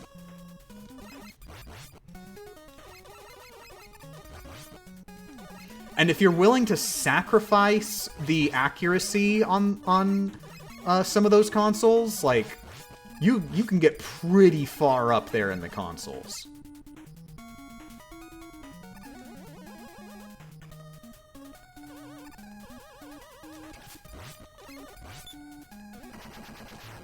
There is a reason I am playing Legacy Collection on PC right now. It's because the PS4 version has more input lag. But hold on. It's also because it's more convenient, secondarily. But the input lag is a pretty big deal, too.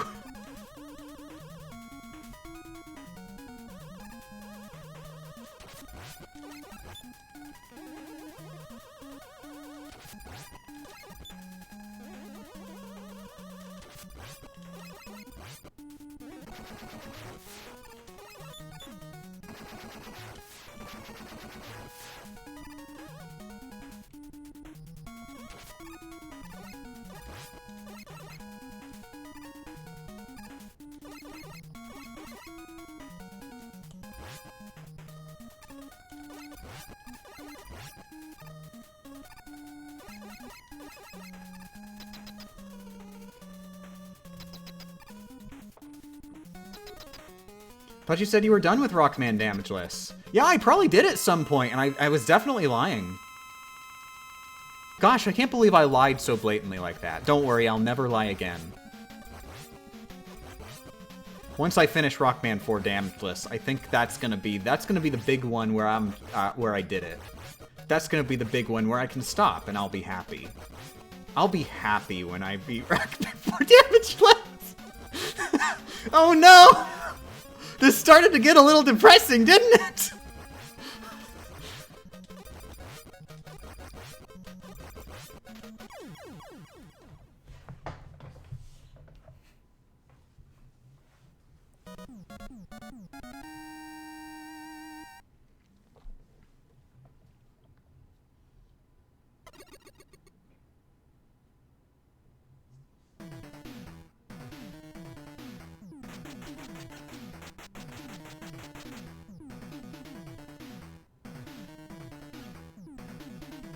So, people were talking. I don't see the full context, unfortunately.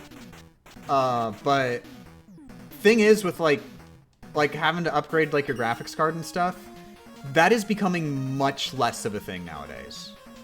Also, thank you very much for doing a gift sub, the Wolf of Paris, and thank you for being gift subbed to Wolf415. Needing to upgrade your PC is becoming much less of a thing. We've sort of reached a point where, like, you get so much less out of the graphics by pushing the technology more. It's really hard to push the technology anymore to get the good graphics. So a lot of games just don't bother. And, like, they'll be playable on, like, a pretty decently old rig.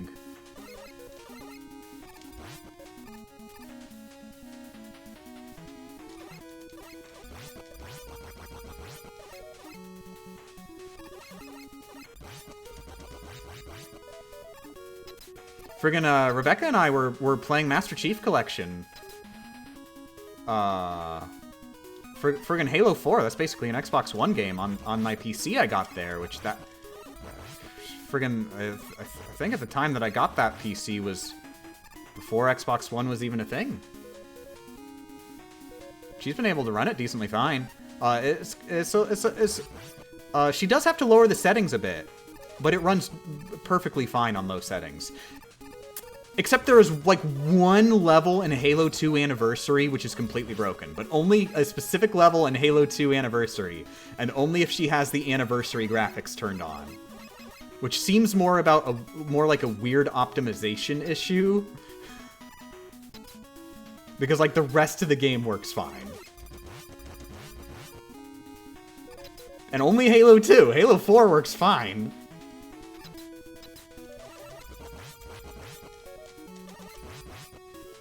Like, basically what happens is, like, whenever it needs to load new assets, it freezes for a really long time.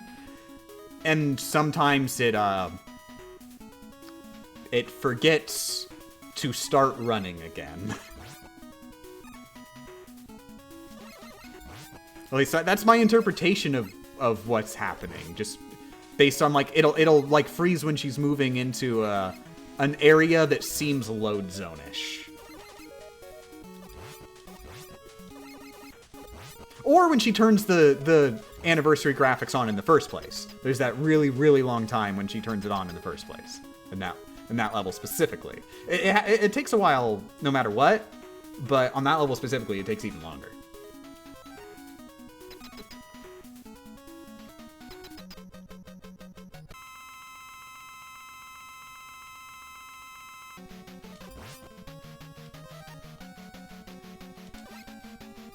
I actually flubbed my input and tried to jump while sliding, and it saved my life.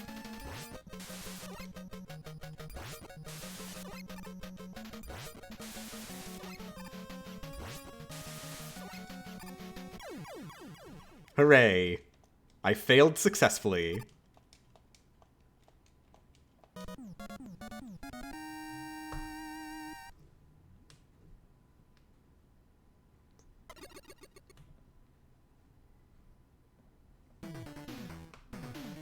What does the R in R-Buster mean? Rockbuster. What else would Rockman have?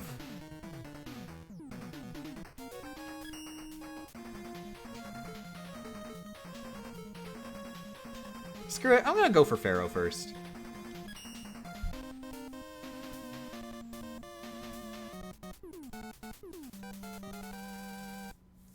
The Man Buster. Ooh, that's a bit spicy. This chat's rated PG-13.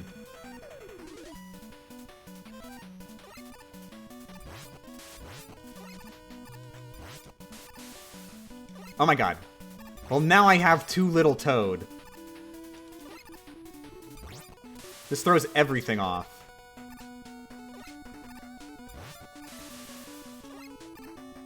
Oh my god. Well, I guess that throws everything off even more.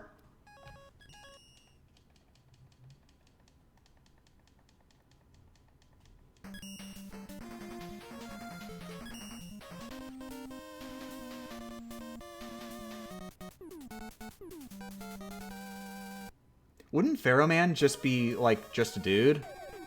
I mean, he sort of is. He's just a dude. But also he can throw energy orbs. I'm unsure if that comes from being a pharaoh, or if that's just tangentially a thing he can also do.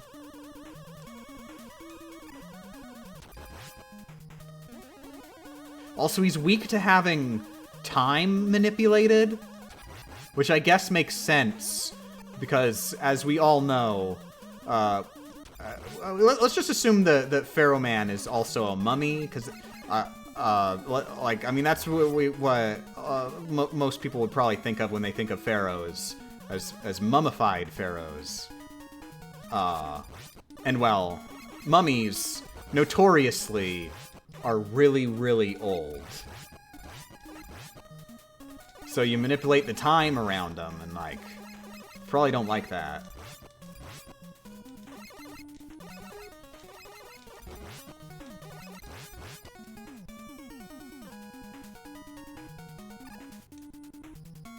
Why is my gun not charging?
Well, VG, now you have a saving grace, the Rockbuster charge. Yeah, we don't use it that much in this run.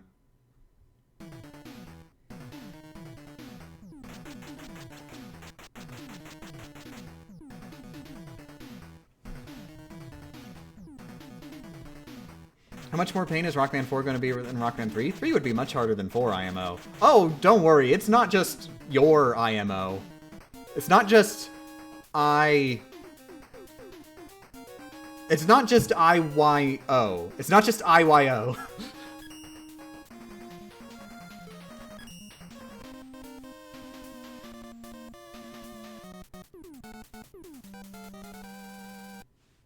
No, yeah, I don't expect any of the rest of the NES games to be as hard as 3. I struggle to think of a game that would be as hard as 3 in general. I mean, at least within the Rockman series.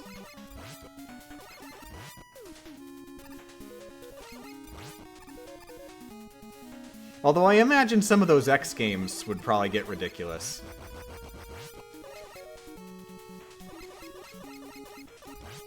Like, there's gotta be, like, just this one random boss in one of the games somewhere where it's just absolute hell.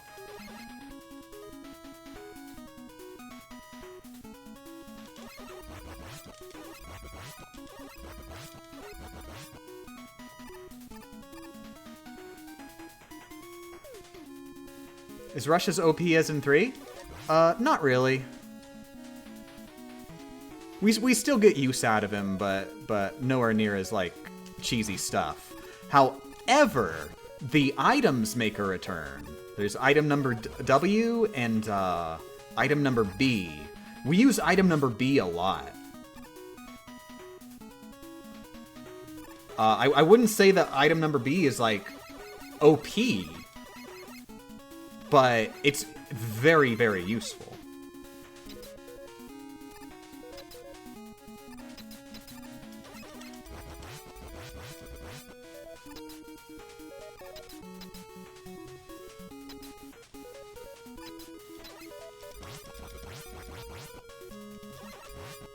What does item number B do?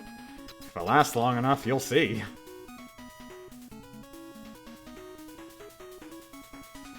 But yeah, it's a Balin. And yep, it's item number 1. It creates a platform in front of you. If you time it right, you can jump on it, like, while jumping upwards. It is central to our strategies on many bosses.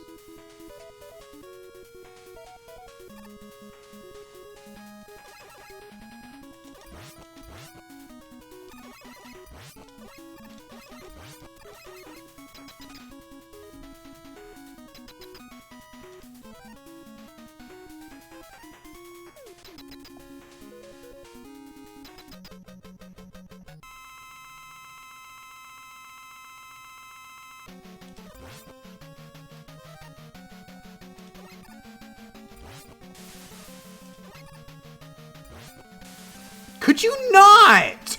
Oh my god! Bright Man just wasn't feeling it today.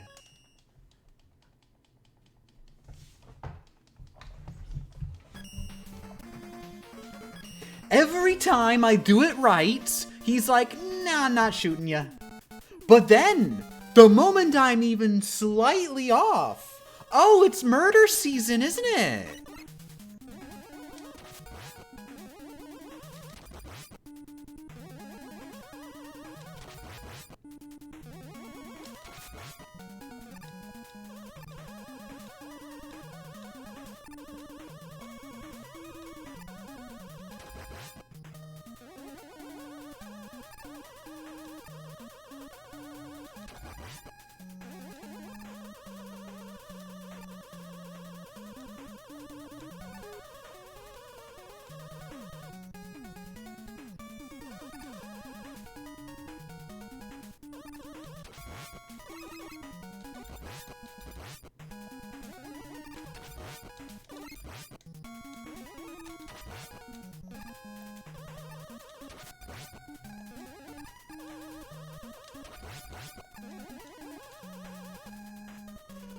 Miss 3K, are you looking forward to Splatoon 3? Oh, yeah.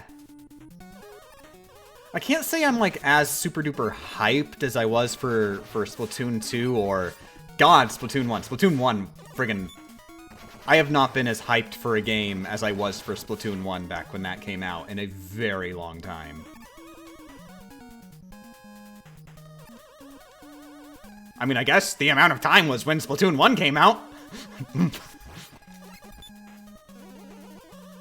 yeah, more Splatoon is nice, but, like, I mean... The big thing was just Splatoon was just, like, so, like, specifically unique in its mechanics. But, Splatoon 2... I don't know how to tell you this, but there was actually a game that was very similar to Splatoon 2 that came out before it. You should try Multiverses. I've been playing it. Yeah, it's pretty fun.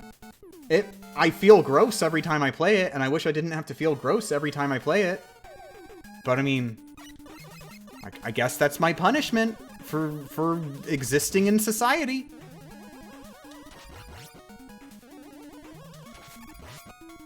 Like, God knows I wouldn't have bought it if it cost money.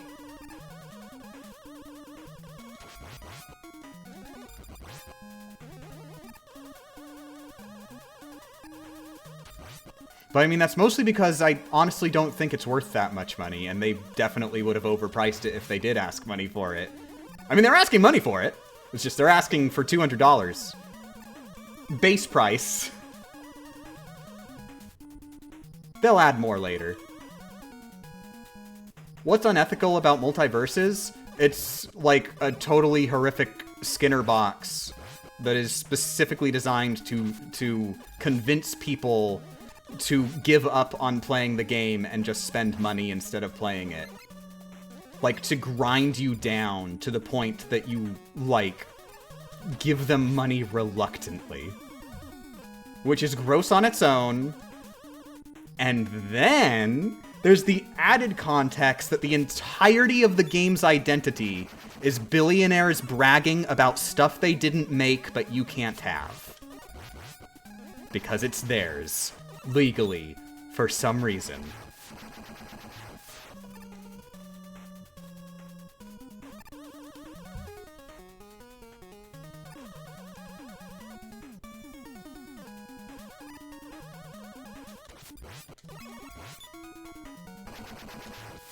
So not only is the basic concept just kind of gross in general, it is also just literally immoral. Everything about how the game is monetized is just straight up immoral, and the people who designed it are legitimately worse for having designed it. Like, they did a bad thing. They're hurting people. It's a game that hurts people. It's a game that causes actual, genuine harm to the world.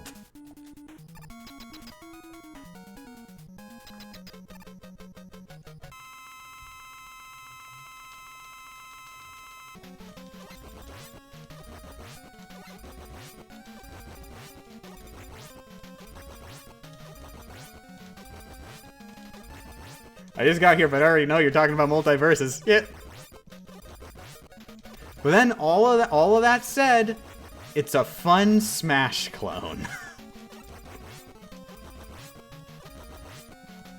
But, like, friggin' every time I get in a match and somebody has equipped a skin that they have to pay for, that you cannot get that skin by playing the game. You have to microtransact that skin. I feel like I am partially responsible because I am supporting the game by playing it. I am providing this person with an opponent to use the skin against me with.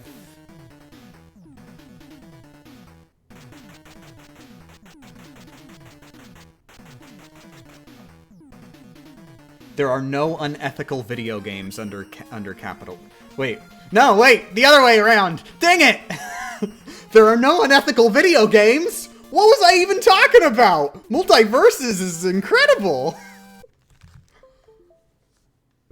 Oh, my controller came unplugged. Wonderful. That's a risk. That's a thing that I risk happening just because I think this controller's wire port is a little wonky.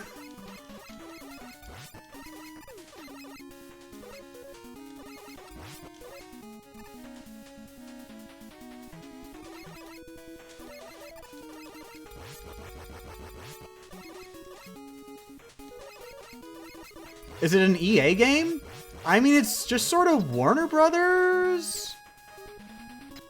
I think Warner Brothers actually did it under their own, like, Warner Brothers video game label. I don't know.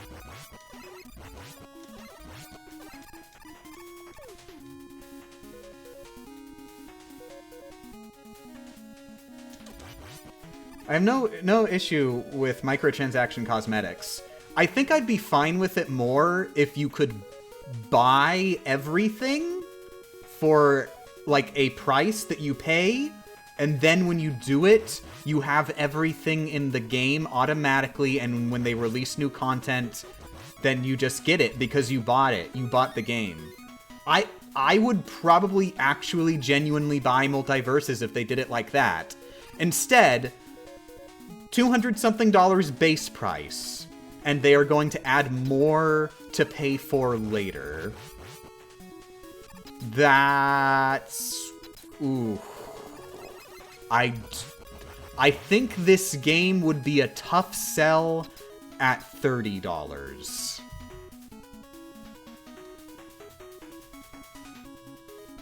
And aimed at kids. Don't forget that aimed at kids. I forget that kids exist. But, and aimed at kids. God, would you believe they let kids play video games nowadays? Why, back when I was a kid, I was the only one playing video games.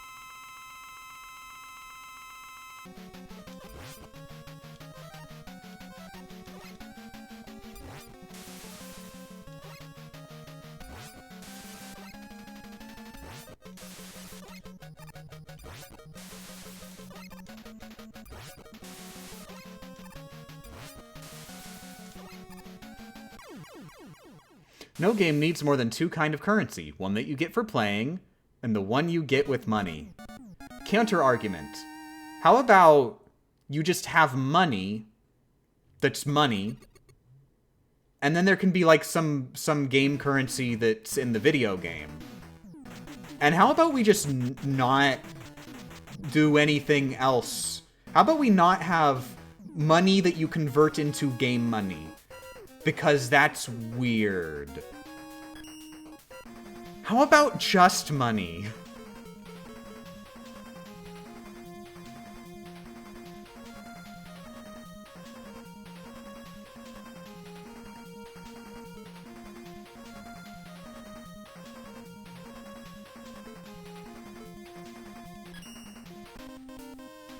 But what about not money? I'm talking short term here. I like the things you're spitting out, but like, geez, you gotta have a step-by-step plan, you know?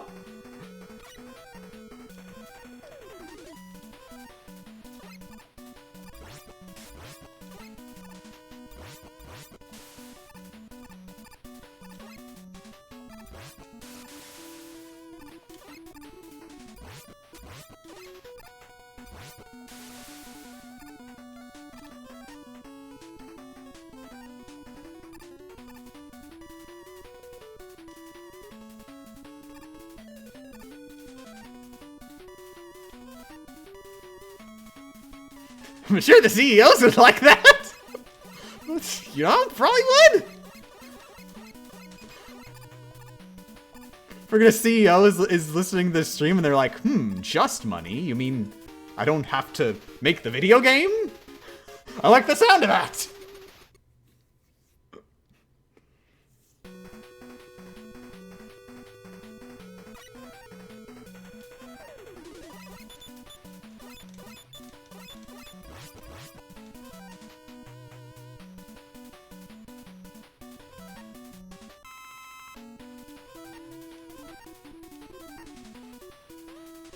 What is the B that she just picked up? Item number B. I'm glad I could help.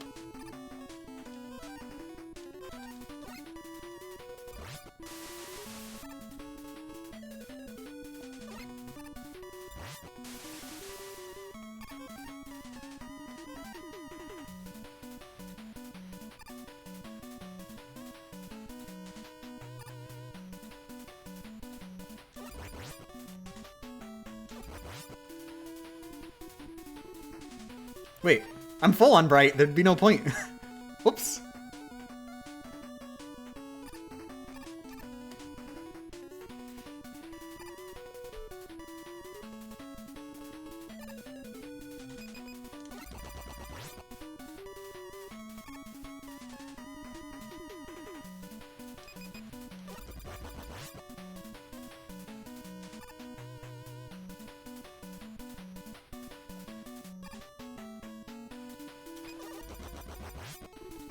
Oh no, I'm not gonna get it in time.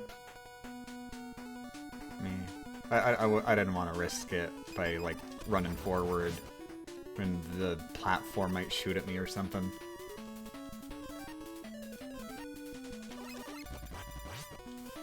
Oh, good luck!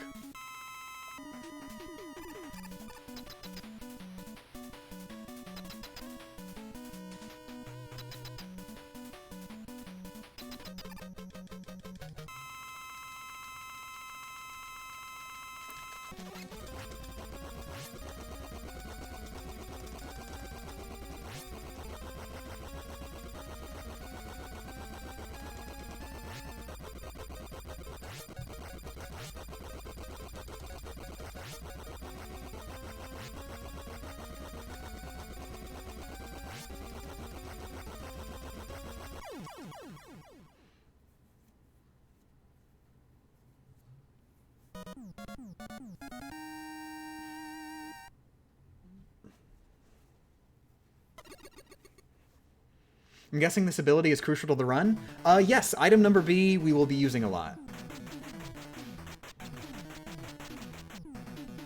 In fact, you'll be seeing it in 2 levels.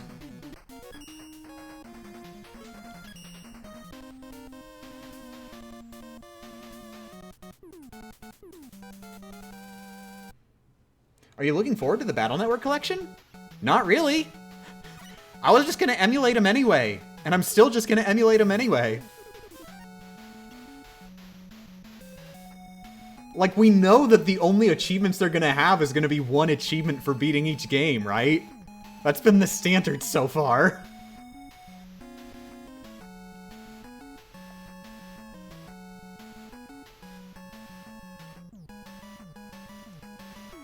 Besides, if the standard seems to be that running them on emulator gives you way more versatility and options in how you play, and you get a better achievement set. So, gonna have to try harder, Capcom, sorry.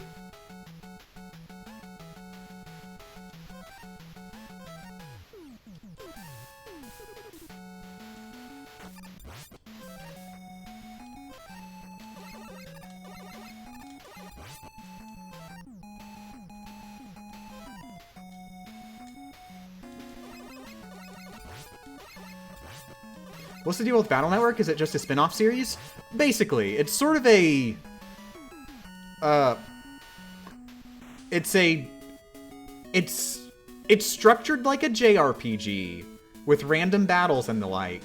But the random battles, you use a collectible card system, so it's also sort of a collectible card game, where you load up these special chips, which are your cards, and they give you special abilities to use in the battles. And they're real-time battles, but they're fought on a grid, and you have 9 spaces on your side of the grid, and the enemies have 9 spaces on their side of the grid. And then you blow them up. And like, you move in real time between spaces on the grid. Like, you just press left, like you start in the center, and then you press left, and then you're 1 step left on the grid and stuff. It's a very unique kind of gameplay style.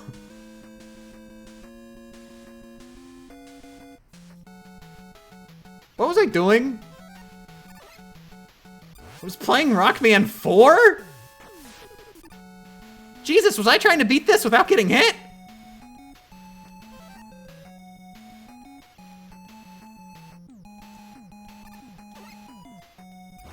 I want to play Battle Network. I've only 100%ed the first game. I haven't 100%ed any more Battle Networks yet.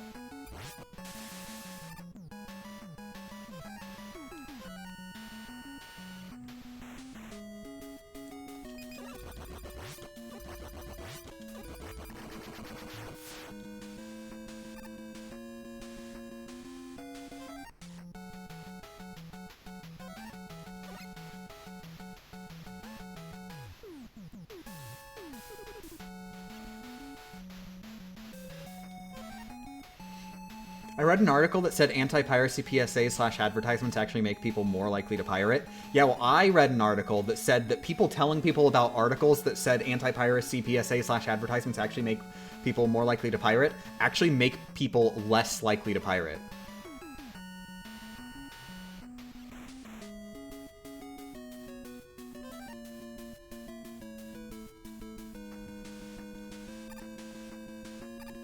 Meh, I don't care. I read that article too. But you don't gotta brag about it.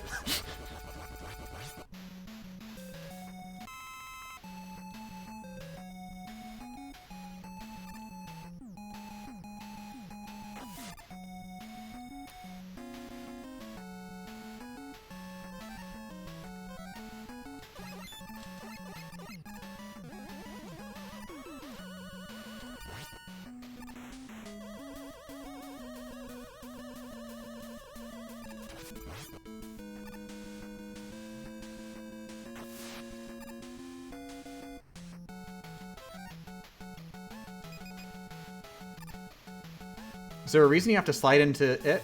Slide into what? What did I slide into? Now I'm self-conscious about my sliding. Slide into— oh my god!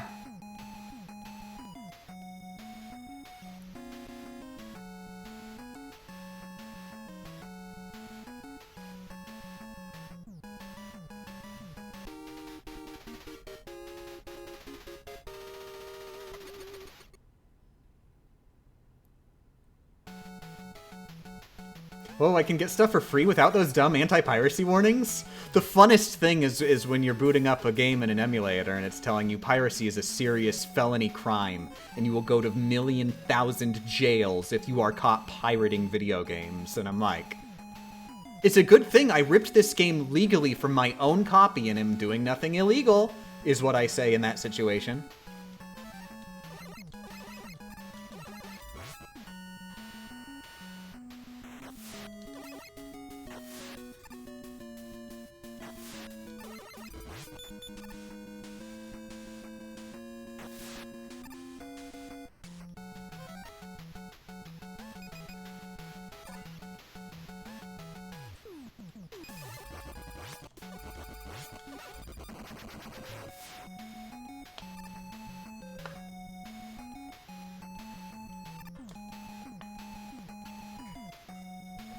Han's a cat.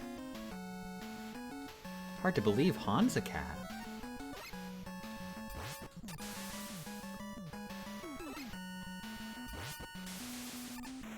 I don't think I'm getting the most out of this acid.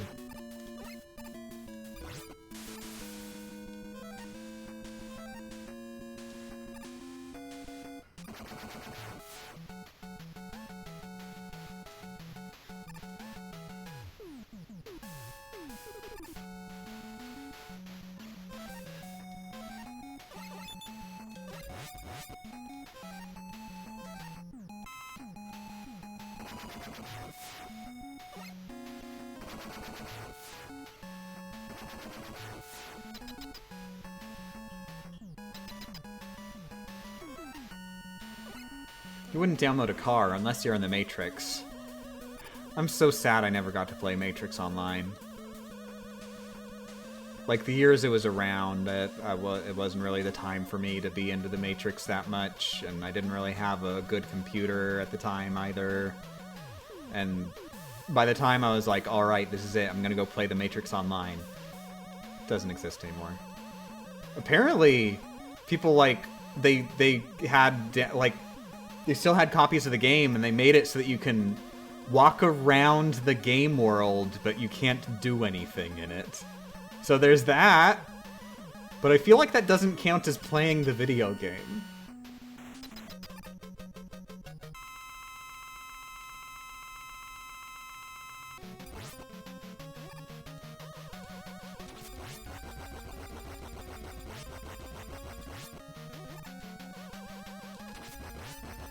God, the people who run private servers of defunct MMOs, they are, like, probably some of the best human beings on the friggin' planet, I swear. Because that's, like, the coolest thing. You can play Toontown. Right now, you can go play Toontown. It's a game that still exists. It's been around for years since it was shut down by Disney. You can just play Toontown.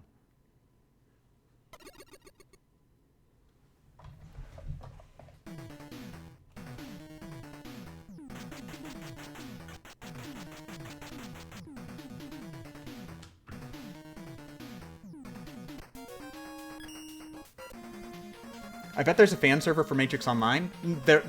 Unfortunately, like, all the stuff that it did on, like, the servers, like, apparently they're not able to replicate that. Like, the game was designed to need to communicate with the servers to make anything actually happen.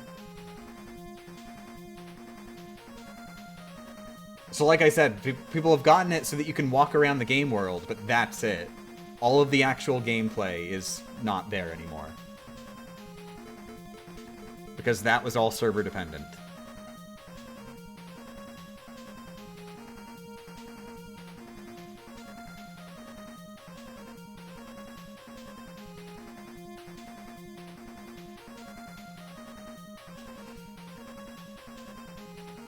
What's the biggest roadblock in this? Brightman and Brightman.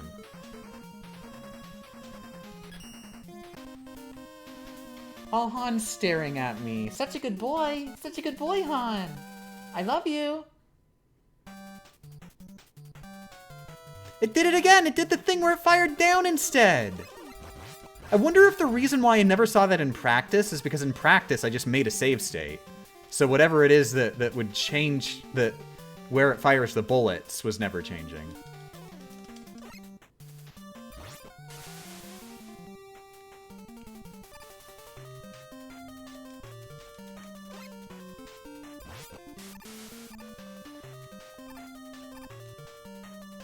Have I played What Remains of Edith Finch? Not yet. Don't worry, I will. Pretty sure I own it. I think it was just in, like, a humble choice or whatever at some point.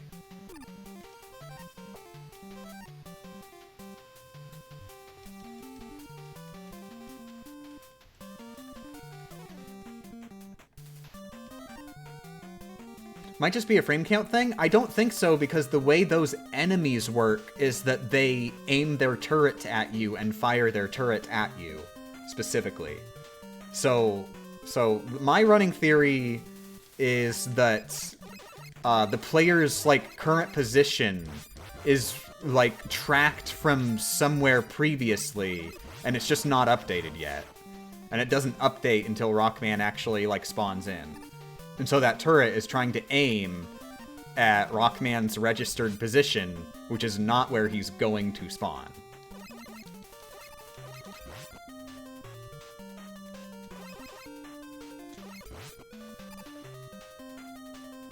But I don't know. I want to be clear. I don't know. I don't know anything even to lead to that other than just in general. I've played 1 or 2 video games in my time, and boy howdy, let me tell you, these video games, they know where the player is.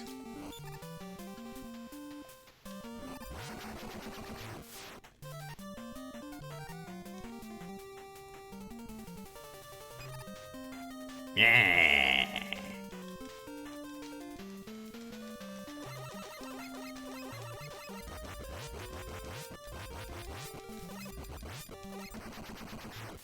Champ, is there a YouTube video you think it deserves more views? Oh yeah, there was this Super Ultimate Gamer a few years ago who beat Pokemon Blue version without taking a single point of damage. Can you believe it? I'm talking seriously. Seriously. She actually legit beat the whole thing start to finish. No save abuse. Just straight up beat Pokemon. No damage.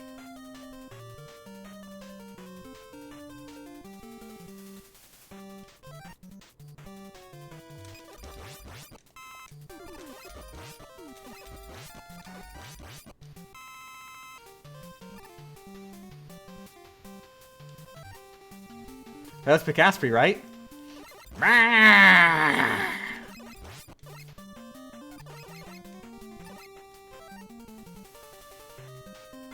least you didn't ask if it was small ant, because then, then the mass would be, they'd be pretty mad.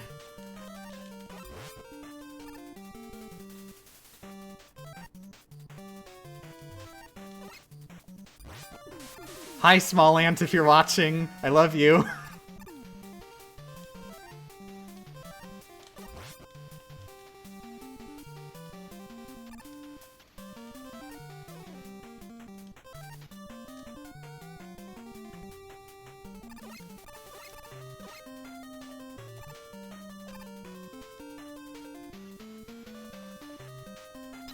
Oh, by the way, that's Balin. Say hello to Balin, everybody.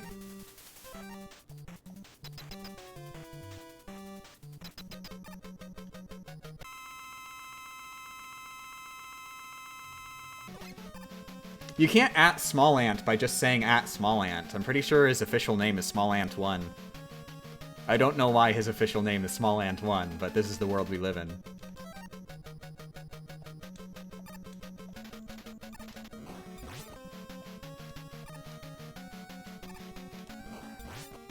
I assume there was a Small Ant regular at some point, and it wasn't Small Ant.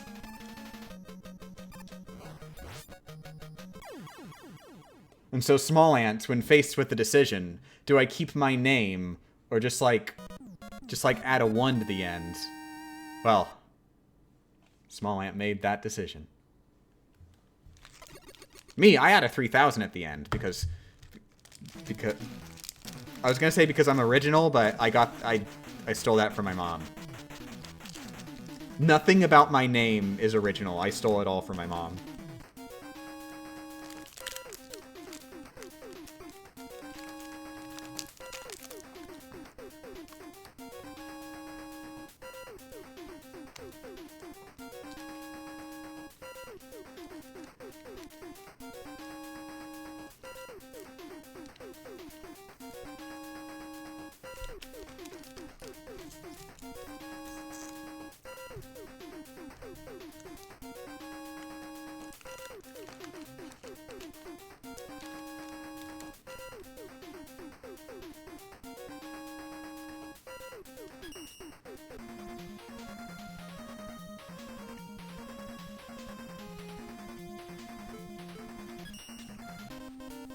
What, comma, are you eating? Yes.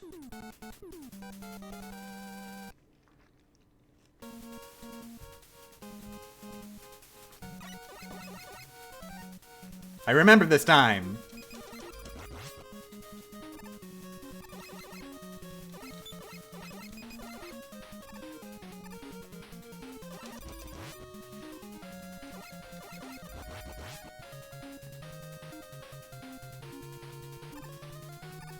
Is this one harder than 3? God, no.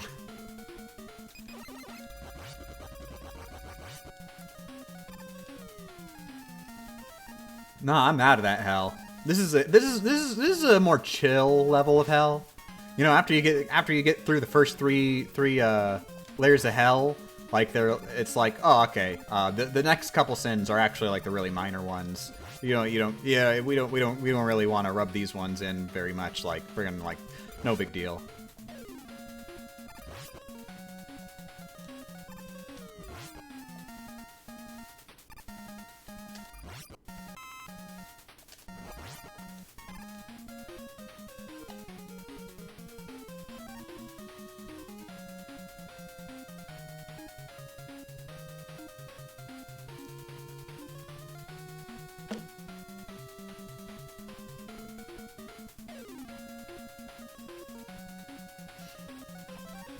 I'm sorry, I'm being gross. I do want more bright.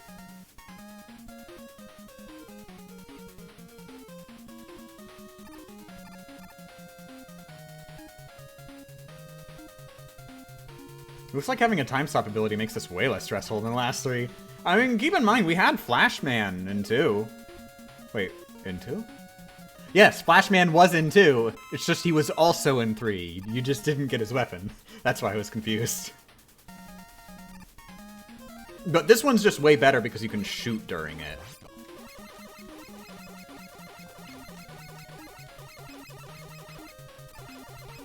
Like, you could use Flash you could use Flash to get past, like, a few sections, but if there's an enemy that like, you know, will hurt you if you touch it, like, it's good, like, its use is pretty limited there. But here, just murder him! Just murder him! Nothing stop him murder. There's absolutely nothing wrong with murdering. Don't quote me on that. Do not take that out of context. There are things wrong with murdering. There are definitely many things wrong with murdering. You can quote me on this part. In this part of the context. All of the things that are wrong with murdering, lots of them.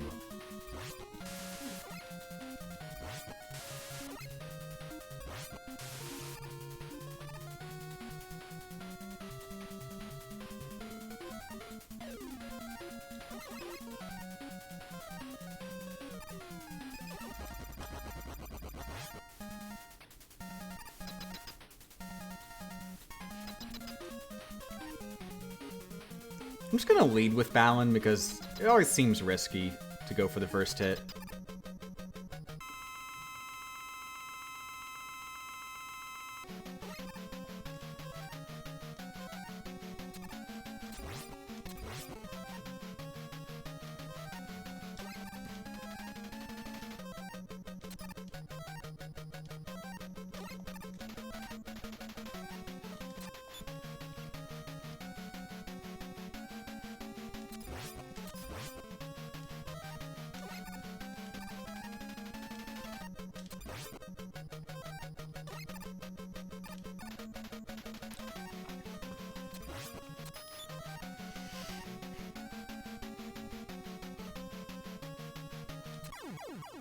There we go.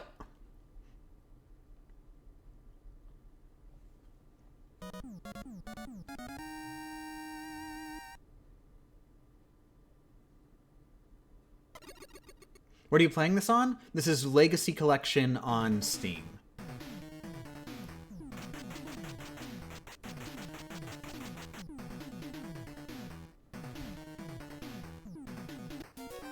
Specifically, I am using a DualShock 4 controller. If you want to get into the nitty-gritty. And if you want to get really, really, really nitty-gritty, I'm using a modified controller setup so that all of the buttons that do emulation stuff are not mapped on this controller. So I cannot accidentally do any emulation stuff. Wait. Yeah, skulls. Skulls next. Skull! Skulls. I go for skull next.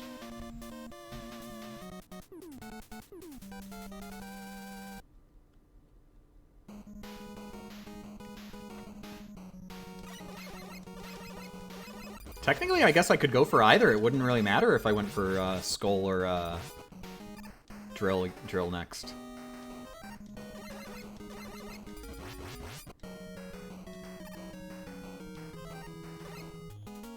Because, like, I don't use Skullman's weapon at all.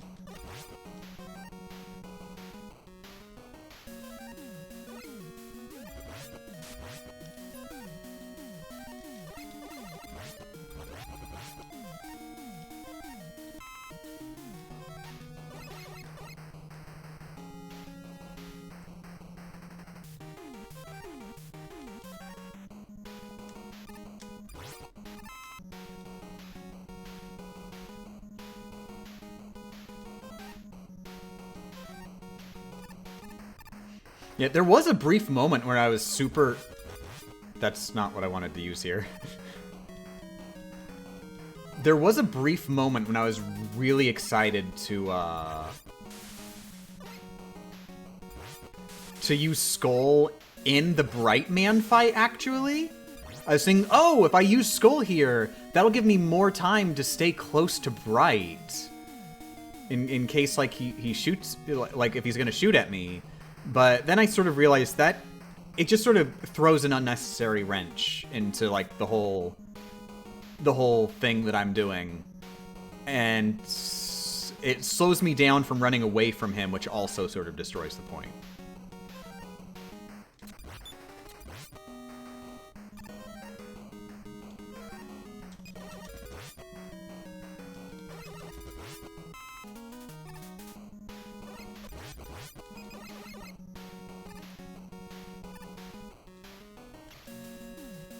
Theoretically, if I practiced enough, I might be able to do a better Brightman strat by mixing Skull in, but I feel like it's not worth it because of how much it overcomplicates things. Whoops, I wasn't supposed to do that.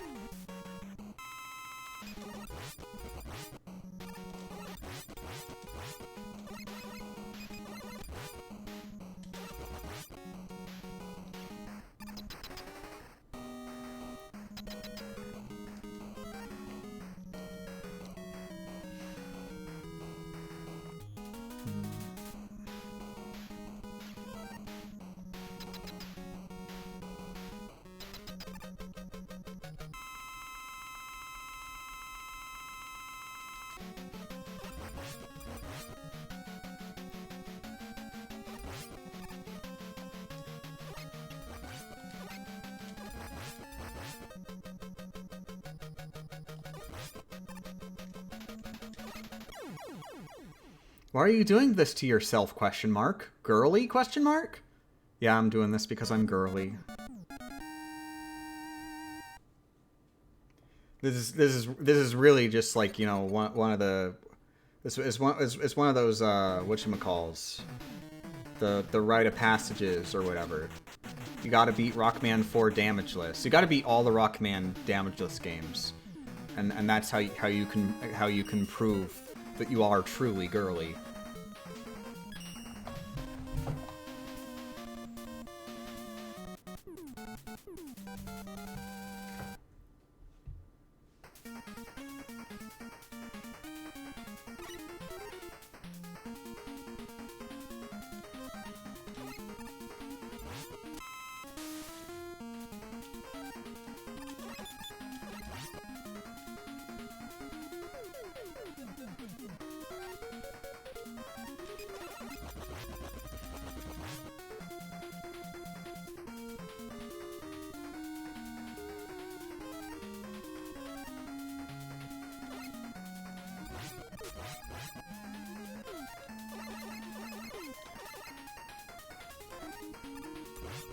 You know, in retrospect, I don't like that gag because even as a joke, it invalidates genders.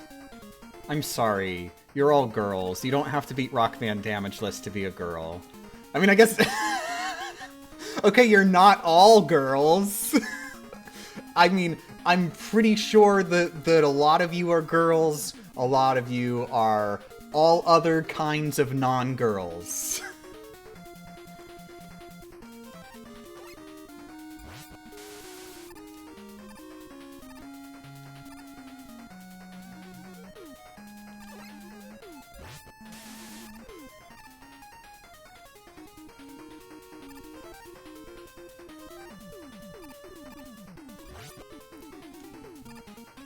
Okay, so I was told that you can't actually hit these spikes by jumping.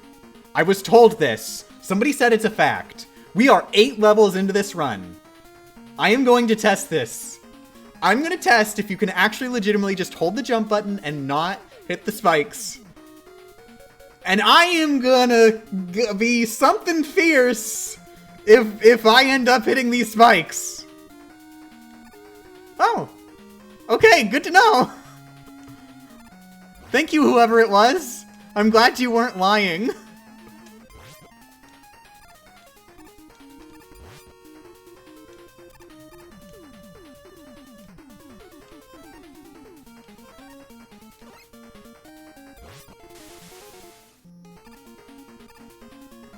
So yeah, legit, they are just decoration. I'll probably have to mention that in the video.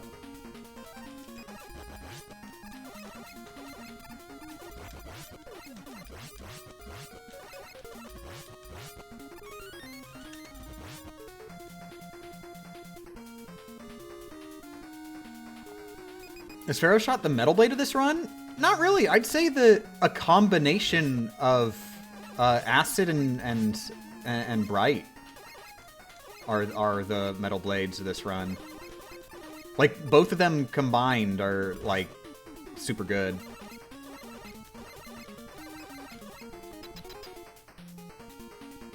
And just, like, they're in general good on, like, almost every screen. Oh, hey, I've still got some Toad left. Good to know. So if Drill plays his cards right...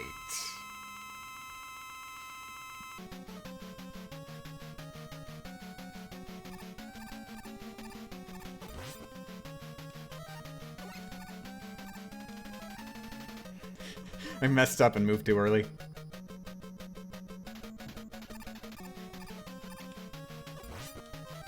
Did it there too, Jesus. Oh my god.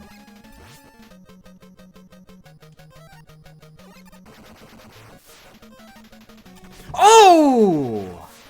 Dang! Like, I thought he'd only shoot once. Okay, before the next attempt, I gotta use the bathroom. I was gonna take a bathroom break once we got to the Wily stages, but I ain't waiting that long anymore.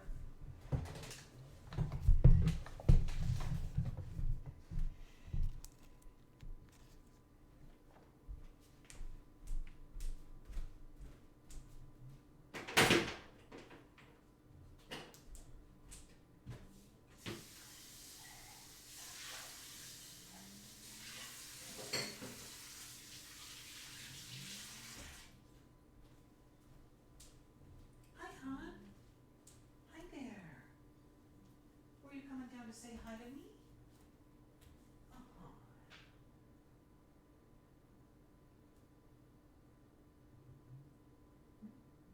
It's okay. It's okay.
me a sec. I'm gonna check if the cream cheese we got is still good.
I'm making a bagel sandwich.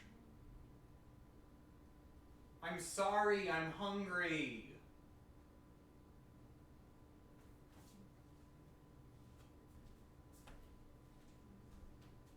Hi there. Hi, hon. Oh. Oh, such a good boy. Such a good boy.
So how's it going, everybody? Anybody been playing any good video games while I've been making a bagel sandwich? Anybody been playing some bad video games while I've been making a bagel sandwich? Han is looking at me very concerned. He doesn't know why I'm being so loud.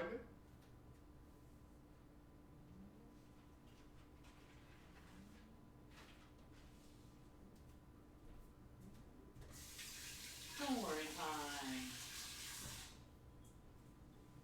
Don't worry.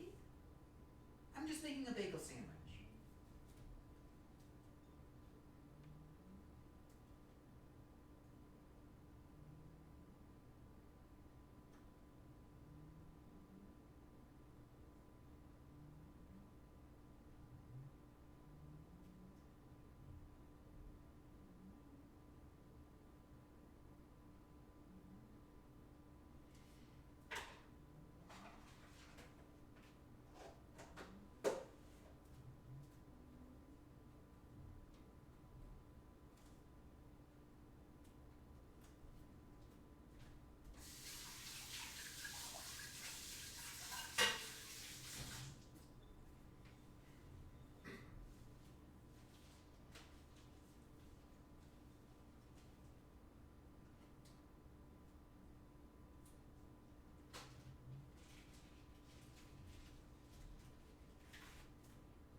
Finally.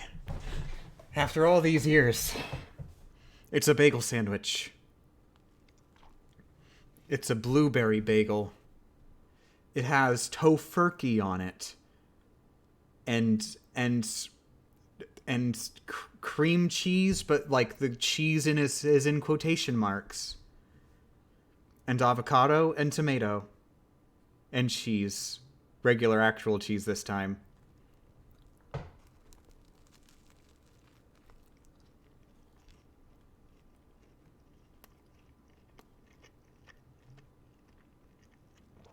Cooking stream when? No.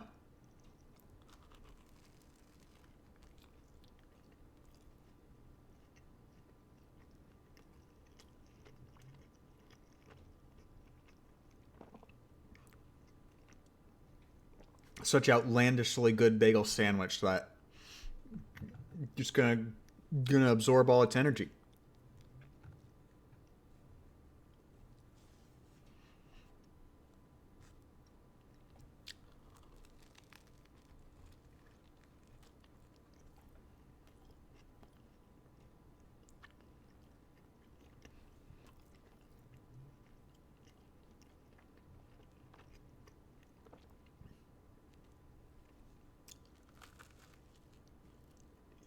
By the way, what's the viewer count at? It was like over 200 earlier. I'm kind of curious now that I'm eating a bagel sandwich. 188. Okay. I am at the point in my life when 188 people are watching me eat a sandwich. My life's gone places.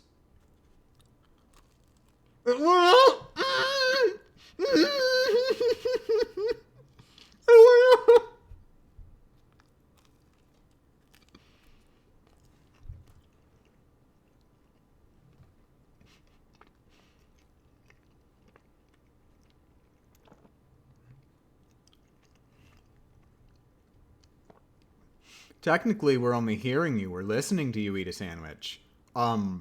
Just because you're really bad at watching has nothing to do whether or not, like, in general, all the people here are watching me eat a bagel sandwich.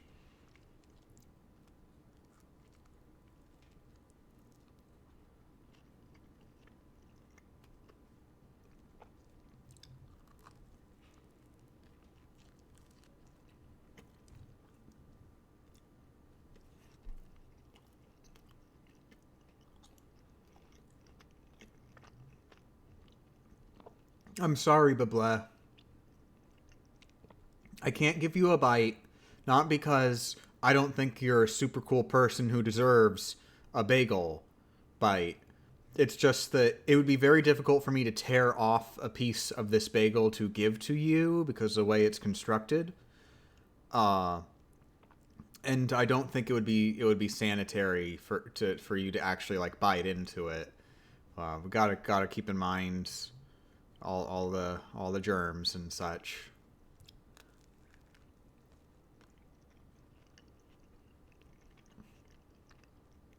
Not that you'd give me anything. I'm just gross, and I would infect you.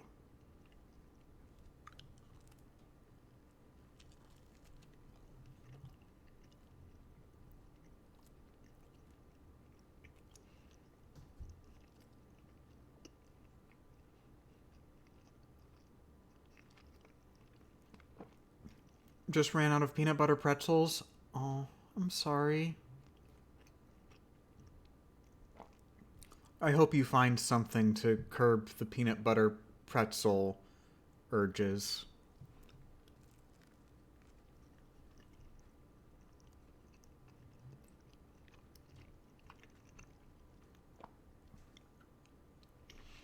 You know what I've heard is a good idea? If you're jonesing for like just like a small snack kind of thing, drink water and eat veggies. Green veggies. Because veggies, friggin' you eat those till you're full, and like you ain't gonna, most people, it is gonna be incredibly super good and healthy for them.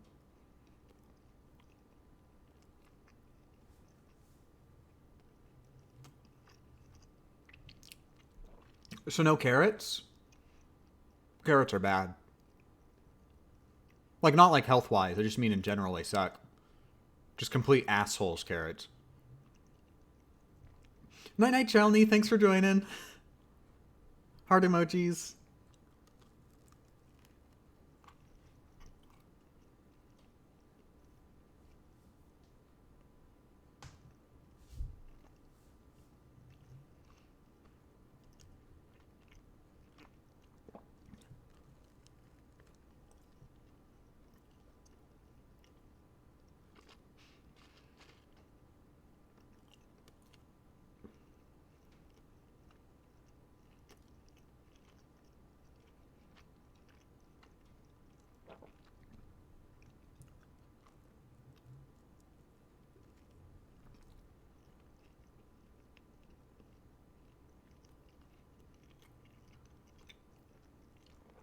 Okay, but what about instead of vegetables, I have cake for my dad's birthday? Well then, Cake does sound like cake.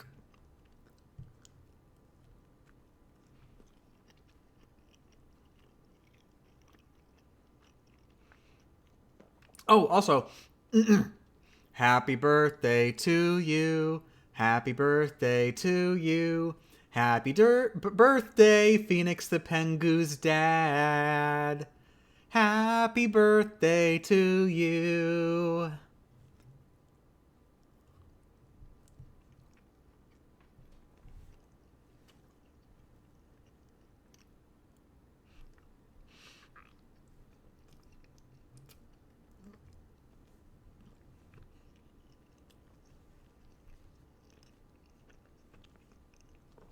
My dirt day was yesterday? Okay, confirm. Was your birthday actually yesterday, or are you just doing a jig right there?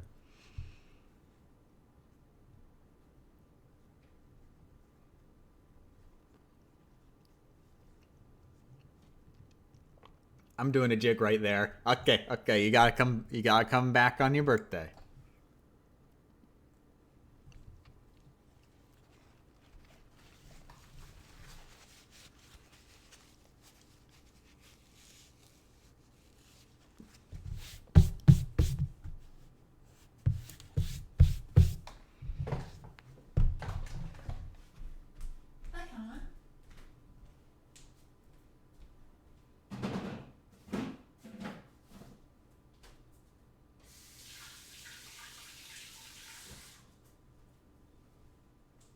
Are you a kitty? Are you a kitty?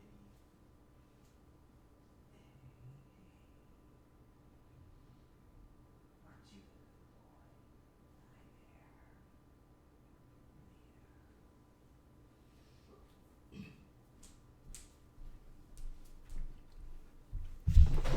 good boy? Okay. I probably don't want to have the stream going too much longer, but I can definitely get 1 or 2 more runs in.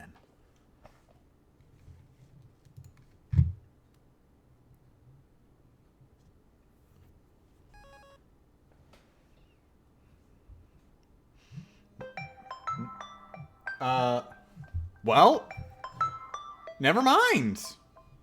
I guess that's it. Stream's over. Thanks for joining, everybody. I'm sorry it ended with me eating a bagel sandwich and not playing the game. Nights.